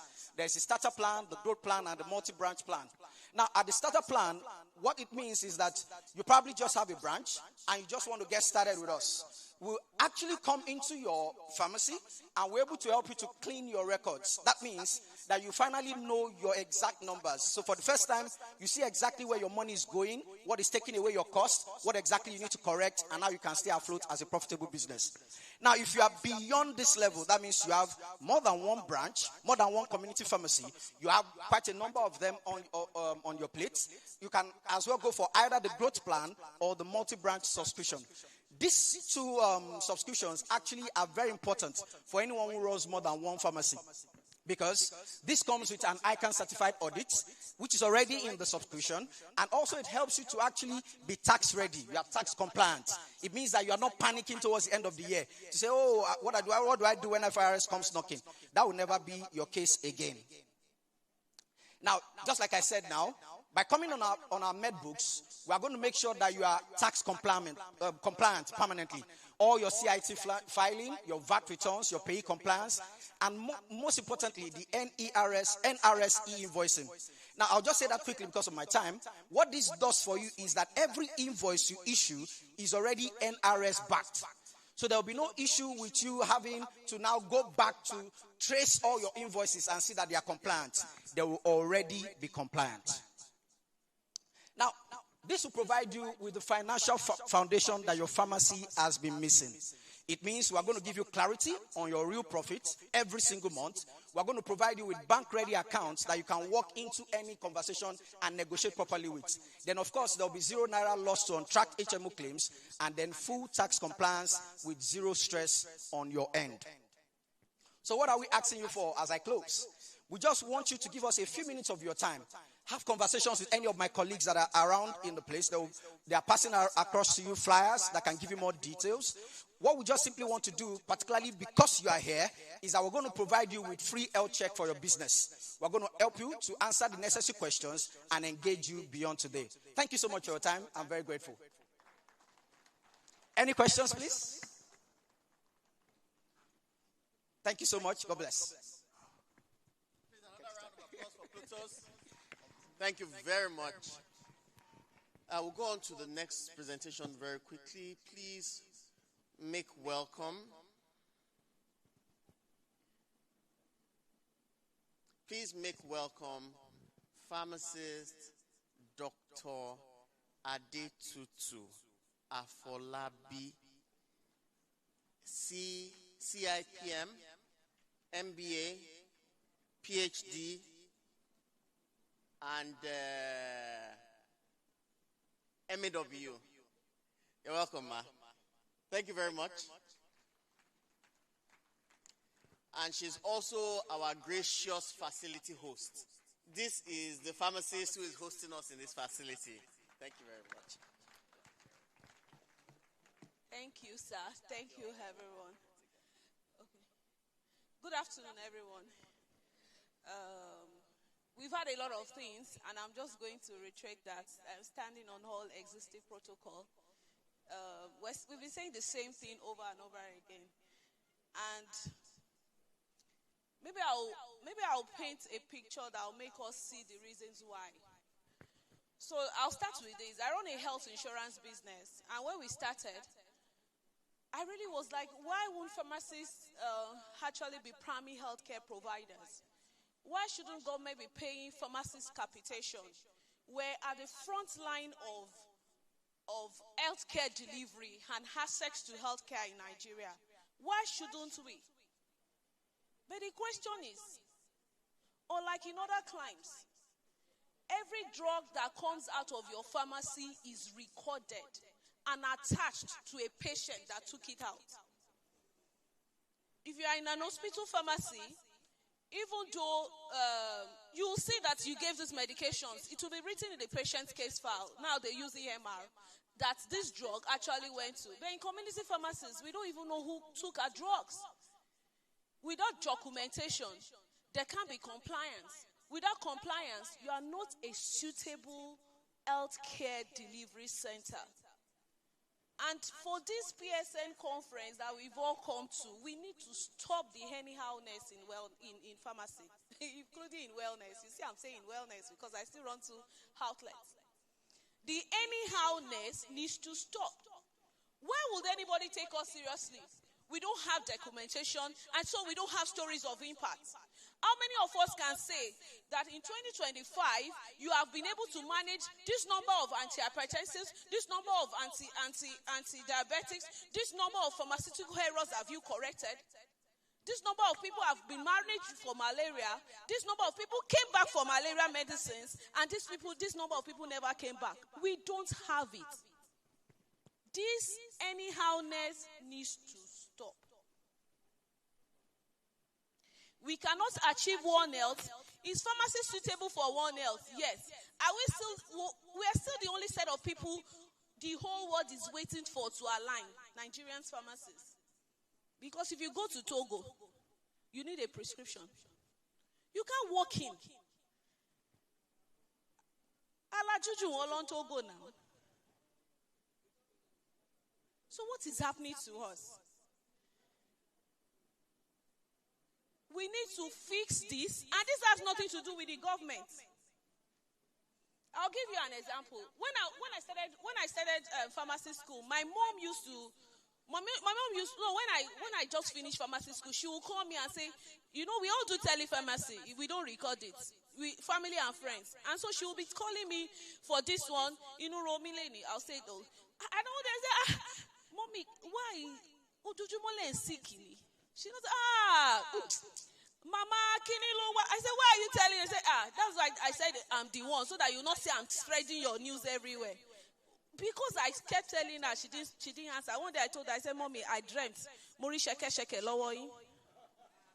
She said, sheke bao. Mo ni ro pa wa gbe yin ni. E lo fun yan logun eni e de ku. Oye mi, ori mi o je.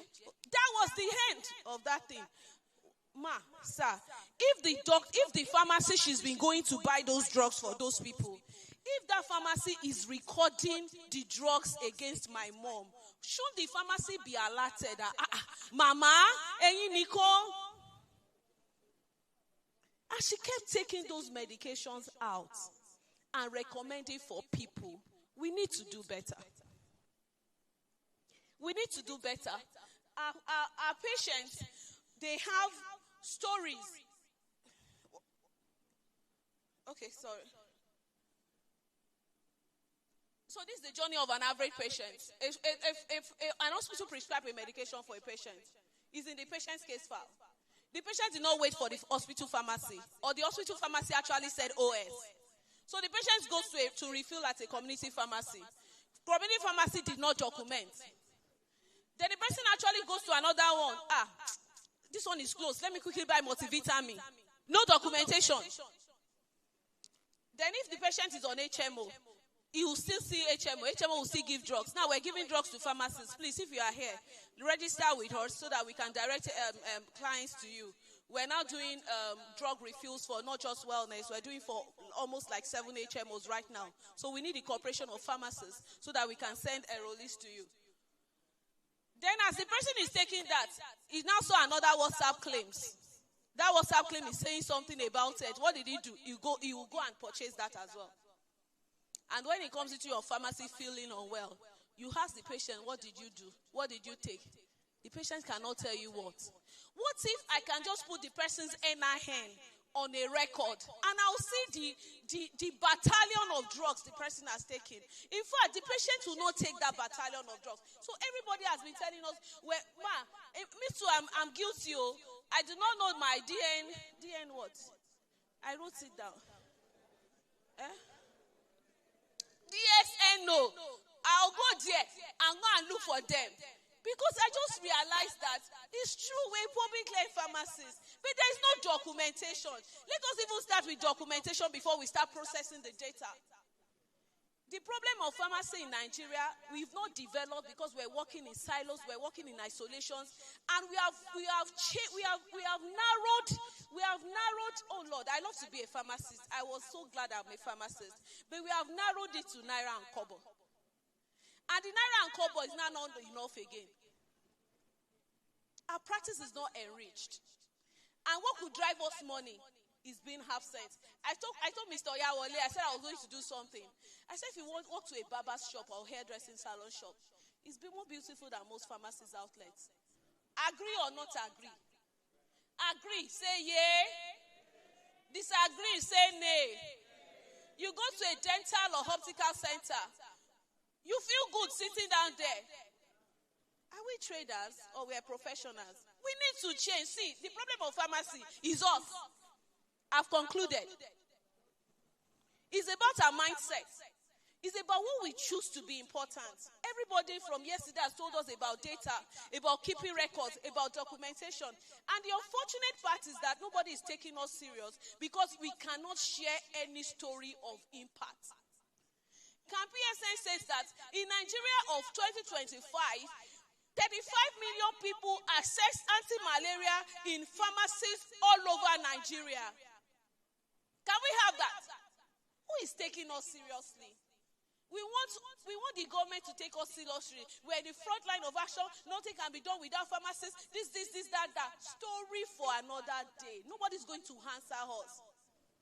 I will keep saying pharmacists in Nigeria is primitive. It will forever be primitive if you and I do not do something about documentation now. We can change the practice. PPMVs are not even our competitors. Somebody will say that I love these people. They are so professional. Why should I go to a fake place? And the problem is that even as a pharmacist, we're so busy making money that we're not taking care of the information that is fleeting around. How many pharmacists are in charge of disseminating health information on social media daily? We can't stay behind the camera. AI, people are using AI now. What are we doing? The time here is very short, so we've talked about digital documentation, capture, accurate, this thing has been done. But I want us to look at this. Some of us keep prescriptions. Prescription is not a patient record. A prescription is just telling us what is intended by the doctor. It is not a medical record because it cannot tell you what has happened to a patient that has gone from one place to the other, taking all kinds of medication. It does not tell us what was actually dispensed, what allergies are known. Prescription doesn't tell us. And it is high time pharmacists start documenting all those things. We need to sit down and I know the CEO of PSN actually said there is a pharmacy record thing that they are trying to. We need to sit down and look at this. Even me, I'm tired. I want to be proud of this profession. Some people are not in this profession again because they are not proud. And it's not because we don't know the answers, but do we even have the willingness to solve it? We can be more prestigious than this. We can be more prestigious than this. From the mindset of how we want our outlets to look like, to how we deliver pharmaceutical care. And we'll make more money in the process. Now we can check BP, we're not saying do surgery. We're not saying do surgery in your outlet. But we can make more money if we actually give pharmaceutical care.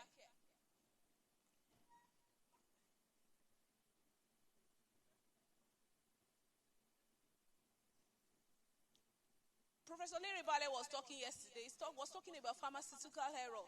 And he's saying, are we publishing it? We're not. Honestly, pharmacists are not telling the right stories. And if we don't tell the right stories, we're in the age where everybody tells a story. What stories are we telling? It's beyond the story that we came for a scientific conference. It's a story of impact. And we cannot do a story of impact if we don't have documentation, if we don't have data. If nobody can see what we're doing. Do you know how many lives we save daily? As pharmacists. If you are in a community practice and hospital, even public health, do you think you save life? Please, do you save lives daily? Who is hearing that? Who is documenting it? Who is seeing it? We cannot afford to be trivialized, our position in this profession. And do you know what? If we don't do anything, the world will go after us and leave us behind. And that is the pain I have right now. It's just like you said you don't want to. Let me give you an instance. Before now, There's someone that when you call him on WhatsApp, he's so hungry that you cannot spend 2 naira to call him. Or you cannot spend 100 naira to call him. So he does not pick WhatsApp call. Is there anybody that won't pick WhatsApp call now? The other day I saw him, he's an elderly man. I said, Daddy, pick WhatsApp call. And he said, that's the only way to call people now. Even his children will not call him without WhatsApp call. Then he likes the fact that we'll not see them on video. If it doesn't change, will the world wait for him? No, the world is not going to wait for us.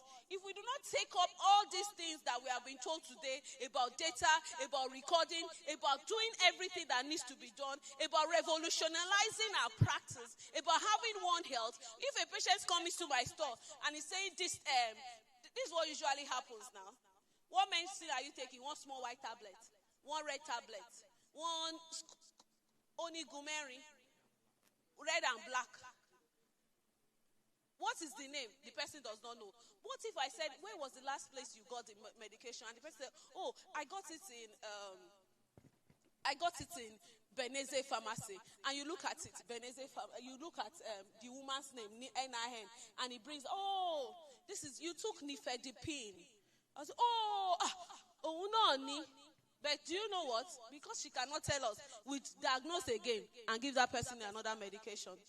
And that's how we have people running around going to what's the name? I can't remember. Who prescribed it? One hospital. Patients are so wonderful, they don't even know the hospital name.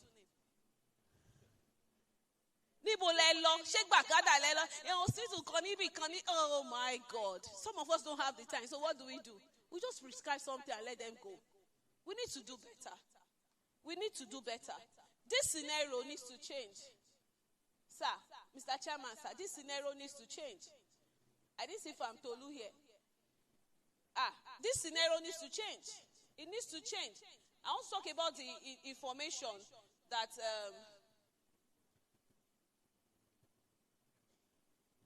misinformation is possible. So I'm supposed to talk about One Health, and I'm also supposed to talk about information dissemination. These are the information we don't have, and it's injuring us. It's affecting us. It's making the quality of our practice shameful. In 2026, it's making the quality of our practice shameful. Because we don't have data to support our activities. I can imagine if we want to approach the government for something and we say that pharmacists do this, all documented because we have the information. They would listen to us better now. They don't want their citizens to die. They don't want us, they don't want them. But if we can say that pharmacists attend to 100 million Nigerians every year, and this is the prevalent disease amongst Nigeria, based on the drugs they walk to pharmacies to purchase. Sir, they will listen to us better. Incomplete history, because everybody is just moving around. In fact, if somebody wants to buy Cocodamol and you ask for prescription, and the person walks away, do you know that person will still get it?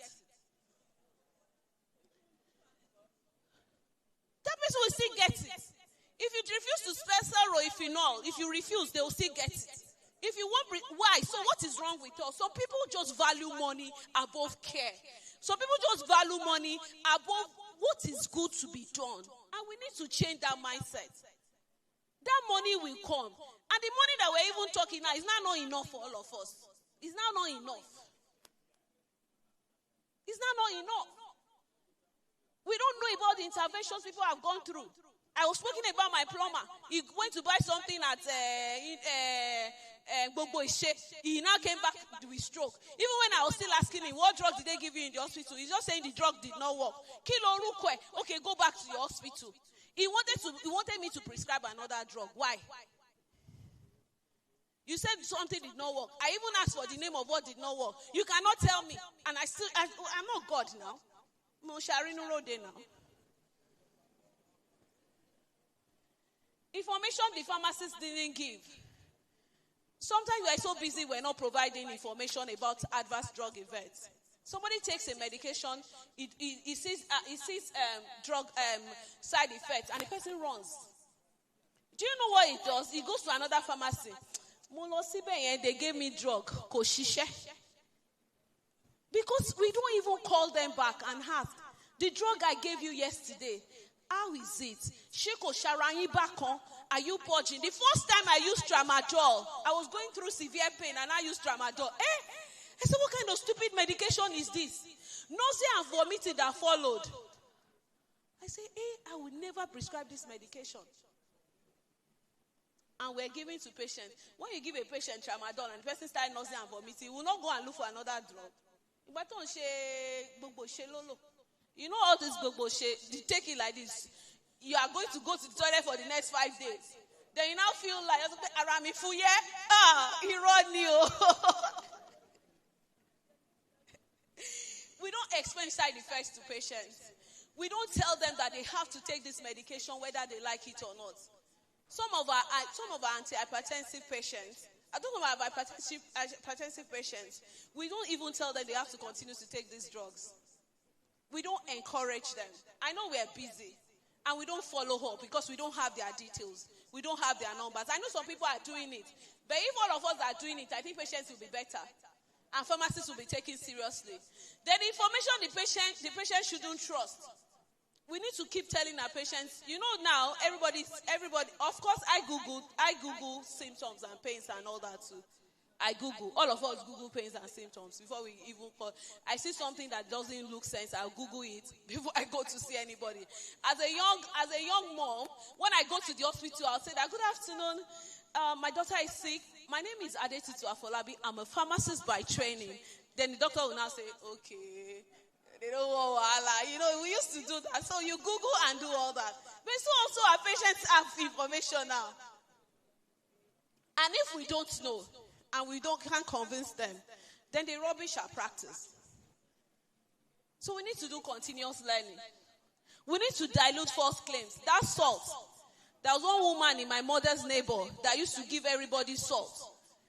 I don't know whether he went to the sea and he met to the god of the sea. Every time everybody was ill, it was when my mom wanted to, Detutu, obìnrin yẹn iyọ̀ ló fi ń heal gbogbo ayé. Bọ́mì kí ló ń ṣe pẹ̀lú iyọ̀? I said, gbogbo yín máa ní high blood pressure ládùúgbò yìí o. Ṣé kí ló ń jẹ? Ẹ̀ ń mu iyọ̀ báyìí. I had to tell her to stop. False information. Because everybody comes to you. I said, when they come to you, tell them, Mamu yo, ifupe ma gabai, wako shubulule. Bang! I said, that's how the salt campaign stopped in our neighborhood. But those false informations come to our pharmacists. They come to the hospitals. We're not dispelling them. We're not dispelling them. Unqualified advice. Everybody's an advisor. Our parents, we are not even telling them one shebe. Please use my style. If you have mothers that do that, use my style. She will never give a drug to another person. She will never do anything to another person. She will tell the person to go to the hospital. Because, you know, Nigerians, so this is my house. This time is very short, and I don't want to pay. One patient, yes. I should translate. I'm sorry. I thought we're in Lagos State now. I'm sorry, I'll translate. Apologies for not translating. I am a proper Yoruba woman. I love the language. I'm sorry. Permit me. I'll start doing that. Permit me. Did you accept the apology? Thank you. So what do we need? PSN chairman, sir. ACPN chairman, sir. This is what we need. For us to do one pharmacy, one health, we need to have one patient, many pharmacies, and one medication journey. It has to be driven by technology. I remember the few set of people that started this inventory management system. Their business folded up. Why? Because at that time, people were saying, where is the NEPA? Where is the computer? Where is the internet?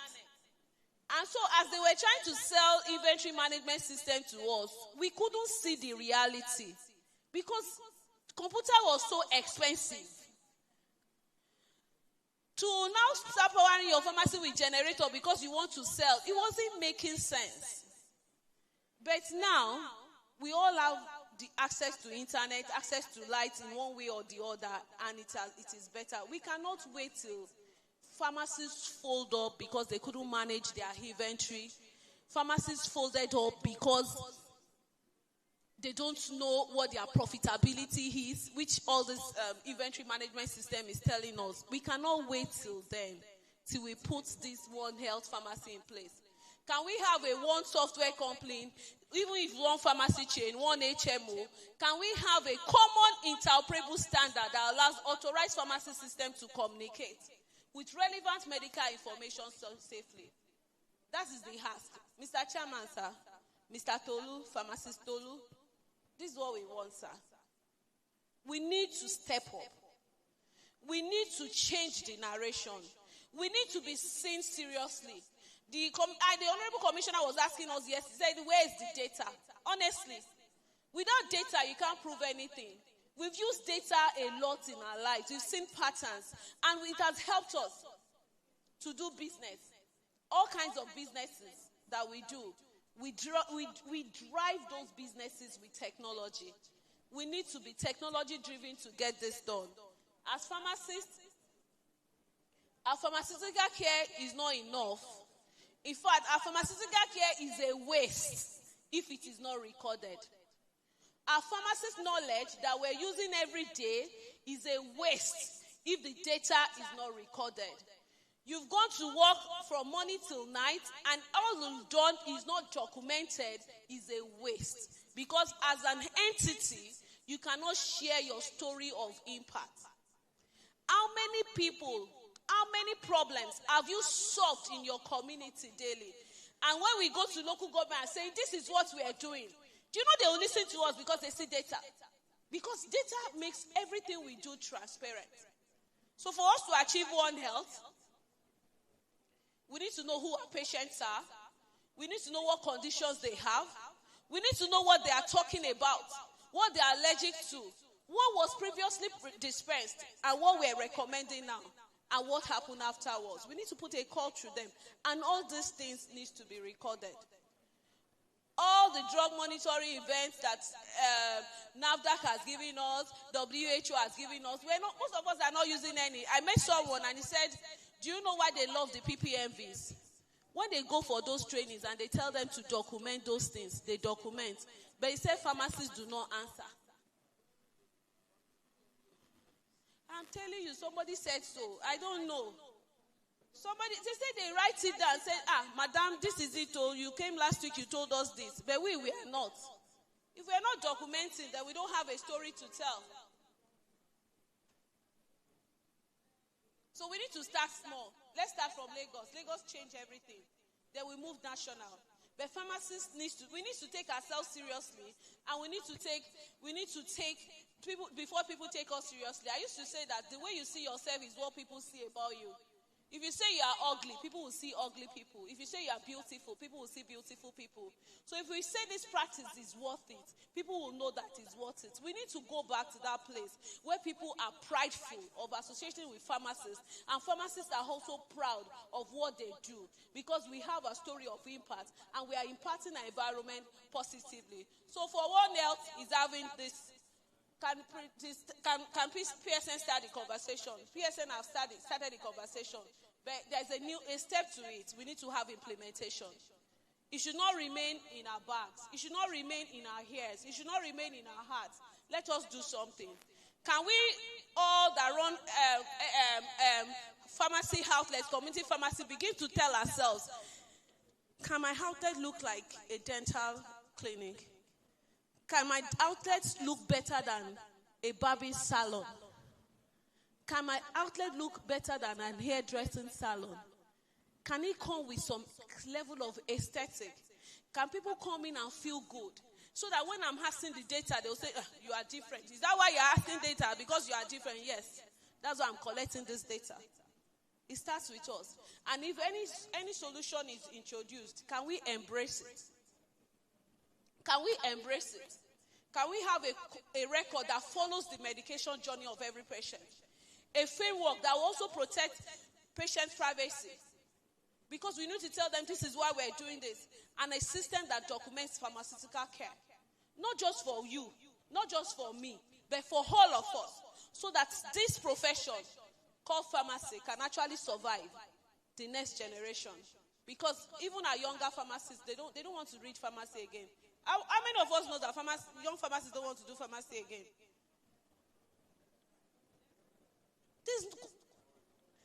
They are not seeing anything that interests them. They're not impressed. They're not impressed. So the future of pharmacy will not be defined only by the medication we dispense. This is what we are agreeing on. It will be defined by how well we capture information, how safely we share it, how intelligently we use it, and how effectively we protect our patients from information that can harm them. If we truly believe in one net and one pharmacy, then perhaps our next frontier is one patient and one medical record. Thank you very much.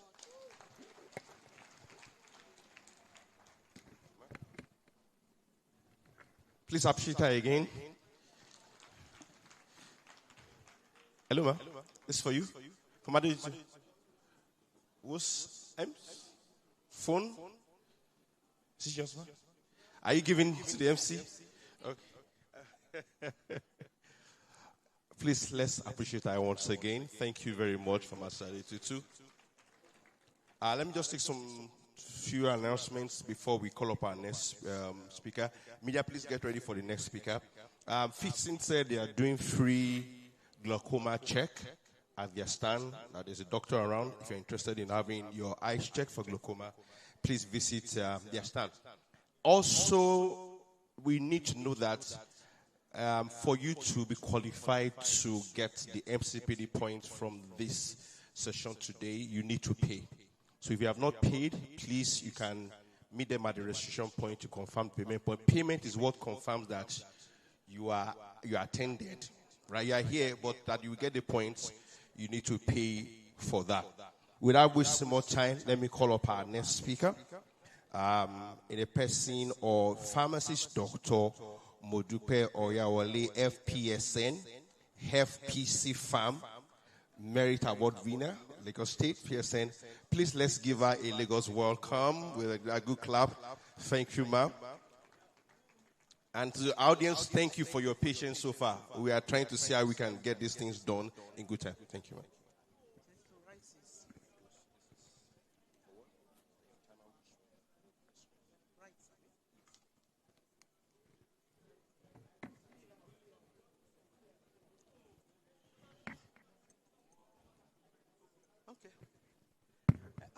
Good afternoon, everyone.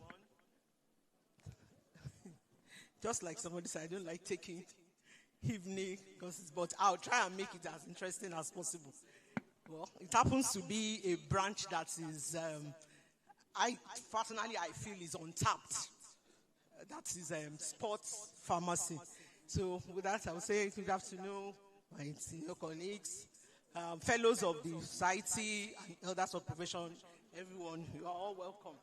So we'll quickly, I actually have 3 topics, but I'll see how we'll run through it and still make sure that we'll go. Can we go, please?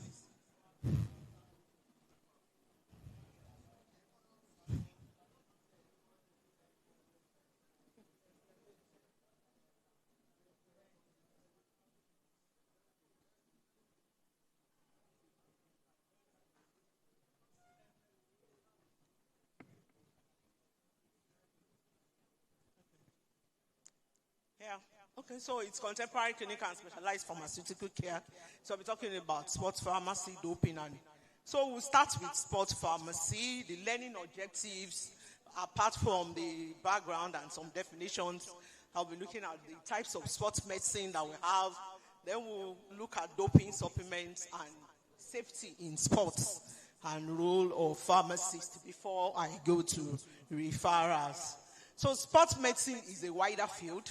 That is what also embeds the sports pharmacy into it. So sports medicine is the whole medicine part of sports, which involves that the physicians, physiotherapists, and every other person. While sports pharmacy is a specialized branch of pharmacy, like I said, that focus on safe medication use, dietary supplements, therapeutic choice for athletes and active people.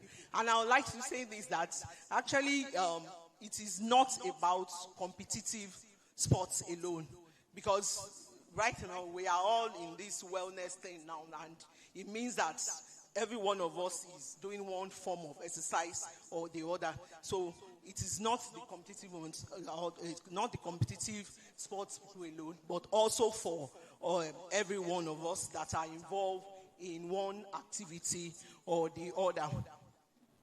I want to quickly say this, and I don't know whether there will be time to come back to it, but let's reflect on it. If it is wet, dry it. If it is dry, wet it. If it's hot, put ice on it.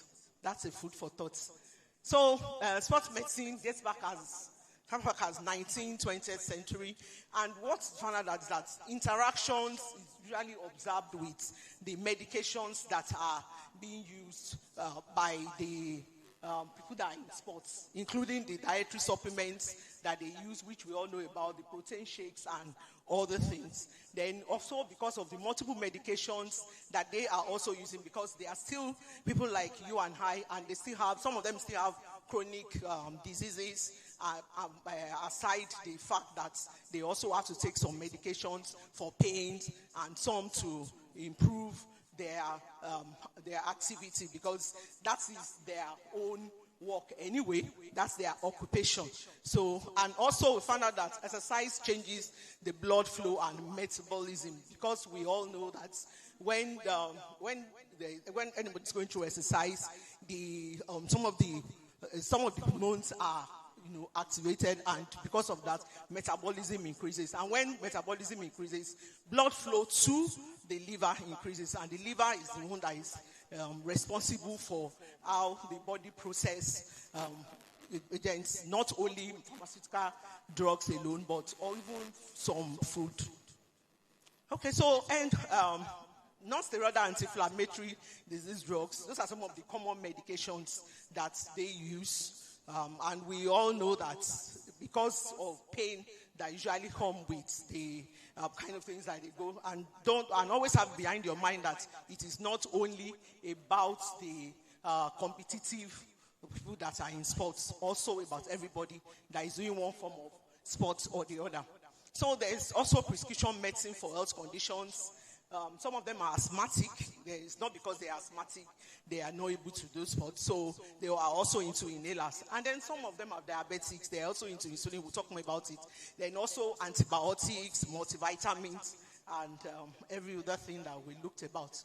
So some of the interactions that are common with them is NSAIDs. Just like NSAIDs for every other person, whether the person has ulcer or not. But the fact that they have to do it, because we found out that with intense training, and just like I said, because of metabolism that happens, it means that food don't stay long in the system, and because of that, even if they don't have ulcer, you still have some of them having almost nothing in the system that the digestive enzymes really work with. So because of that, they are more at risk for gastrointestinal distress. And don't also forget that NSAIDs have been implicated in kidney disease. Anyway, there is what we call analgesic nephropathy, which has been found to be a big issue for patients. So I'll just quickly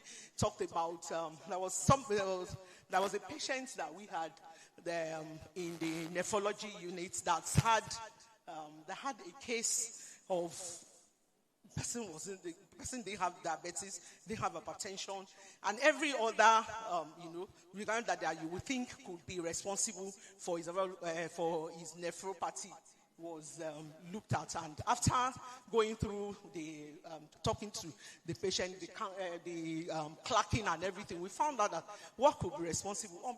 Before, one of us now asked that, what about where you work? Then we now found out that he was actually working in a factory where they were doing, I think, ibuprofen. And he has been in that factory for a long time. So just the powder alone was able to give the patient an analgesic nephropathy. So with analgesics, especially NSAIDs, it's not something to be joked with anytime, any day. So statins and physical activity, the combined lowering of statins with unaccustomed or heavy sports activity has also been found to cause severe muscle pain, myopathy, and breakdown. Myopathy is some of the side effects of statins already. But with them now, because they are involved in muscle wasting activities and everything, and because every time that you're doing the exercise and the muscles are involved and glycogen is driven into the system so that they'll be able to have what to work with. So with that, the myopathy seems to be potentiated and is even more at every particular point in time. Also insulin. For anybody that knows about insulin, anytime you inject insulin at a site, we always say that after counting 10, you should rub the place a bit. So sort of trying to distribute round. And you can imagine in a situation where the person is now involved in serious exercise or anything that has to do with moving of the muscles, you find out that there is quite a lot of breakdown, and the glycogen that is stored is used more, and so because of that they are prone to hypoglycemia even when they are diabetic. So that's where we come in as pharmacists, because by the time I'm now talking about our role, we now realize that we have potential for this, in the sense that if we come in, especially in the community, okay, for us in the hospital, I know that since we don't decide what exactly patients use, and it is when they come to us, and it's not every time that for outpatients you are able to know what is really going on with the patient and to really have time to talk to the patient. But from in the hospital, the chances are higher to be able to catch them and do. Who says that if most of them have physicians anyway, they have like personal physicians. Who says they can't have personal pharmacists? If they trust you enough to know that any drug they have to take, that when they go through you help them with interactions and making sure that they get a lot of better outcomes, and most importantly, that the medications they are using at any particular point in time do not make them worse off, so that they won't be able to practice and be able to work what they are doing, even if it's not competitive, even if it's the general one. Then banned drug, like cold chain drug or pain products, is found to contain stimulants. Okay, so what are we expected to do when it comes to sports the medicine to minimize interactions and the side effects that usually come with most of these medications? Taking medication history, a thorough medication history. We'll take our time. Once we identify that this person is into sport, especially competitive sports, and we want to do our role so that the person will trust us enough to come back and be able to say that, okay, now I have a pharmacist that can ensure that the medications I take does not affect what's going on with me. That means that we need to take a thorough medication history. Our SOAP comes to mind at this point, and everybody that has talked today have said something that if it's not documented, it's not done.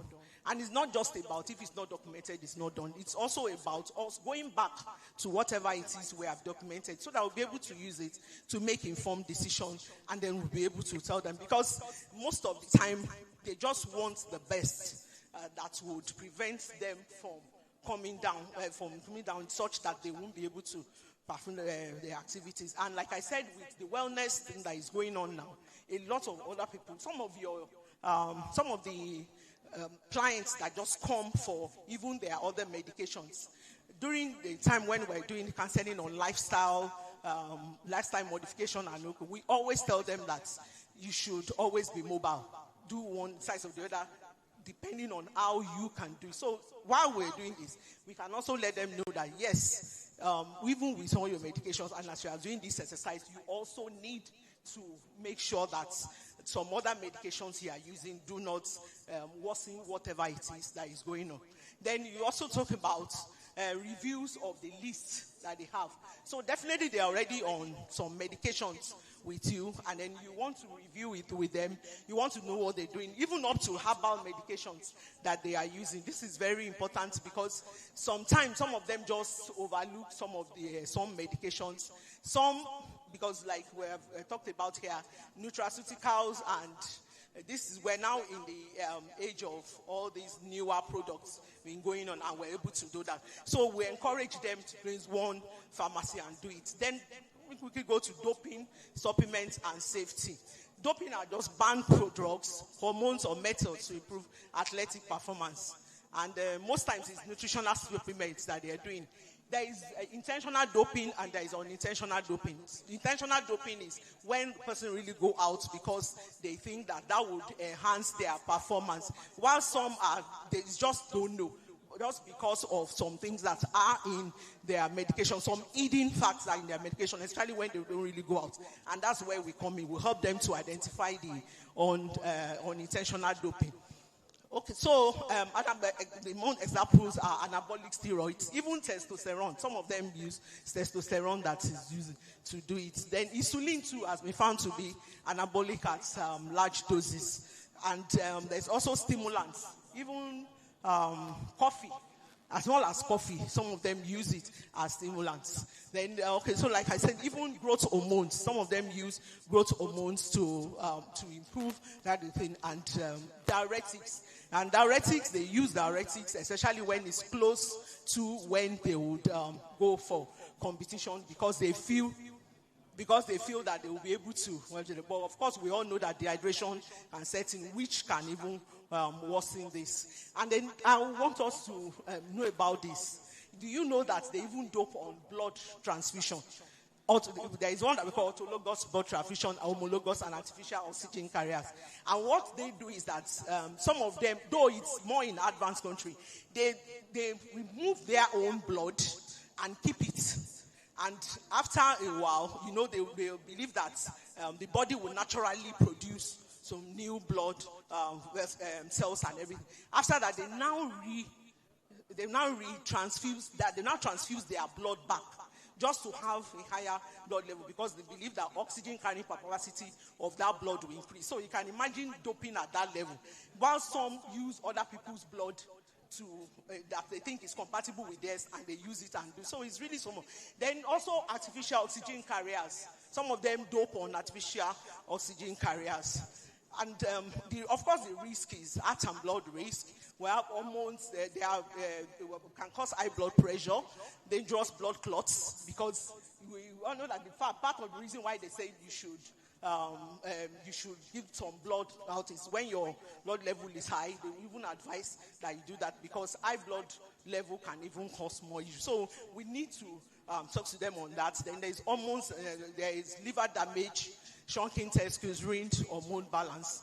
The growth problems develop from their growth hormones that they use, and then the mental health system. Okay, so I just want us to know that there is a World Anti-Doping Agency. It's currently located in Quebec, Canada. But although there are branches all over, but the main branch is in Canada. But you want to know that in Nigeria, we actually have anti-doping center in Nigeria. It's located in Abuja. And just recently, an act just inaugurated again in July. So I just want us to know. So this one, this one is just names of some athletes that have been banned. Some have been given life ban, some 3 years, some have been, even in Nigeria here. In fact, we had almost like 20, I think I saw almost 20 something of Nigerians right now that are on the ban list as a result of this doping. So for supplements now, yes, they need it, like I said, but what about the safety of the supplements? And that's where we come in. We need to help them with supplements, because the supplements that are out there, they are just too many. And most times, for the competitive sportsmen and women, for them, they just want something that would increase their ability to compete properly. And some of them don't even look at the label. But when we, as pharmacists, if we decide to go into it, because like I told somebody, when I was doing this research, I tried to look at the international sports for Nigeria especially. There is no pharmacist on the team. So anytime they travel out like that for any of these their major competition, there is no pharmacist there. Why wouldn't that? They don't have pharmacists there. Though in some states they have, like Lagos, they have pharmacists that work with them on the state level when it comes to the, but for federal they don't have. Rather they have physicians, they have physiotherapists and all those. This, and meanwhile the pharmacists, even in international, it's pharmacists that are involved in the doping. They are the ones that help in the center of this doping. So we need to take our place. In fact, like I always tell somebody, we have not even scratched what pharmacists can do. But like I tell people, nobody wants to know what you know unless you let them know what you know. So what it means is that we are going to have to step up and be able to do the right thing. And then, like everybody said, now share the data that yes, we're able to do this, we're able to do that, and they will be able to do that. And we're not just go to them and tell them that no, we have to be on this way. Nobody's going to take us serious. But we need to start something from somewhere in the community and everything. Pharmacist Tolu, I'm also calling you again. So that when the community, Pharmacist Tolu Ajayi, I'm talking to you too. So that when the community start doing it and then the results will be. So these are some of the things: protein powder, creatinine, caffeine, beta-alanine that they use. Okay, so the benefits, performance fine. But really, like I said, contamination. Some unregulated products get contaminated with steroids. And then some of the cough syrup, some of these are cough syrup, and some of these stimulants that they use, they have some hidden things that can also increase their doping. And if this affects them at the long run, if they have somebody that can advise them properly that that they need to look at the label, help them to look at the label and help them to look at the interactions that do. Then doping violations, of course, as dental procedure. But the interesting thing is that there is nobody that you are going to tell that, okay, it's accidental doping. There is nothing like that. Once you are found to have been involved in doping, you take the consequence. And this is something that we also have to do, and we help them with. There is stimulant overload. Then when I talked about unintentional doping, there's vitamins, protein powders, and pre-workout drinks that they are doing. Even energy drinks, some of them can be detrimental to them. So role of pharmacists is management of the complex drug regimen, because like I said, they are still using their other drugs along with the medications that they are using to increase the activity. So all this has to come in place. We'll help them to situate this so that they don't have, it doesn't cause more harm to them than good. Then of course we'll help them, that way we're able to prevent accidental doping. Then screening dietary supplements, adjustments of their pain relief medications. There are times when we feel that they will be tempted to use more because of the pain that they experience, but we can help them to say that it is not all about the pain. Because if you remember very well, when anybody just starts exercising and everything, you even have pain. And sometimes they will tell you that don't even use anything. Just continue that, and after some time to go. So all these things has to be to them so that they are not abusing at the end of the day. So monitor the use drug interactions. Morals, anti-doping and compliance, then chronic disease, like I said, asthma and diabetes. Some of these, their medications have interactions, and we have to look at it. Then help them with, to review their lab results. This would help inform decisions concerning how to help them to evaluate their medication. Okay, so let me go through my last topic. I told you I have 3 topics actually. So referral and intervention. I won't really talk much about it. I will just say that, well, it's to identify gap, direct physician referral. But I want to say something. I feel that I might not really go through this because, I mean, these are things that we know, and we already heard that we're going to be giving the slide. So it's just to reinforce it.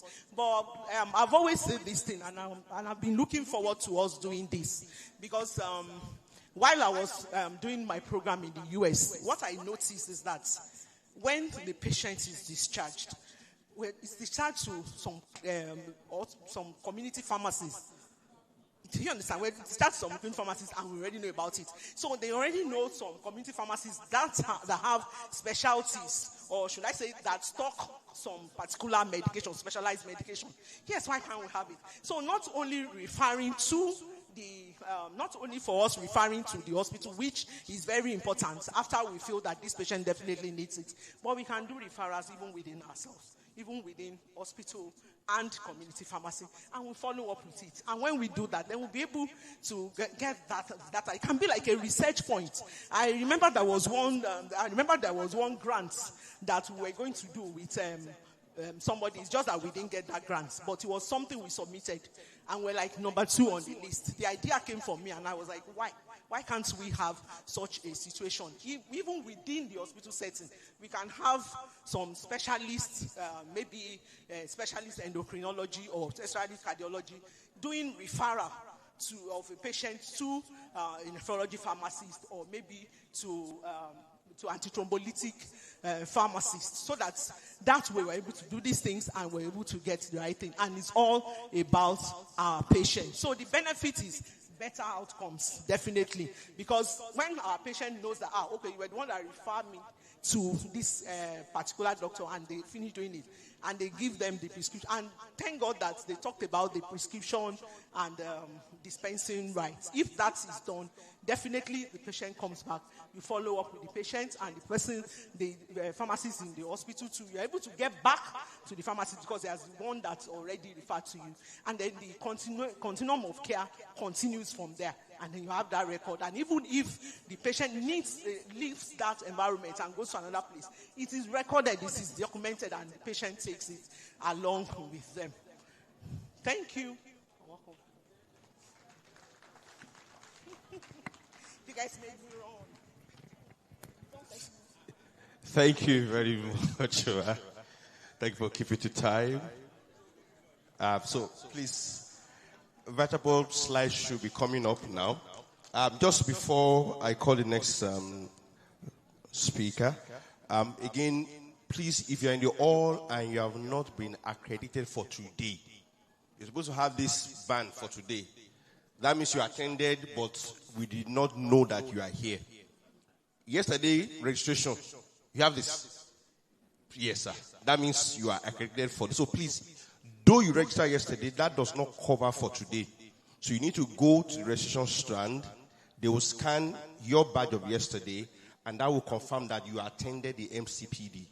Even if you paid and we didn't accredit you, it means you are not available. So please make sure before you leave, you get to the registration stand to get accredited for today, and also to make sure you make your payment if you are not done that. So, Vice Chairman, are you ready? Please come up immediately for your presentation.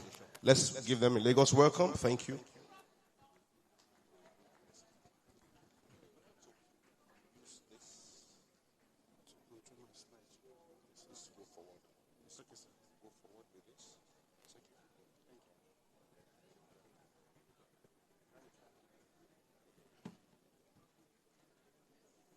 Good afternoon, everybody. Yeah, my name is Kende Akintayo. I'm presenting for Vitapol Nigeria Limited, a subsidiary of Vitafoam Nigeria PLC. Okay, ma'am. Thank you very much. I can see it's been a long day, and I want to commend the organizer for bringing top-notch pharmacies. So, Vitapol is a subsidiary of Vitafoam, and we are connected to what pharmacies does every day. And like the last speaker said, she made mention of something related to coaching. I'll be talking about how much we impact each other. Like the theme of this event, the connection that we build across different sectors enhance the value of pharmacists. So, like I mentioned, we are a subsidiary of Vitafoam. We do what you might call padded body. Can we imagine a pharmacist without a fridge and a freezer? Can we imagine a pharmacist ward without any cold storage? This is what we do, and this is how we support the operation of pharmacy globally. And our products cut across where you manufacture the drugs, where the drug is being stored, and how the drug is being stored, and ensure that the potency of the drug is sustained. Our manufacturing base is in Ilupeju here. We manufacture sandwich panels that are engineered to ensure that we have thermal control over what pharmacies send to the public, and also where pharmacies manufacture their drugs. And this cut across from all sections of what we do, from thermal insulation control to aesthetic and hygiene preservation. So whatever we do in Vitapor impacts what you pass out to the public. And this is a strong point of our proposal to the global community, which is, one, to enhance good manufacturing practice. And another thing that we do is that we ensure that you run your facility at a minimal energy level. Currently, the demand for energy in Nigeria is not met. And now imagine having not been put in under control. So we manufacture what keeps the energy of your needs down. We ensure that you have thermal control in place, and also your aesthetic and hygiene preservation is retained. This is our product. This is typically what we do. Some of us will be familiar with this when we look at manufacturing space, the clean rooms that we manufacture our drugs. So our product range covers from the body to the ceiling to the pipe section that protects and retain the controls of what we put in pipe sections. Also, we talk about modular bodies, like where we are today. If it's properly insulated, you will see that the ACs are running low. And this is what we do as a business. This is a typical clean room. And this clean room is designed to function largely for pharmacists. Currently, we are doing some transformation across northern Nigeria, which is impacting the drug storage in northeastern Nigeria. And this has impacted some of the ways drugs is being stored in states like Maiduguri, states like states like Gombe. We are starting Gombe project very soon. Cities like Damaturu, we have just completed one of the biggest drug storage facility in there. So what we do enhance the quality of what pharmacies manufacture and sells to the public. Why do we do this, and what is the need for us? For all of us are familiar that blocks is used in wet construction. But for storage, we prime ourselves as people that manufacture team bodies and ensure that those team bodies perform far better than blocks. And those blocks are what ensure that our drugs do not stay longer. But when you use our products, it retain the coldness and ensure that the drugs are stored in best of condition, available in best of potency, and ensure that for what we intend to use the drug for is met it. This is another product line from Vitapor. This is just a recently installed manufacturing line, and ducts is what we use in our duct line for the cooling unit, what is used to protect the cooling units. There is a pre-pipe section for our hot water lines. Every production line stay with this. For all the drug facilities we have globally, for all drug nationally, we have storage that ensures that the water line, the hot or cold water line, are properly insulated and ensure they are running properly. So this is what the people in the industries, the manufacturer of drugs, are very familiar with. Because if you run a line that you are constantly running energy, it's going to increase your cost of production. It's going to increase also the number of time you are going to spend on the factory floor and the amount of money. And it's not going to make you to be very, very cost effective. So when you look at when you have proper insulation, you are guaranteed that your costs reduce the operating cost, and this is ensure going to your bottom line. The various warehouse envelopes that is being developed across the country, as I explained with you today, the current Appropriation Act has a lot of provision for vaccine storage. And these are being explored by the Ministry of Health because they are putting a lot of funds to ensure that we have cold storage developed across the country and ensure the quality works being developed by pharmacists is enjoyed by the populace. Also, the phasers that we are doing and also HVAC load reduction. This is just designed to ensure that we don't run high temperature or high energy centers. So these are designed to ensure that our drugs retain their potency and stay longer than what that as we design it for. These are the various modulars that we have. And the modulars, we have the working cold rooms, we have the blast freezers, we have turnkeys that meet the needs of pharmacists. These are technical specifications. I would like to buzz with this. And this is the various installation materials that are available. You can approach us if you need this. For people that are even doing retailing, that are buying drugs and storing, we strongly believe that you will need to store at the right temperature as always prescribed. These are the quality and regulatory assurance we give and we guarantee. And another value that we bring is the fire retenancy of our products. We ensure that our products have a fire retenancy that insurance companies always look for, and this is a value addition. Another thing is the eco-friendliness of our products. Our products are built and manufactured to ensure that we are not impacting the ozone like other products. Our strategic commitment, we want to empower Nigerian Pharmaceutical Society with world-class thermal installation and to ensure that we have infrastructure that safeguard drug potency and life-saving vaccines. These are our customers. These are people that we have related with, and we have built strong bond and relationship with them. These, we believe that we will gain more with the audience of this facility. Thank you. Our asking is just buy local manufactured sandwich panel. And another thing that I want to propose and request is that in view of the opportunity that is coming up with the API or import exemption, I strongly believe that it's an opportunity for pharmacists to make case for VAT-free of their installation facility. This, I believe, one of the things this gathering can push for, and it's going to reduce the cost of setting up cold storage in the country. Thank you very much.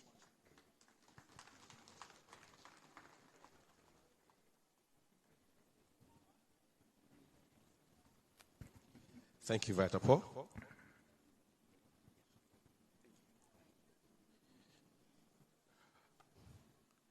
Media, are you ready for the next? Okay.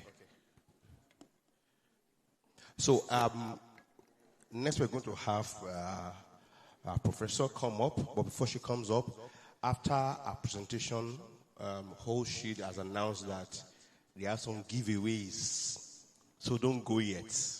There are still some good things coming up for us. So please be patient. So after Prof, we'll have Goshi do their giveaway for everyone that's in this hall. Goshi, am I right? It's not for everybody. I cannot defend you in that area. You said you have giveaway. Okay, are we going to answer questions? Okay, there's some questions you're going to ask. Okay, so please get ready for that session with Goshi so that you can get your takeaway. Media, are we ready? Okay, so our next speaker, our dear Prof, Professor Ariola Joda, PhD, FPSN, FPC Farm, Merit Award winner, etc., etc., etc. I'm sure if you read our profile, we will not leave this place today. You are welcome, Prof. Good to have you here. Thanks a lot.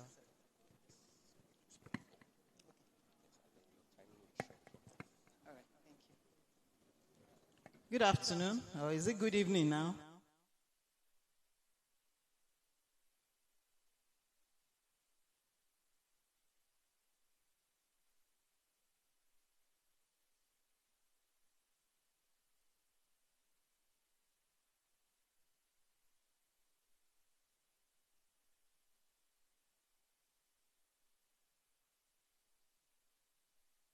To work. Hello? Okay. I said that I'm happy I'm the last on the MCPD Masterclass, and I'm just here to, as it were, gist with us on things that we're already doing on current trends in hypertension and diabetes mellitus management.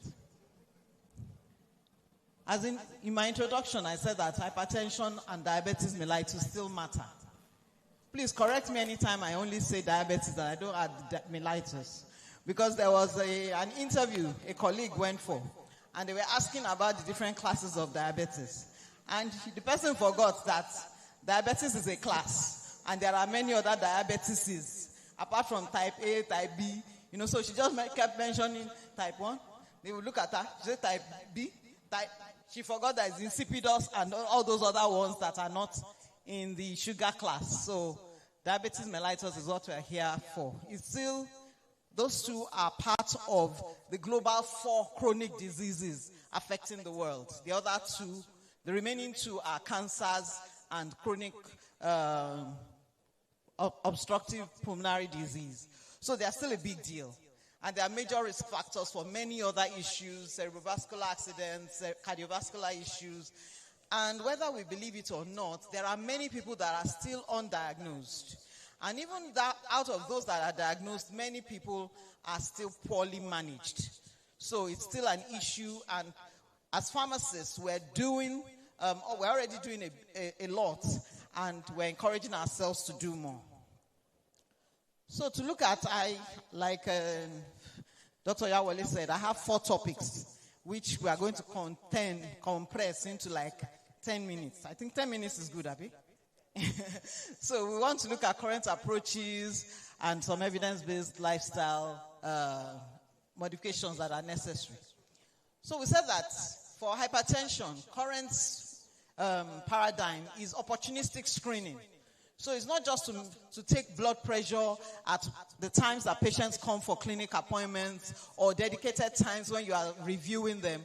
But anytime you have the opportunity to check a patient's blood pressure, please do so.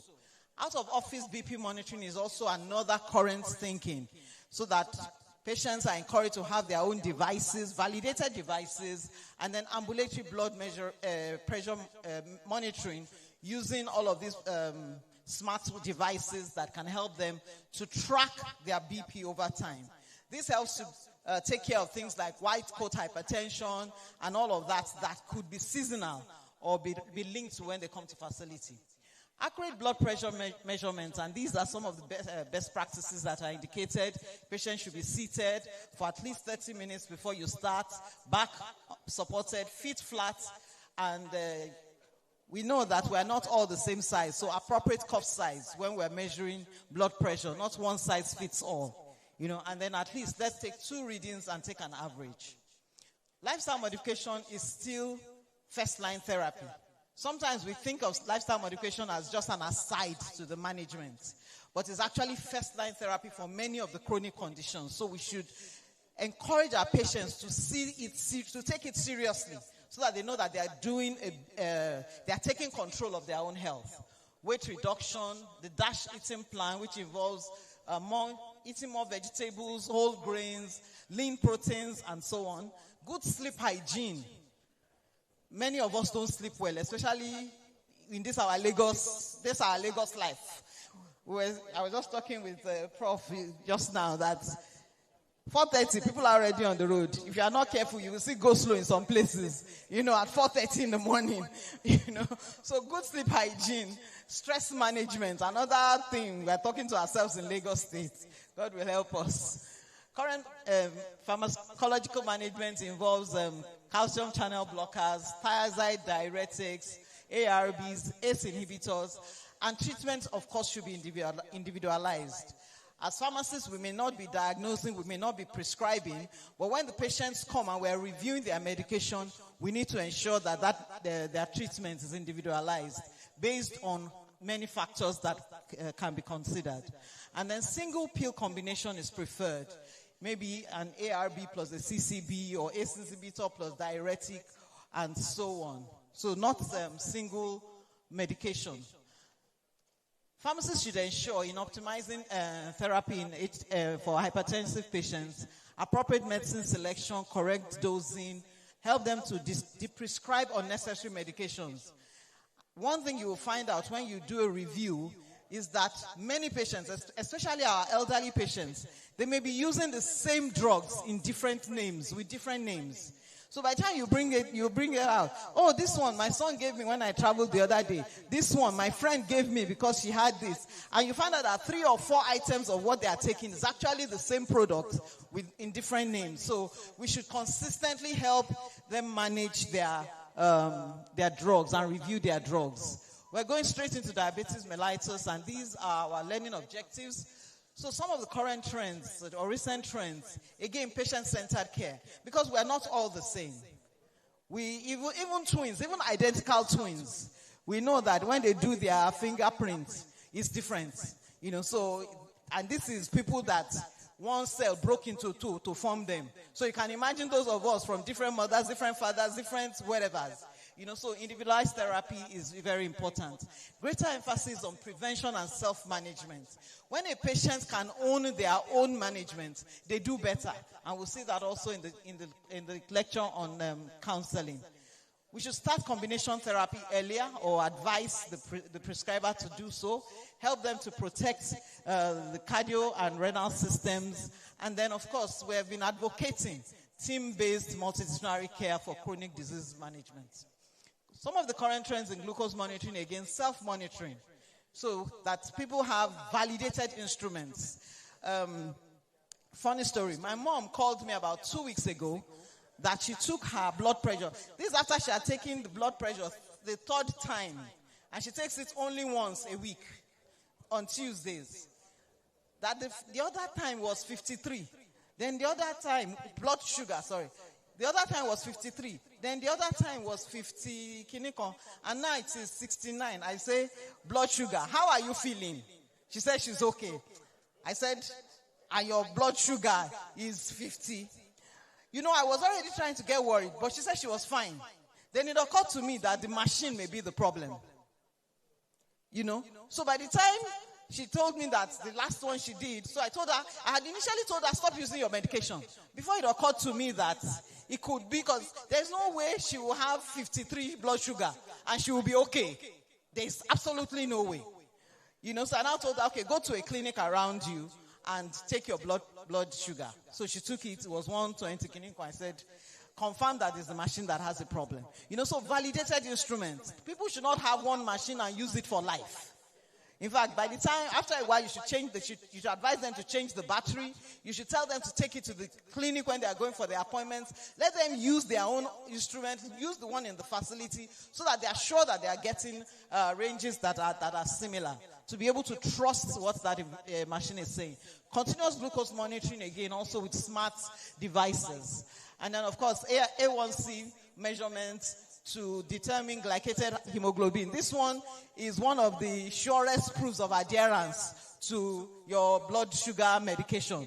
Because if your value is showing that you are over 7%, it shows that you are not using your medication. And the CDC has given a way to convert the estimated A1Cs into average glucose levels so that you can help guide interaction with your patients more. Key lifestyle modifications, portion control. When we're looking at lifestyle and we say dieting, it doesn't mean abandon all the foods that you like. It means, number 1, take small portions. Number 2, don't just eat because you like to eat. Some people like to eat. It's a blessing and it's a curse. Because they like to eat, they can overeat. Some people don't like to eat. Also a blessing and a curse. Because you don't like to eat, you may not remember to eat. And that could also be a problem, So all of it in moderation. Is advocated that for chronic diseases management and to live well, we need at least 150 minutes per week of moderate physical activity. And this can just be translated into 30 to 45 minutes of brisk walking at least 5 times a week. That will serve for most people. Adequate sleep, again, that sleep is there. Since we're getting the notes, you'll be able to look at it. Pharmacists' role in diabetes education, educate them on the disease and disease progression, and the impact of them not adhering to their medication, lifestyle counseling, medication counseling, insulin injection technique. That means, of course, before you can teach somebody, you yourself must know how to do it. So we should learn how to do it if we don't already know, because patients will come. Self-monitoring of blood glucose, sick day management. Sick day management just talks to the fact that diabetic patients or patients with chronic diseases, they can come up with other diseases. And most of the time when they are sick, they abandon their medication because they either forget or they are flustered, they get carried away. So if they have a plan on what to do on days that they get sick, they will be able to follow it. Those that are caring for them would also be able to follow it. And then, of course, foot care education. I had an encounter with one elderly man. It was the landlord in a pharmacy I was working. So he came down to the pharmacy. He had a wound on his leg. And I'm like, sir, there's a wound on your leg. He said it's not important. So the son came down later. The man was still in the pharmacy. And I asked the son that, see this Baba's wound, that what are they doing about it? He said the man is even diabetic. And they have been I said, sir, you didn't even tell me that you are diabetic. And this wound, you say it's not important. He said it's not important, that it's not disturbing him. I said, sir, because you know that the way you deal with people is different. Some people you will cajole, some people you will give them the fear of God. You know, so for that man, he needed fear of God. So I told him that, sir, you know, if you don't manage this thing, they can cut your leg, they can cut it from here, or even here. He said, God forbid, that day they went to the hospital. The son said they had been trying to convince him to go to the hospital for the past week or thereabouts. That day they went to the hospital. You know, so food care education, very important, because they won't feel it because of the sugar. We know the implications why they are not feeling it, but they do not know. So common medications for pharmacotherapy, for DM include metformin and the other drugs that we're used to. Again, individualized therapy is important. So pharmacists should promote glycemic control, blood pressure control, lipid management, vaccination for vaccine-preventable diseases, and etc. Monitoring for complications, there could be microvascular or macrovascular complications, and we should help them to check for this. Methods of optimization in DM, review medication appropriateness, assess efficacy and safety. There are, the commissioner mentioned it yesterday, you know, you use it as an example, that maybe you refer patients to facilities, private hospitals that you already have a relationship with. You know, so there are those that you already have a relationship with that you can help co-manage these patients. So integrated care, this is my third topic, learning objectives as presented. Why integrated care? Because managing both conditions is more effective, because both of them usually coexist in many patients. And together they markedly increase the risk of CVD, stroke, chronic kidney disease, etc. And if we coordinate the care, it will improve outcomes and reduce healthcare costs. Adherence and chronic disease management for both conditions.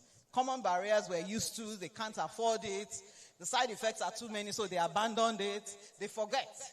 Because maybe we did not remember to tell them to tie the use of their drugs to things that they will not forget. If it is to tie it to when you wake up, or when you're going to eat, or when you're, you know, so something that they do normally so that it serves as a reminder for them to use their medication. Complex regimens, poor understanding, cultural beliefs, and limited access. And these are some of the interventions that we can engage in to help them to adhere properly. Digital health. We are all become that we are in the digital era. We like it or we don't like it. We have been dragged into it by force. So digital health and chronic diseases, there are emerging technologies for hypertension as well as for diabetes, and these would help to improve self-management and continuity of care for both conditions. There's an expanding role, of course, for pharmacists in both conditions. We can screen for hypertension and diabetes mellitus. I tell my students, for those of you that think that setting up a community pharmacy today and you become a millionaire tomorrow, that's your plan for planning to go into community pharmacy, you have it wrong. For you to make it as a community pharmacist, you must be ready to commit to that community. And as a community pharmacist, you must know your community. You must be in touch with your community. You must know the people that need this care. You have pregnant women in your community, and you don't provide them any kind of service. You don't ask them about their antenatal care. You don't impact anything to them. So they will take their money and go and buy medicine from a patent medicine dealer, because that person too is not asking them anything anyway, and his drugs may be cheaper. So let's provide that care. Let's add the care to what we do as pharmacists. And that is what I tell my students, that's what will bring the patients back, and that's what will make them refer others to you. And the goal, another thing I tell them, the goal for you as a community pharmacist is that patients can say, this is my pharmacist. Just as they say, this is my doctor, this is my dentist, they can say, this is my pharmacist. That is the goal for you as a community pharmacist. Common medication-related problems, polypharmacy, inappropriate medicine selection, drug and drug disease interactions, non-adherence, preventable adverse events. And these are some of those issues highlighted, polypharmacy, inappropriate selection, and these are some examples, some common examples that we come across. For instance, a patient on ACE inhibitor that came down with cough, and we're trying to treat the cough, forgetting that it's because of the drug that he's using. Drug and drug disease interactions, some common examples also. Medication non-adherence, some common causes, as well as some assessment tools that you can use. Although I always wonder, when you tell patients to come with their drugs to the next appointment, what stops me from removing the drug, throwing it away before I come? Anything? Nothing. So that pill count, I don't know how effective it is as an adherence measurement, but I guess it's better than nothing. Preventable adverse drug reactions for both conditions, inappropriate dosing and monitoring, and these are what medication review should include. My last topic, patient counseling and self-management support. Those are my objectives. So patient counseling matters. I'll spend like 1 minute talking about this. Because the informed patient will do better, or will likely do better. Because we have also documented that more education does not always mean better practice. Otherwise, healthcare providers should not be smoking, right? Because we know all the dangers of smoking. We read it in pharmacology, and we did it in pharmacotherapies and all of that. But it is more likely that a better informed patient will do better. And we should always remember, counseling is a two-way street. You are not just talking at the patient or to the patient. You are also hearing from him. You are actively listening to him. And you are confirming understanding. There's a method called the teach-back method. So when you counsel patients, you get them to tell you what you have told them. I did a study at a point, and I asked the patient what patient was on patient communication. So after they had finished at the pharmacy, I now asked them, were you told what to do? Yes. Do you know what to do? Yes. Tell me what you were told to do. And some of them, I had to send them back to the pharmacy, because what they understood they were supposed to do was not what they were told. So get them to teach you what you told them, so that you are sure that they understand what you said. So counseling on medicines, counseling on follow-up and continuity of care, recognizing warning signs. For instance, the signs of stroke, the signs of hypoglycemia, all of those things, patients should know them. Effective communication skills, active listening, open-ended questions, so that you are not, if you ask them closed-ended questions, they will answer you in yes and no responses. But if you make it open, then they'll be able to open up and speak up. So in conclusion, in providing pharmaceutical care for hypertension and diabetes, as a pharmacist, you can provide individualized medicine counseling, deliver education of diabetes and hypertension, support adherence and behavior change, teach them how to do their home blood pressure and glucose monitoring, identify medication-related problems. All of these, evidence has shown consistently that pharmacist-led care improves blood pressure, glycemic control, medication adherence, and patient satisfaction. Thank you very much. Thanks so much. That's a relay race presentation. Thank you, Prof. I was just looking at the way she was gliding through those slides to ensure she kept the time. Really appreciate what you've done, Prof. We're proud of you. Thank you. So we are almost rounding up. So please just give us just some minute time for us to finish everything. Go Shield, ready. LB, get set. So media, get set for Wolves Shield and LB so that once after each other. Then the group dynamics. Napa, are you ready? Napa, who's representing Napa here, please?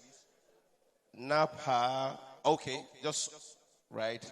Ahapin, okay, thank you. ACPN, okay, so I know you are ready. So once we finish the next two presentations, please, you will all come to this podium, and then we'll have the group dynamics. So please, thank you. So media, are we ready for the next two presentations? I should give you 2 minutes. 2 minutes. Okay, let's just stand up. Let's stand up. Let's stretch our legs, please. We've been sitting down for some time now. Thank you. Just stretch, you know. Pharmacy only has left. I thought you should have given some sports. Maybe as a sport pharmacist, you will learn some movements. Let's just move our legs around, shake somebody, smile at the person, hug the person. Hope you are learning. Hope you are learning. I hope you are not tired of learning. We should not be tired of learning. This has been a very stretchy day. Remember those times when your lecturers will come and say he wants to finish. If, you know, some lecturers tell you they want to finish the outline for one. Oh, I should call work. Please, let me allow us to do it at our own level. So you can stretch your leg, but please don't kick the person next to you. And if you are stretching your hand, please don't box the person next to you, so that we don't start practicing sport medicine and whatever now. Okay, thank you. Some of us did not stand up. Are we okay the way we are? All right. Oshu, over to you as we move on in the program. Let's give them a Lagos welcome.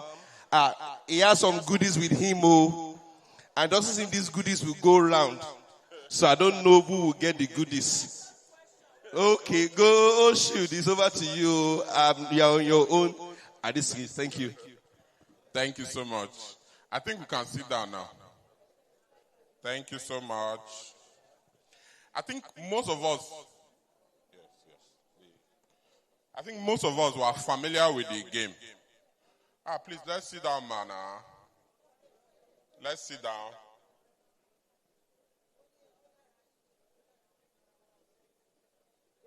Thank you. My time is running, Okay, so quickly, it's simple.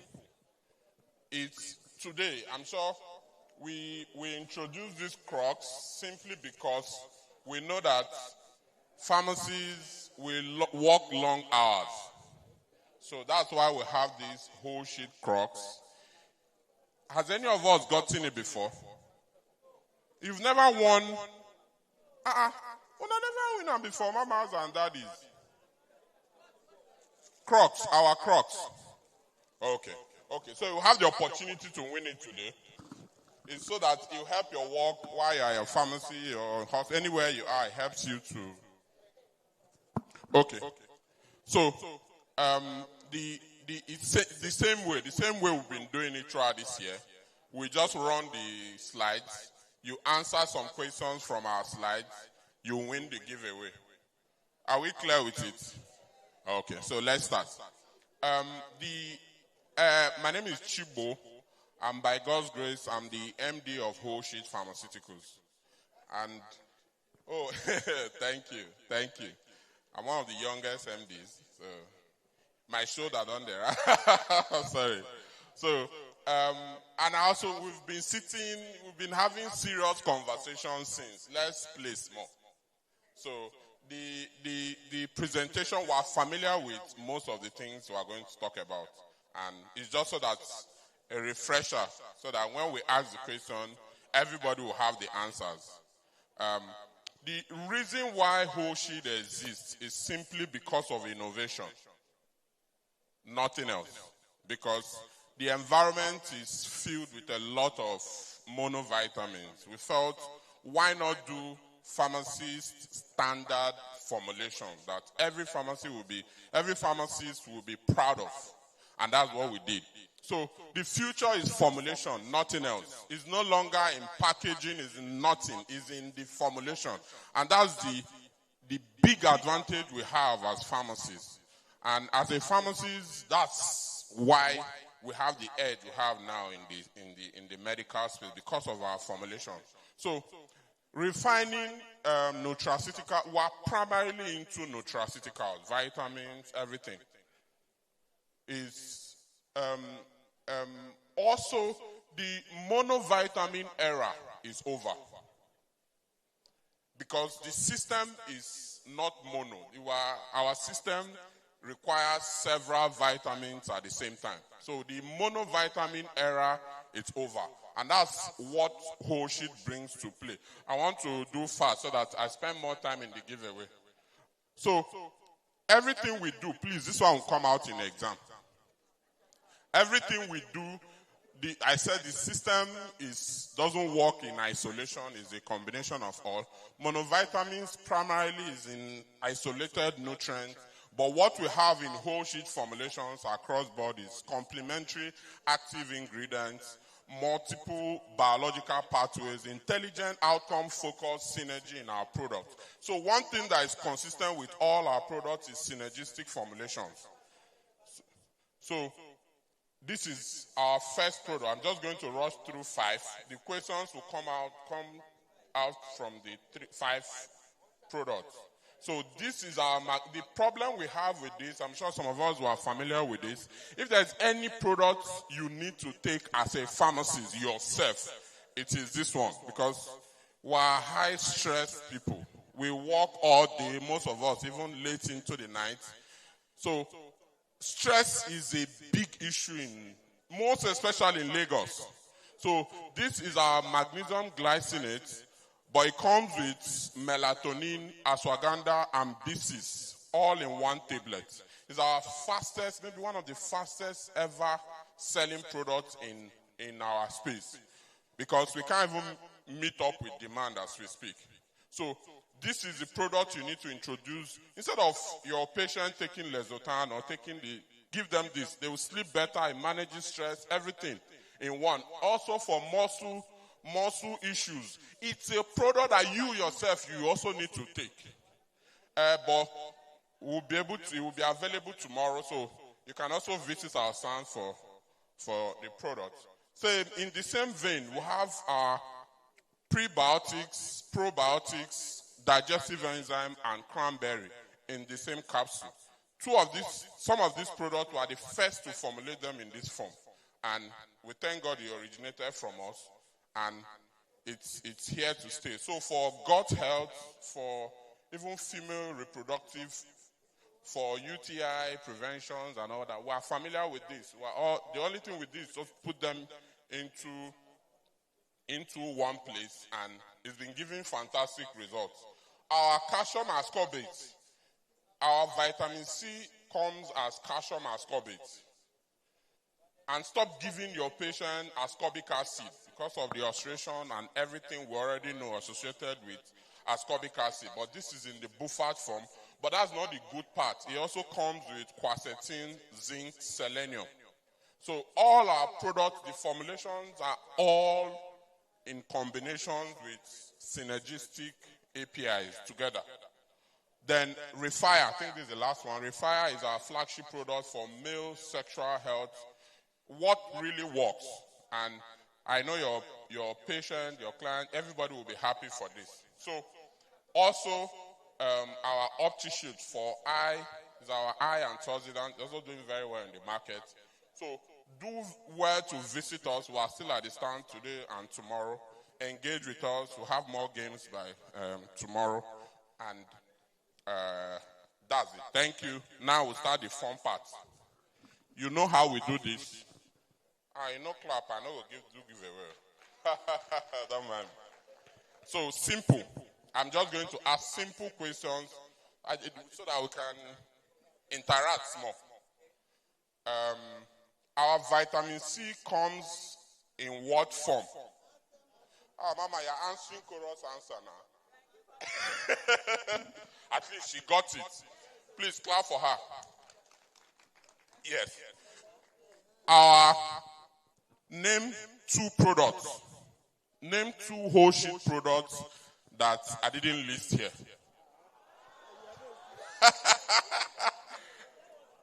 That I didn't list. You know, the homework is usually harder than, sorry, let me go through. Homework is usually harder than class example. Okay, so I answer now. You are reading it. Wow. Okay, she got it. Clap for her. Name, I didn't mention it, but I expected that in the slide we should. Our probiotics is how many billion? Oh yeah. Okay, I think she was the first. I heard it. Chinome, okay, sorry. Okay, you can pick. Yeah, she got it. 50 billion CFU. Our magnesium glycinate, just name 2 other actives in it. Hey, this one go hard though. Oh shoot. My I do time, not Abi. pity you. No, your time's up. Okay. Please, a green Camry FKJ 705 Vitamin DJ. B, magnesium, and ashwagandha. I'll give you. Okay. So 1 more to go. Yes. One more, last a one, green last one. Camry FKJ 705 DJ. Please, you need to move. Yeah, the Camry. There's an emergency. Please move your car. Thank you. Okay. Last question. Oh, sorry. I'm facing you. One thing that is consistent with all whole sheet products. I've gone here. Yeah, no, it's not nutraceuticals. Everything is nutraceuticals. There is consistency in us. At the back, I've covered everywhere now. I've covered here. So it's remaining this side now. Hi. Okay, Okay, is that question is too easy? Is it too easy? Okay, I think she got it. Synergistic. So it's combination of different actives. Sorry. Come to our booth. You can interact more with us. Wow. That fine booth there is whole shit. Thank you and God bless. Oh shit, this is for me, Abi. Since you left it here. Okay. So are you okay? Thank you very much, Old Shield. Let's go to the group dynamics. Napa.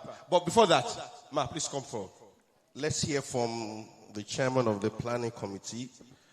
If I don't call her now, she can fire me from right here.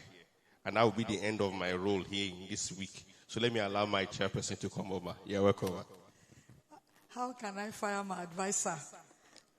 Good evening, everyone, or good afternoon. I want to appreciate you all for being here. It's really gladdens us that you are here even up till this time. We really, really appreciate you.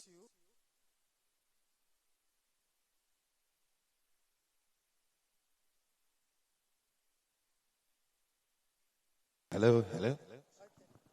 So thank you for those that were around on Monday for the health walk.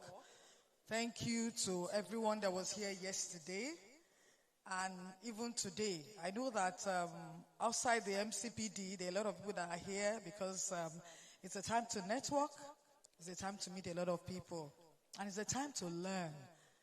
It's really gladdens us that the hall is still full as of this time. I want to talk a little bit about tomorrow, but pending that time, media, please can you display the feedback QR code? Hello? I've sent it to you. So we need your feedback for today's session. But I want to talk about tomorrow. Tomorrow is our medical outreach. And we're expecting nothing less than 500 people. It could be more. We really need volunteers, people who would come, pharmacists, to help with the BP, the sugar, the BMI, and all that. That's tomorrow. That's what we have tomorrow. Please, if you would like to volunteer, we're going to place the QR code as well on the platform if you want to volunteer. So let's know today those who will be willing and available to help do the screening so we can know where to put you. On the other hand, the exhibitors are still around tomorrow. Please, we want to appeal. I don't want to use the word beg. I want to appeal to us. Let's encourage them. They are partners. And that is the only way we can show partnership, when we help them to promote their own business. So please come around tomorrow. Even if you are not volunteering for the medical outreach, please come around tomorrow. And to even be good, just come around and see how it is. For the first time, we will be using an app to pick up the medical outreach, right from the registration to where you are doing the BP, you input, to whoever that is taking the blood sugar, you input, and up to the person that is doing the breast cancer, everything is going into the app. The doctor, inputs. And at the end of the day, even up to what they are giving them in the pharmacy, we've been talking about data and data and data. So that way we capture every information. We can analyze it. We can talk about how many cases we discovered during the outreach, how many interventions that pharmacists have made.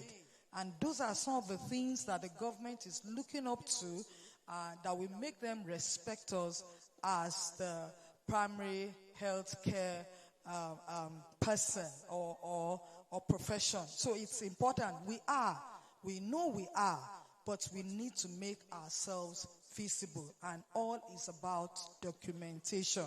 What is not documented is not done. Many times we do medical outreaches. We write it on paper. The burden of uploading on the system is another thing. 2 will look like 5. 3 is looking like another number. 3 is looking like 8. 2 is looking like 7. Am I correct? It's even by the time you see the pile of paper, it's so discouraging. And that is where it ends. But we need to have that data. We need to analyze it. We need to know what is happening in Koshofe local government. And henceforth, if any arm of PSN wants to do a medical outreach, you have access to that app, and then we can gather data as PSN. So by the time we're coming, yes, clap please if you want to. So by the time we're coming next year, we want to have full data. By the time we are having PSN week next year, we want to be able to say, in the last 1 year, these are the interventions that pharmacists have, been able to do in the area of preventive medicines, medication, therapy, and all that. So please, if we are done with this QR code, please can you help us? Are we done with this? Can you label? Is it possible to label the QR code? This is the one for feedback. Okay, this is not for feedback. Oh, this is for volunteer. There are 2 QR codes that were sent, please. The first one is the feedback, please. All right, we will post the one for the volunteer on the platform. I want to believe that everybody here is on the WhatsApp group. Okay. All right. Please help us put the QR code for feedback. Thank you. All right, thank you very much.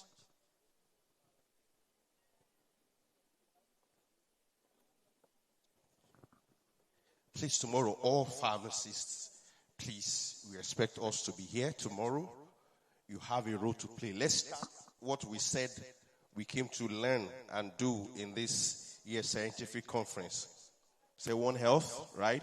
One pharmacy, connecting sectors. So let's come tomorrow and practicalize this. Also, at New Eye Stand, you can check your blood pressure and your ECG. We have a device that can help you also check your blood pressure and simple ECG. So know the state of your heart. Know how healthy it is. We have devices that can check for irregular heartbeats. So please, you can go to our stand and also get to check that. So we are going to the group dynamics. So Napa, are you ready? Please step forward. I want all the representatives for the technical groups to come forward. Please take your seat here. This is the last session we are doing for today. It's been a long day. So please appreciate them. Let's give them a Lagos welcome. I know we are tired. Napa, AHAPIN, and ACPN. I believe we all belong to one of these technical groups. So they are here to share with us what they've been doing, the activities, and how it has impacted the profession. So we'll listen to them. So we take Napa first. You ready, man? The slide for Napa, please.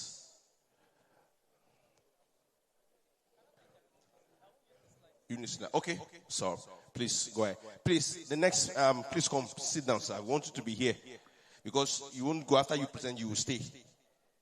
Just sit down. Yes, this is the group dynamics. We want you to come and give an account of your stewardship, of how you have been doing what you're doing. So Napa, over to you. Thank you.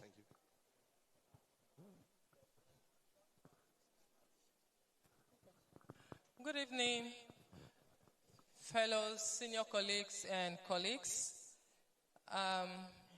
My name is Dr. Ogochukwu Ameze from the University of Lagos, the University of First Choice and the nation's pride. And greatest acokites, greatest of the greatest of the rest. Thank you. Okay, so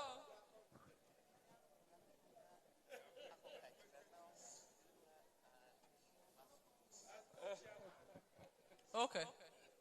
All right. So I want to quickly give an account of our activities in the past 1 year.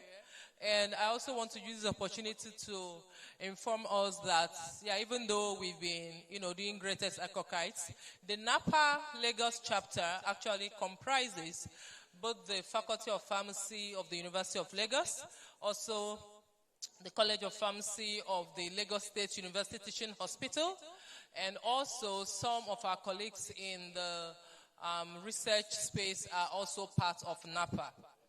So we had quite a number of activities within the last year, but for the sake of time, I'll be highlighting just two. The first one, first and foremost, is that our roles include strengthening pharmacy education and research, promoting professional development and mentorship. Many of us here, we are trained by some professors who are also here in our midst. So mentoring is at the core of our profession. Connecting academia with practice, industry, and government. That is what we call now from gown to town. And we also have, importantly, translating research and knowledge into practical solutions. We don't just carry out research and we'll have them in projects or just get them published. At the end of the day, we want our research to impact practice. So we are also doing things to translate what we are doing in research into practice to improve patient outcomes. And then last but not the least, providing evidence to address contemporary pharmacy and health challenges. So these are some of our important roles. And for the year under review, the first activity I want to highlight is the NAPA NNMDA Strategic Engagement. So NNMDA is the Nigerian Natural Medicine Development Agency. The agency is currently headed by one of us, which is Professor Martin Emeje. So we engaged the leadership of NNMDA. We engaged the leadership. We explored opportunities for institutional collaboration. We visited their research laboratories and pharmaceutical technology facilities. We also examined opportunities for research, training, and knowledge exchange, and then identified areas for collaboration in natural products, pharmaceutical technology, and research. There's been a lot of push around having our own API locally and not having to import. And all this will start and will stem from research. It will stem from using our own natural products, getting these APIs from our natural products. So these are some of the thinking behind this collaboration with NNMADA. And the key learning from that is that NAPA members gain direct exposure to specialized research facilities, technologies and opportunities for translational research. As I mentioned, our goal is to translate our findings into improved practice. All right, and what is the impact of this engagement? We are now talking about joint research projects, natural products and drug development. And by the way, we have a center at the University of Lagos, the ESDHAS, which is a center for drug research and development. You can pay us a visit if you're interested. And some of the learnings are training, mentorship, student internships. Our students can actually have their internship experience at the NNMADA and also industrial attachments. Innovations in product development, tech transfer, and joint publications. Then the second activity I want to highlight is the NAPA MVMA Health Collaboration. And this is in line with the theme for this year's PSN week, which is One Health, One Health, One Pharmacy, talking about the health, the environment, animals and all. Pharmacy, One Health. So the NAPA Lagos has initiated collaboration with the Nigerian Veterinary Medical Association, Lagos State Branch, under the One Health Public Engagement Initiative. So this is currently ongoing. The joint collaboration committee has been constituted to develop the modalities for implementation. But the flagship activity would include drug safety workshops, and the target groups are farmers, pet owners, and the general public. I think one or two speakers yesterday mentioned withdrawal time. Some pharmacies don't understand withdrawal times, but when we engage with the farmers and all that, we will be able to understand and be sure that the farmers themselves understand what these withdrawal times are and how to sell their products and at the right time to do that. So our focus areas will be on the safe use and storage of medicines, safe disposal of medicines, antimicrobial resistance. We also heard yesterday that even in the animal kingdom, there's antimicrobial resistance. And then, of course, the human-animal health interconnections. I think I will pause at this point. Like I said, we have all other activities that we had done, but we just wanted to highlight these two for the sake of time. Thank you very much. Thank you very much. That was NAPA, right? Let's appreciate NAPA, please. Thank you for what you're doing in that sector. There's somebody's, what do you say, your registration tag here? Grace E. Giwa. Person in the hall? Grace E. Giwa. Person here? Okay, please come and collect this. LB, are you ready? LB, please come forward. Please quickly, let's have LB. There'll be last company presentation, then we continue with others. Thank you.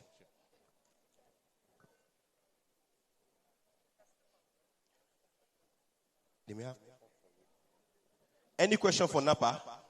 If you have any question, just pass it on to LB. Go ahead. Thank you.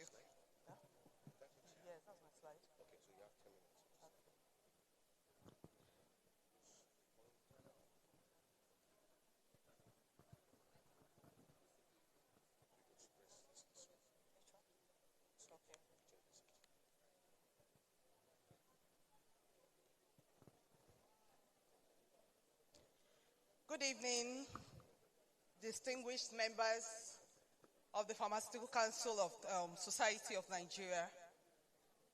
I'm Chamaka Emezune, pharmacist and a regional institution manager for LB Pharma Nigeria Limited. It's an honor to be here with you to discuss a very pressing issue in our society today, which is overcoming anti-malarial resistance. The clinical role of artemisinin peperaquine combination in modern malaria management. Nigeria, the epicenter of the global burden. WHO has it that 27% of all global cases of malaria happens here in Nigeria. 32% of global malaria-related deaths. 68 million active cases. 194,000 lives lost annually. The biological mechanics of early ACT and monotherapy failure. From looking at the board, you see from step 1, you have partial resistance to older monotherapies. Step 2, you have the delayed parasite clearance time. Step 3, you have surviving parasites that trigger high recrudescence. And then step 4, you have further propagation of resistant mutant strains. Oh my gosh. Sorry. Okay. Okay. Thank you. Okay. Thank you. Okay. So the breakdown of early generation therapies. The standard ACT introduction, that's the lumefantrine. Then going ahead, you see the mutation, evasion, parasite, recrudescence. At the end of the day, you notice that there's a delayed clearance, which now results to high recrudescence. Artemisinin, peperaquine, dual action countermeasure. This is a power synergy that combines artemisinin 62.5 milligram and piperaquine 375 milligrams. The artemisinin has a rapid sinusoidal action which results in immediate high-velocity parasite clearance. While the piperaquine has a high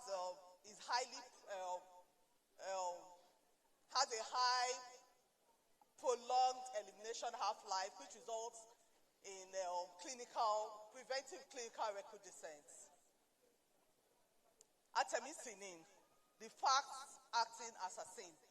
In the combination of the artemisinin and the piperaquine, one of them is fast-acting, while the other one sustains the therapy.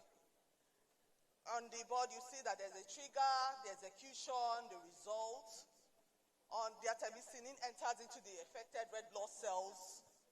There's a reaction, and then there's a breakdown of the PFATP6, which is the calcium-carrying molecule of the parasite. In 24 to 48 hours, there's a breakdown that helps to increase or reduce fever entirely or reduce symptoms in 24 to 48 hours. While the piperaquine is a sustained guidance. Step 1, the target. The malaria parasite puts out its toxic hem. The piperaquine tends to build a blockage because the toxic hem tries to build itself together through polymerization. So the piperaquine actually stops it. And then when the polymerization is stopped, there is a vocal rupture, which then there's a resultant auto-digestion. The eradication and protection curve. Looking at the screen, you'll notice that there's an increase in plasma concentration with the artemisinin within hours. And then there's a sustained release of the piperaquine, which can last for about 28 days. That's why you have a window period with this combination. Overcoming the formulation barrier with soft gel delivery.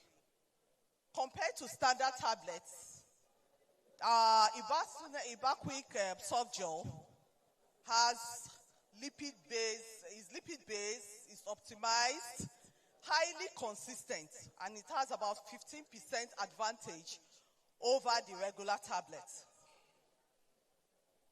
Clinical efficacy and symptomatic resolution. With the soft gel or with the AP, you have a rigorous clinical trial consistently demonstrate cure rates exceeding about 95%.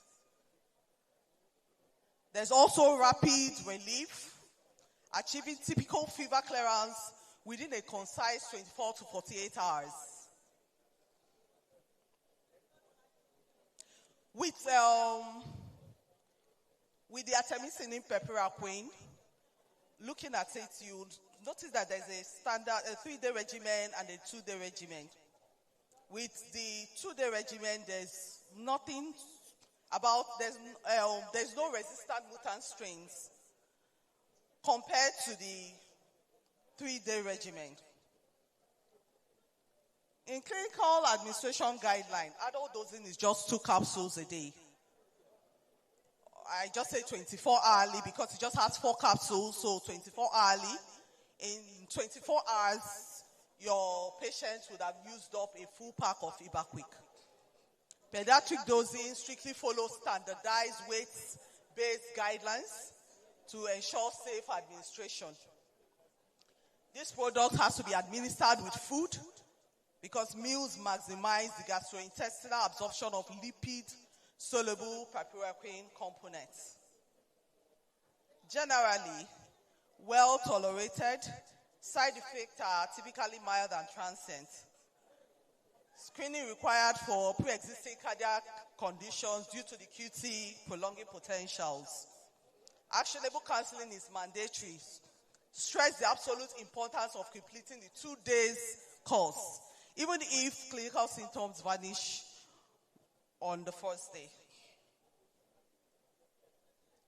The artemisinin peperaquine soft gel clinical decision pathway. 1, presentation, identify P falciparum.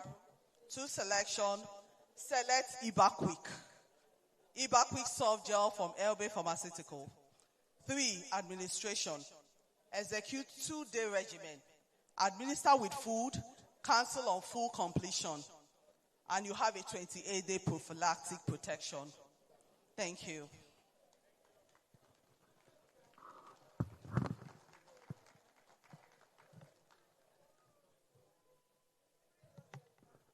Thank you, LB.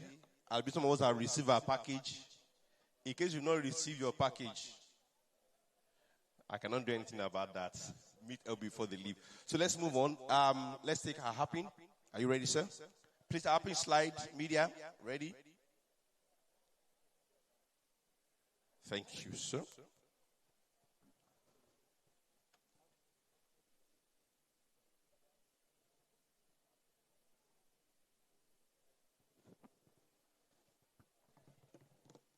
Good evening, everyone. I don't want to stand on the existing protocol because I'm too young to stand. So let me prostrate on the existing protocol. Yeah, thank you. All right. So this is our in Lagos as the Association of Hospital and Administrative Pharmacists of Nigeria, Lagos State Branch. Overview of our activities. Let me introduce myself. Sorry, I'm a pharmacist, Akinlade Adekunle Peter, standing for our Lagos State. The Association of Administrative Pharmacists of Nigeria, Hospital and Administrative Pharmacists of Nigeria, Lagos Branch, is one of the technical arm of Pharmaceutical Society of Nigeria, comprising of pharmacists who practice in organized pharmacies, organized hospital and administrative settings, consist members from the health institutions, federal institutions, primary health institutions, private, NAFDAC, military hospitals, and PCN. So, what do we do? Number one, we engage in enhancing professional development. So we gather together through our bi-monthly programs where we enhance ourselves, we teach ourselves in pharmaceutical care as well as capacity building, install skills through our bi-monthly meeting. These are some of our cross-sectional pictures from our meetings. And also, what do? We engage in promoting rational drug therapy and patient safety. You can imagine, as some of our speakers have said, about individualized dosing, patient counseling.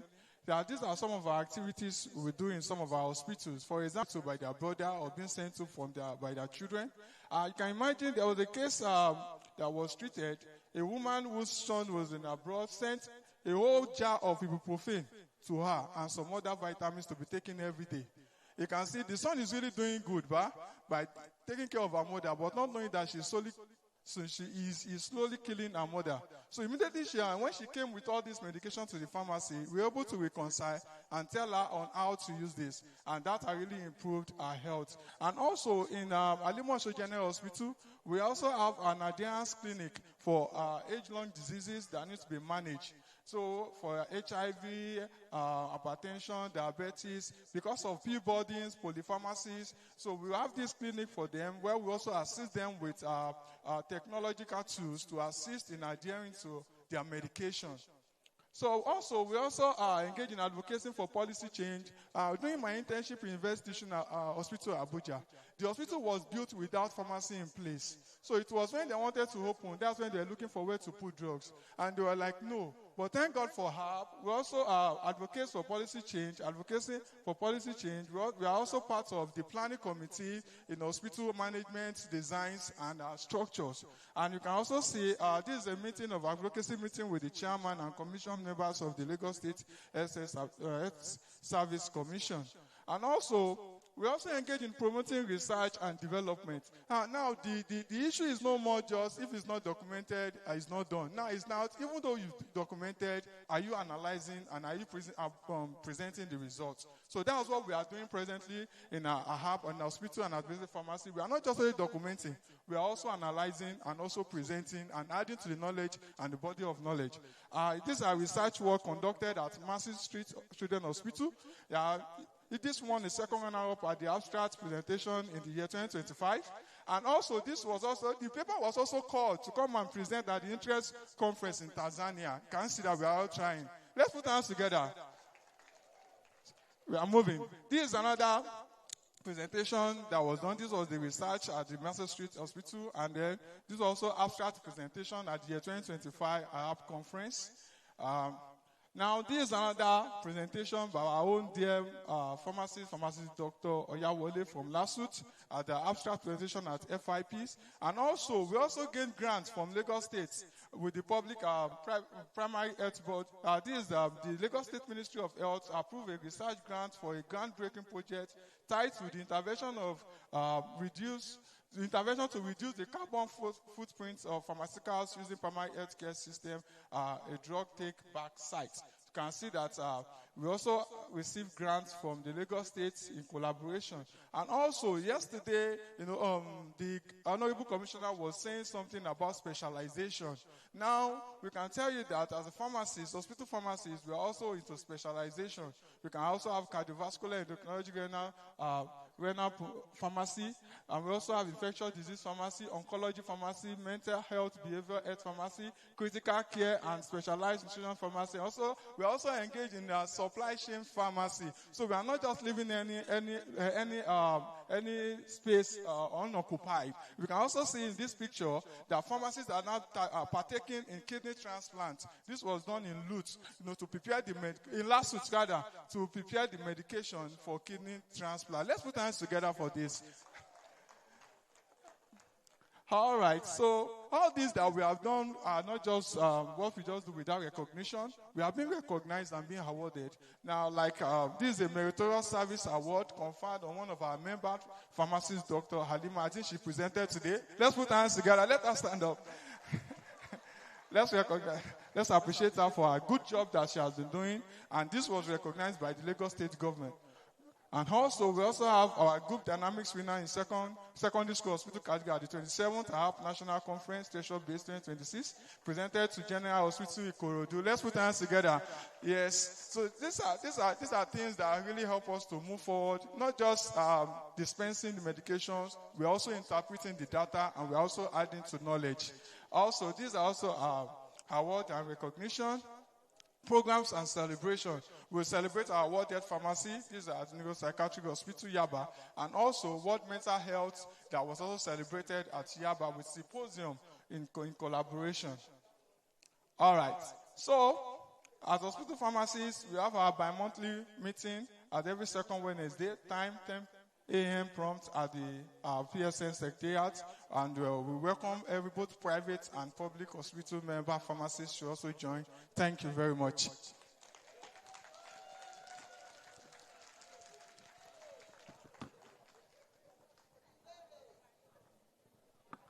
are happening. Things are things that are happening. But things are happening in her. Okay. Wow.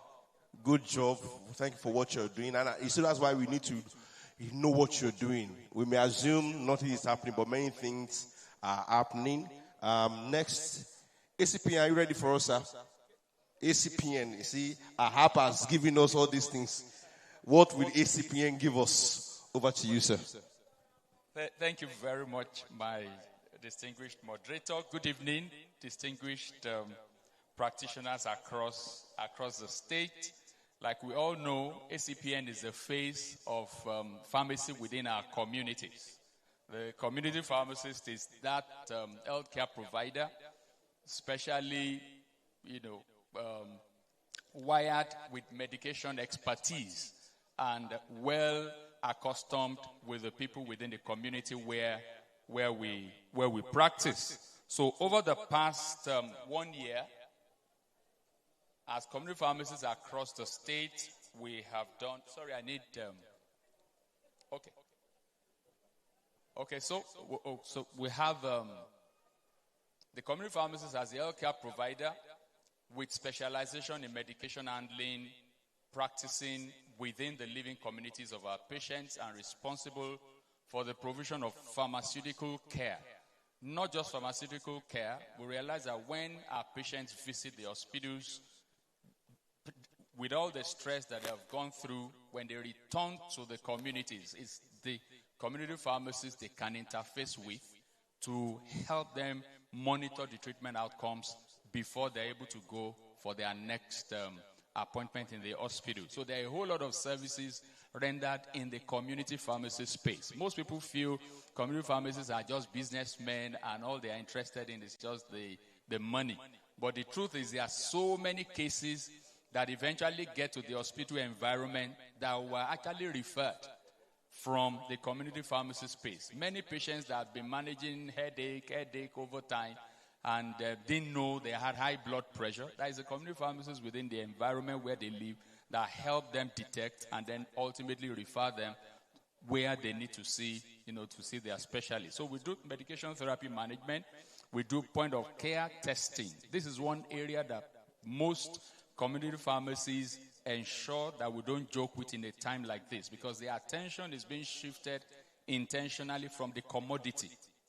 And we foresee a future where the community pharmacists will not just get their revenue from products alone, but from the professional services that we render. We realize this happens in the developed world, in many parts of the world. And I know that over time, we would also get there in Nigeria, where pharmacists will be remunerated for what they do.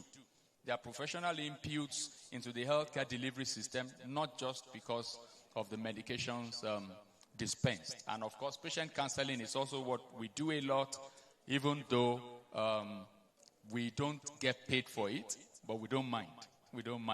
We will keep on doing it until it gets to the point where the system will begin to compensate and remunerate community pharmacists for everything they do. And then talking about data generation, community pharmacists sit on a whole lot of data which we have all acknowledged. The primary data that we can't take away from the community pharmacists is the inventory.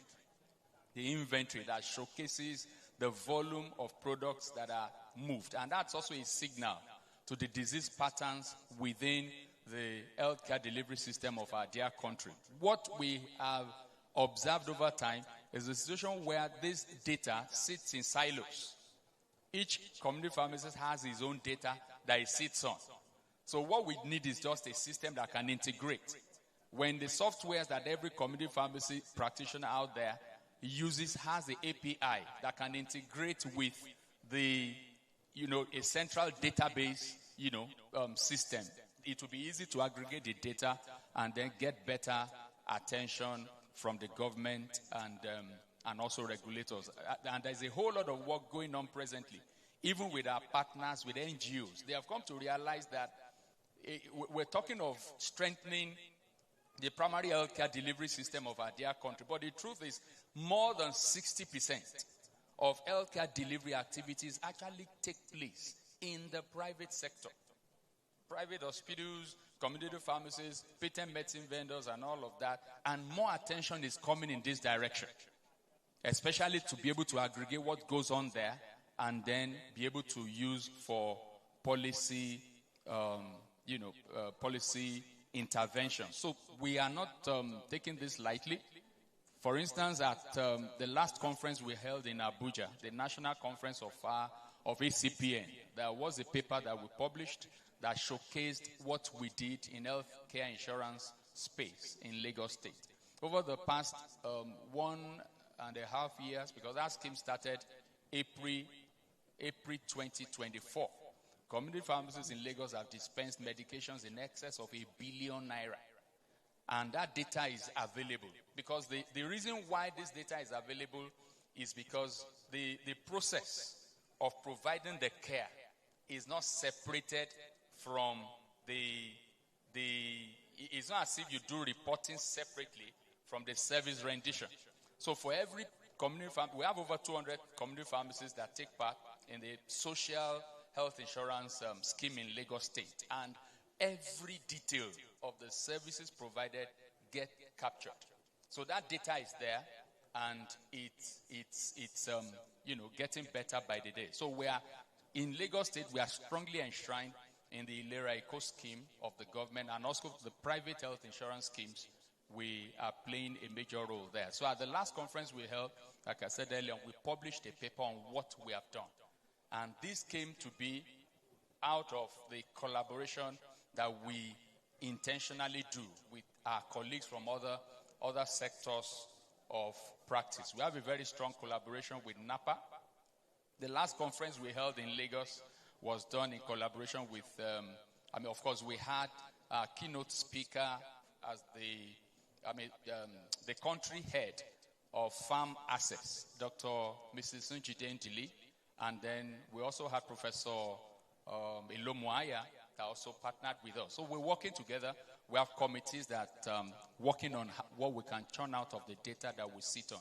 So we play at the grassroots level. Over the past 1 year, counting, we did over 200 health outreaches. Some of these were also done in collaboration with the law enforcement agencies. Many of them that just render service and they work under stress. They don't even know why they go through what what happens to their health. We help them, and then we have the data for what we did with that health outreach, especially with the Nigeria police force.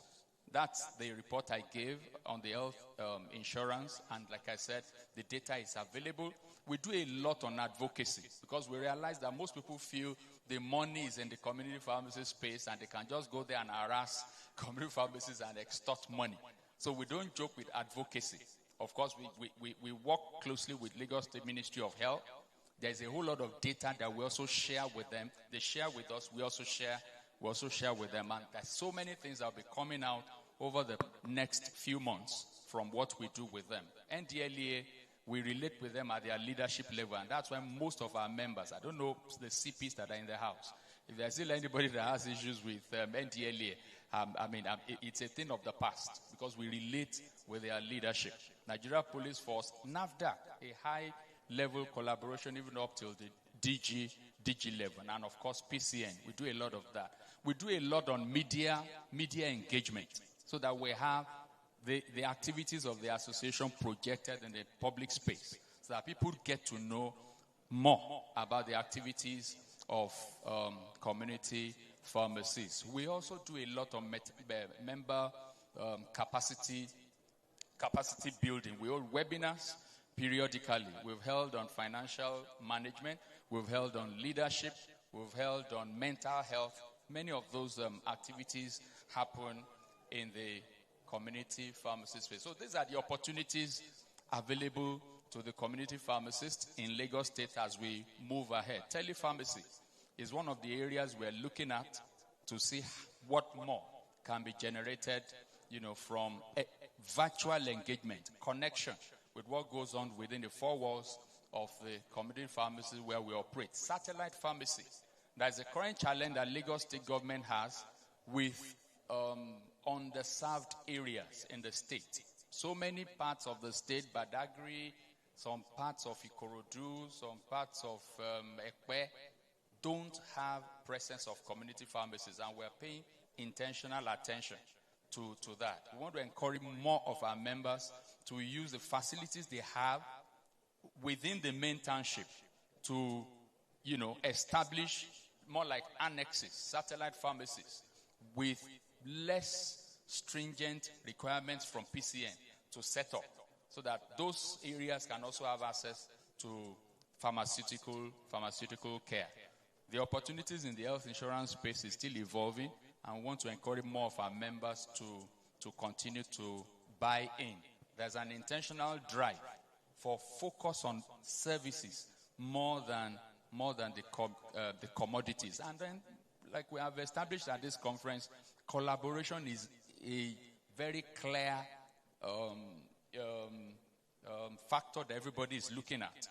We've been collaborating, and we're saying we will do more of that with NAPA, with hospital pharmacy, with even the local government authorities, just like we have shared earlier in the meeting, so that we are more felt. The impact of what we do is more felt at every level. And this is the way forward. Like I said, increased collaboration with LGA, health desks, for disease surveillance and all of that. Cross-technical group engagement for effective data analysis. The data we're sitting on, we want to be sure that we're able to analyze them and publish more.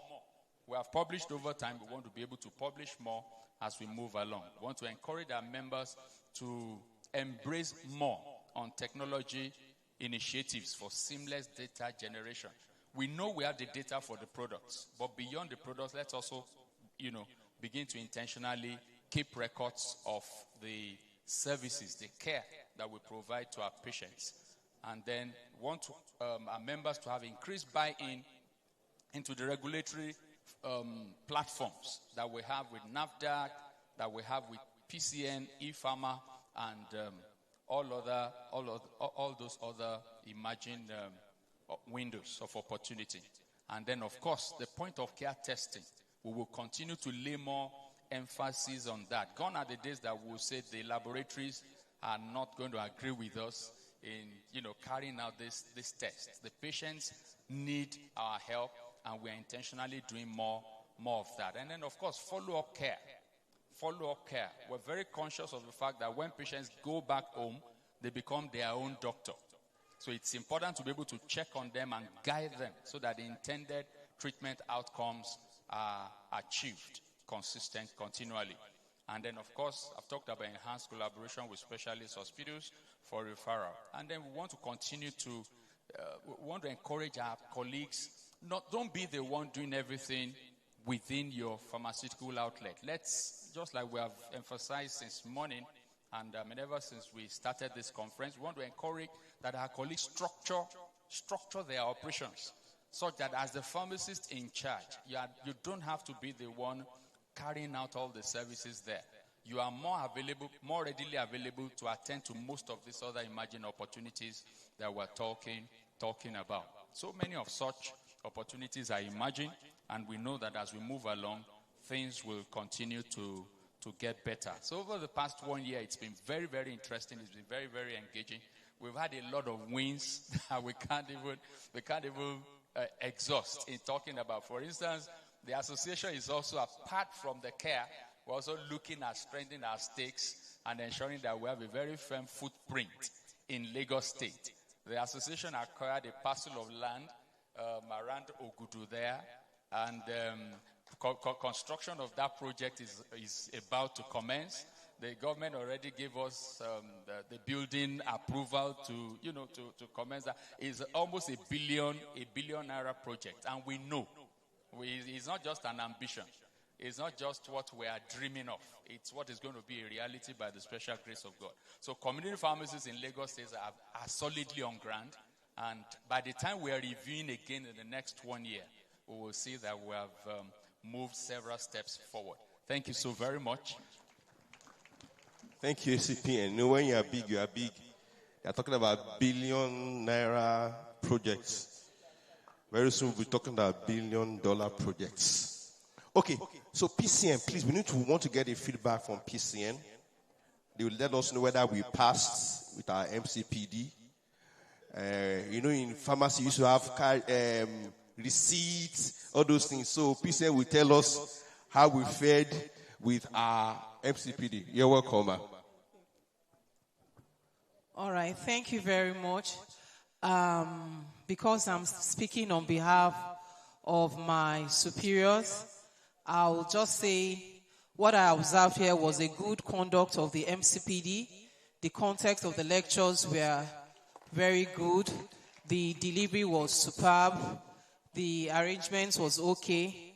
But all that being said, the reports are being compiled and the details of both the attendees, the people that have paid, but because it doesn't suffice to have just attended, you need to have paid. And if you have paid, you need to be in attendance, whether physical or online. So the reports will be compiled and will be sent to the head office via the Lagos zonal office. As many people that have been accredited to have attended by the PSN will be giving the allocated points for the module that was approved. So just for emphasis again, please let's make sure that we properly registered and we've made payments and the payment has been sent to the right number for proper documentation. Thank you very much.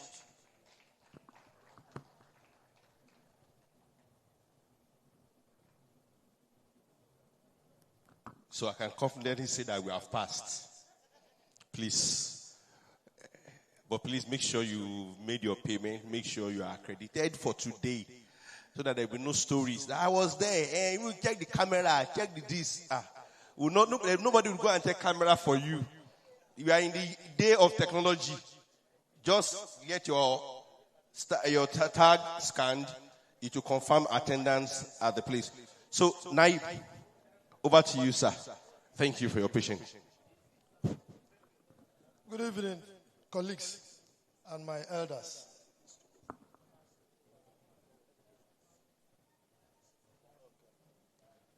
My name is Pharmacist Emeka Ndinechi, and I'm going to present some of the activities of NAIP so far.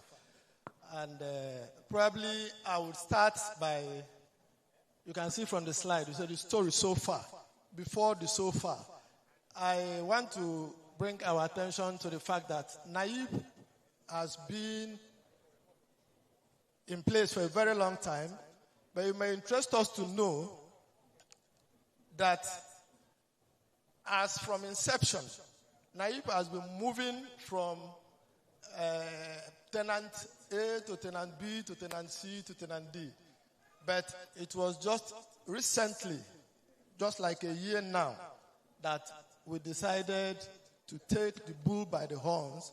And I will want to assure you that NAIP, as at today, has maintained what we used to call a permanent address.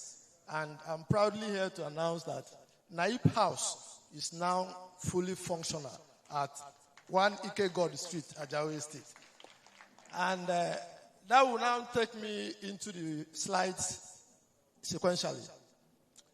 Our mandate in NAIP, we have our vision that NAIP is an association of all pharmacists that in simple arithmetic, I would say that we are a set of the pharmacists in practice who, when you remove the community practitioners, you remove the hospitals and the academicians, every other pharmacist, as far as the technical arms that are recognized by under PSN are concerned, belongs to NAIP. And so I would want to say that we have the volume. NAIP is an association that delivers measurable value. We drive the industry growth and support sustainable pharmaceutical manufacturing in Nigeria. And our mission, we are committed to strengthening the relevance and visibility of our members. I've earlier defined who falls under NAIP membership within the pharmaceutical sector, while deliberately improving their technical capacity, the operational excellence, and sheer competitiveness.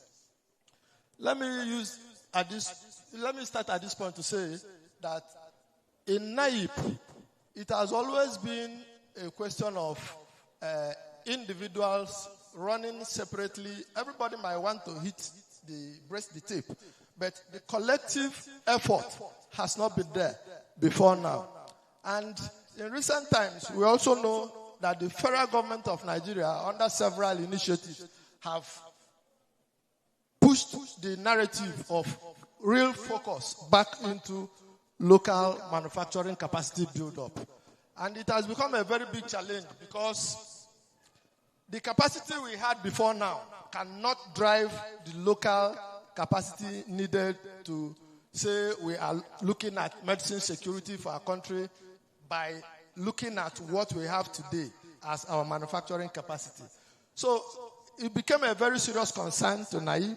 And when the immediate leadership of NAIP took over, there was this concept that when a young boy is sent on an errand, there is a limit to how much he can achieve. But when the elders are backing that errand, even a cracking wall might be broken down easily. So in our last CEO conference that was held in Lagos here, we tried to get the voice or the voices of our traditional rulers who has a very respectable esteem from the governmental perspective. We brought in from the north, from the east, and from the west. From the north, we got the Emir of Kano, Sanusi Lamido, to come and be the keynote address speaker, while we brought the Obi of Onitsha, Igwe Alfred Nemeka Achebe, to be the chairman of the occasion. And we also introduced a closing dinner on the annual CEO forum, where after all the business discussions of the day, these CEOs who have traveled far and wide from all the nooks and crannies of the country should be able to relax. But in that dinner, we tried to get His Imperial Majesty, the Oba Adeye Onito Gunsi, the Oba Oni of Ife, to be the chairman of the closing dinner. That was an intentional attempt to get these royal fathers to back up the voice of the young men who are calling on the government to give a listening ear to the cries and hues for support to build up local capacity in our pharmaceutical manufacturing, so as to make serious advances when we are talking of medicine security in Nigeria. So these are some of the pictures that show that the conference was heavily attended, and we know the voices of these three traditional rulers cannot just be, waved aside so easily. And I must tell you, probably as I go along the slide, you will notice that after the CEO forum, where we brought these three hefty men and wit to come and lend their voices to what we are talking about, the federal government coming down to listen in attempt to support the medicine security drive, it became a veritable opportunity for the government to give a listening ear. For instance,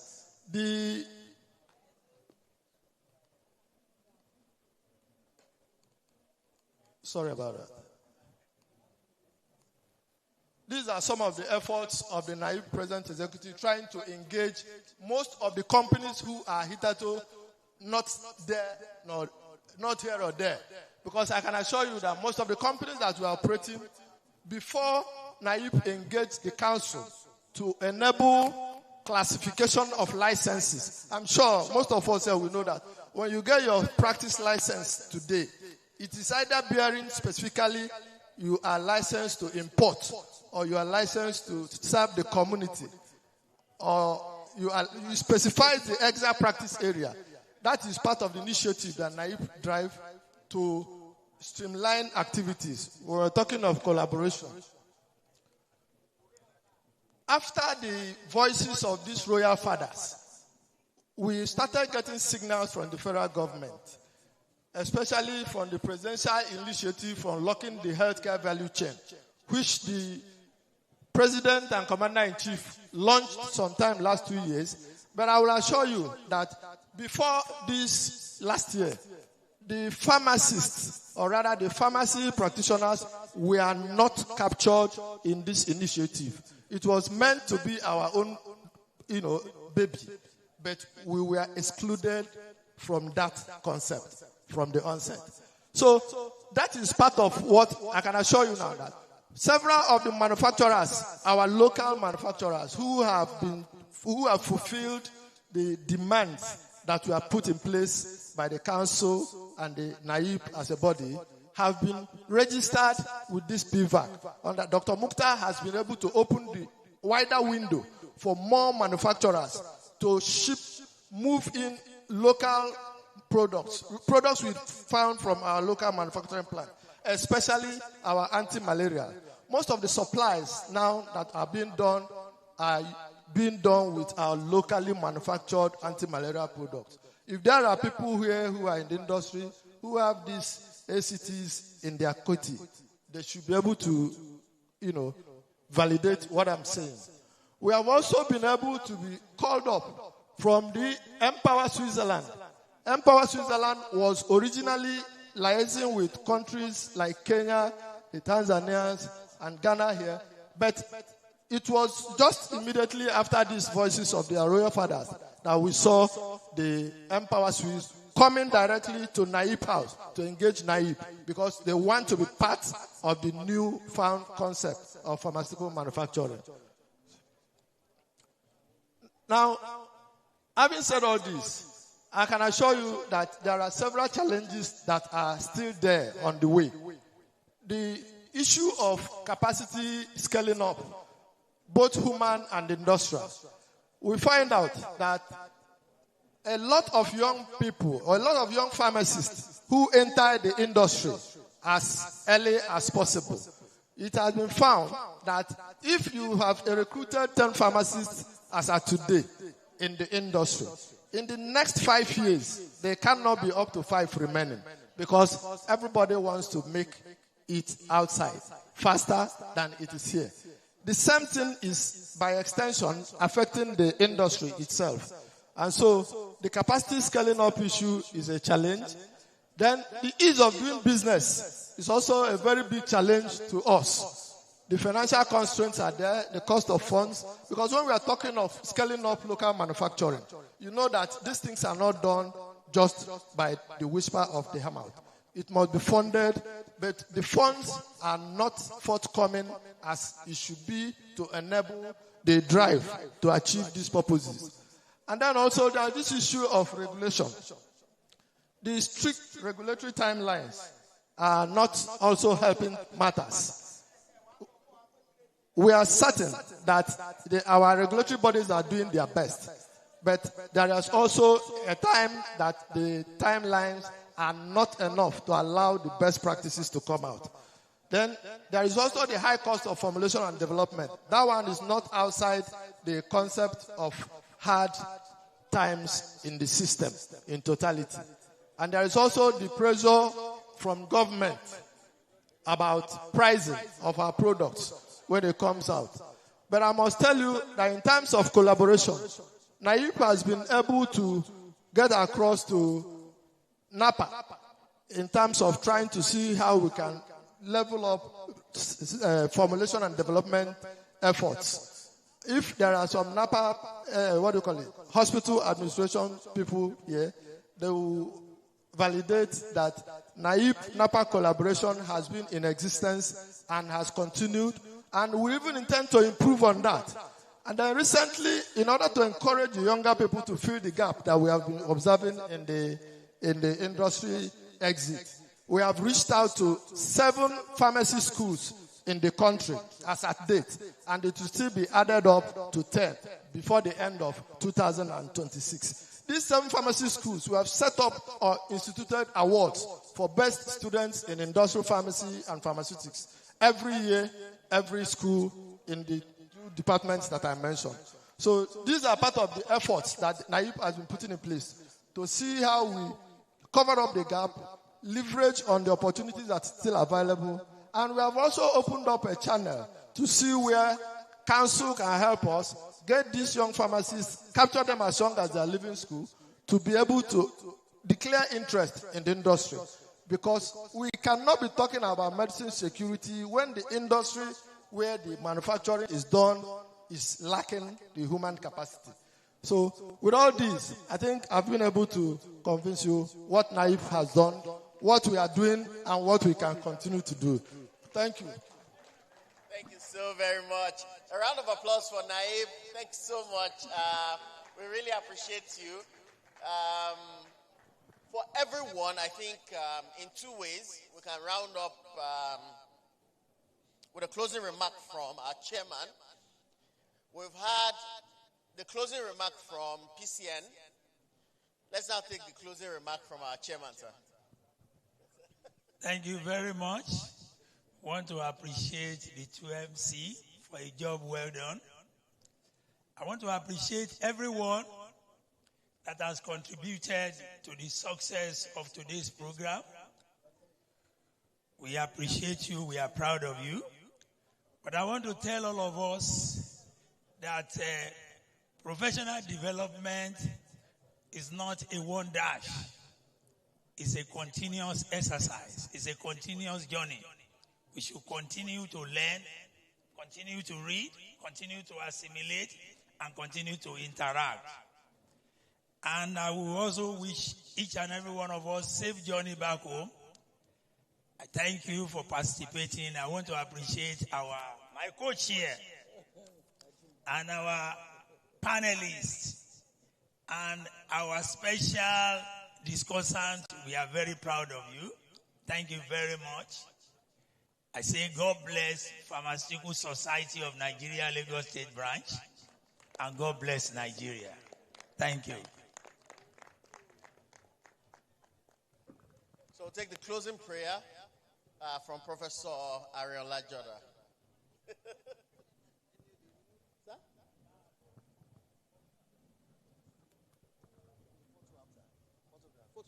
Okay. No, we can take it after the closing prayer. Abby? Yes. So we'll take photograph with facilitators and our technical group chairman at the photo walk just on the left here. Let's pray. Our Father and our God, we just thank you for your faithfulness. We thank you for your mercies. We thank you for your grace. We thank you for bringing us to the end of today. We thank you for all that we have learned. We thank you for increasing our capacity. And we thank you for grace, even to put into practice some of the things that we have learned.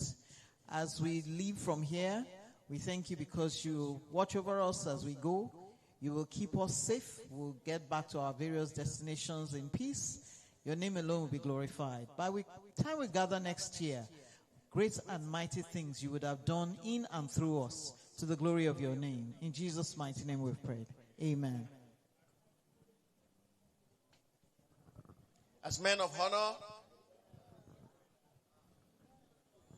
hello pharmacists, healthcare professionals, students, policymakers, industry leaders, and friends of pharmacy profession. The Pharmaceutical Society of Nigeria, Lagos State Branch, warmly invite you to an extraordinary celebration of pharmacy, healthcare, knowledge, service, and community. I am Farm Chief Olaiton Kunadi, Chairman of Pharmaceutical Society of Nigeria, Lagos State Branch. I am delighted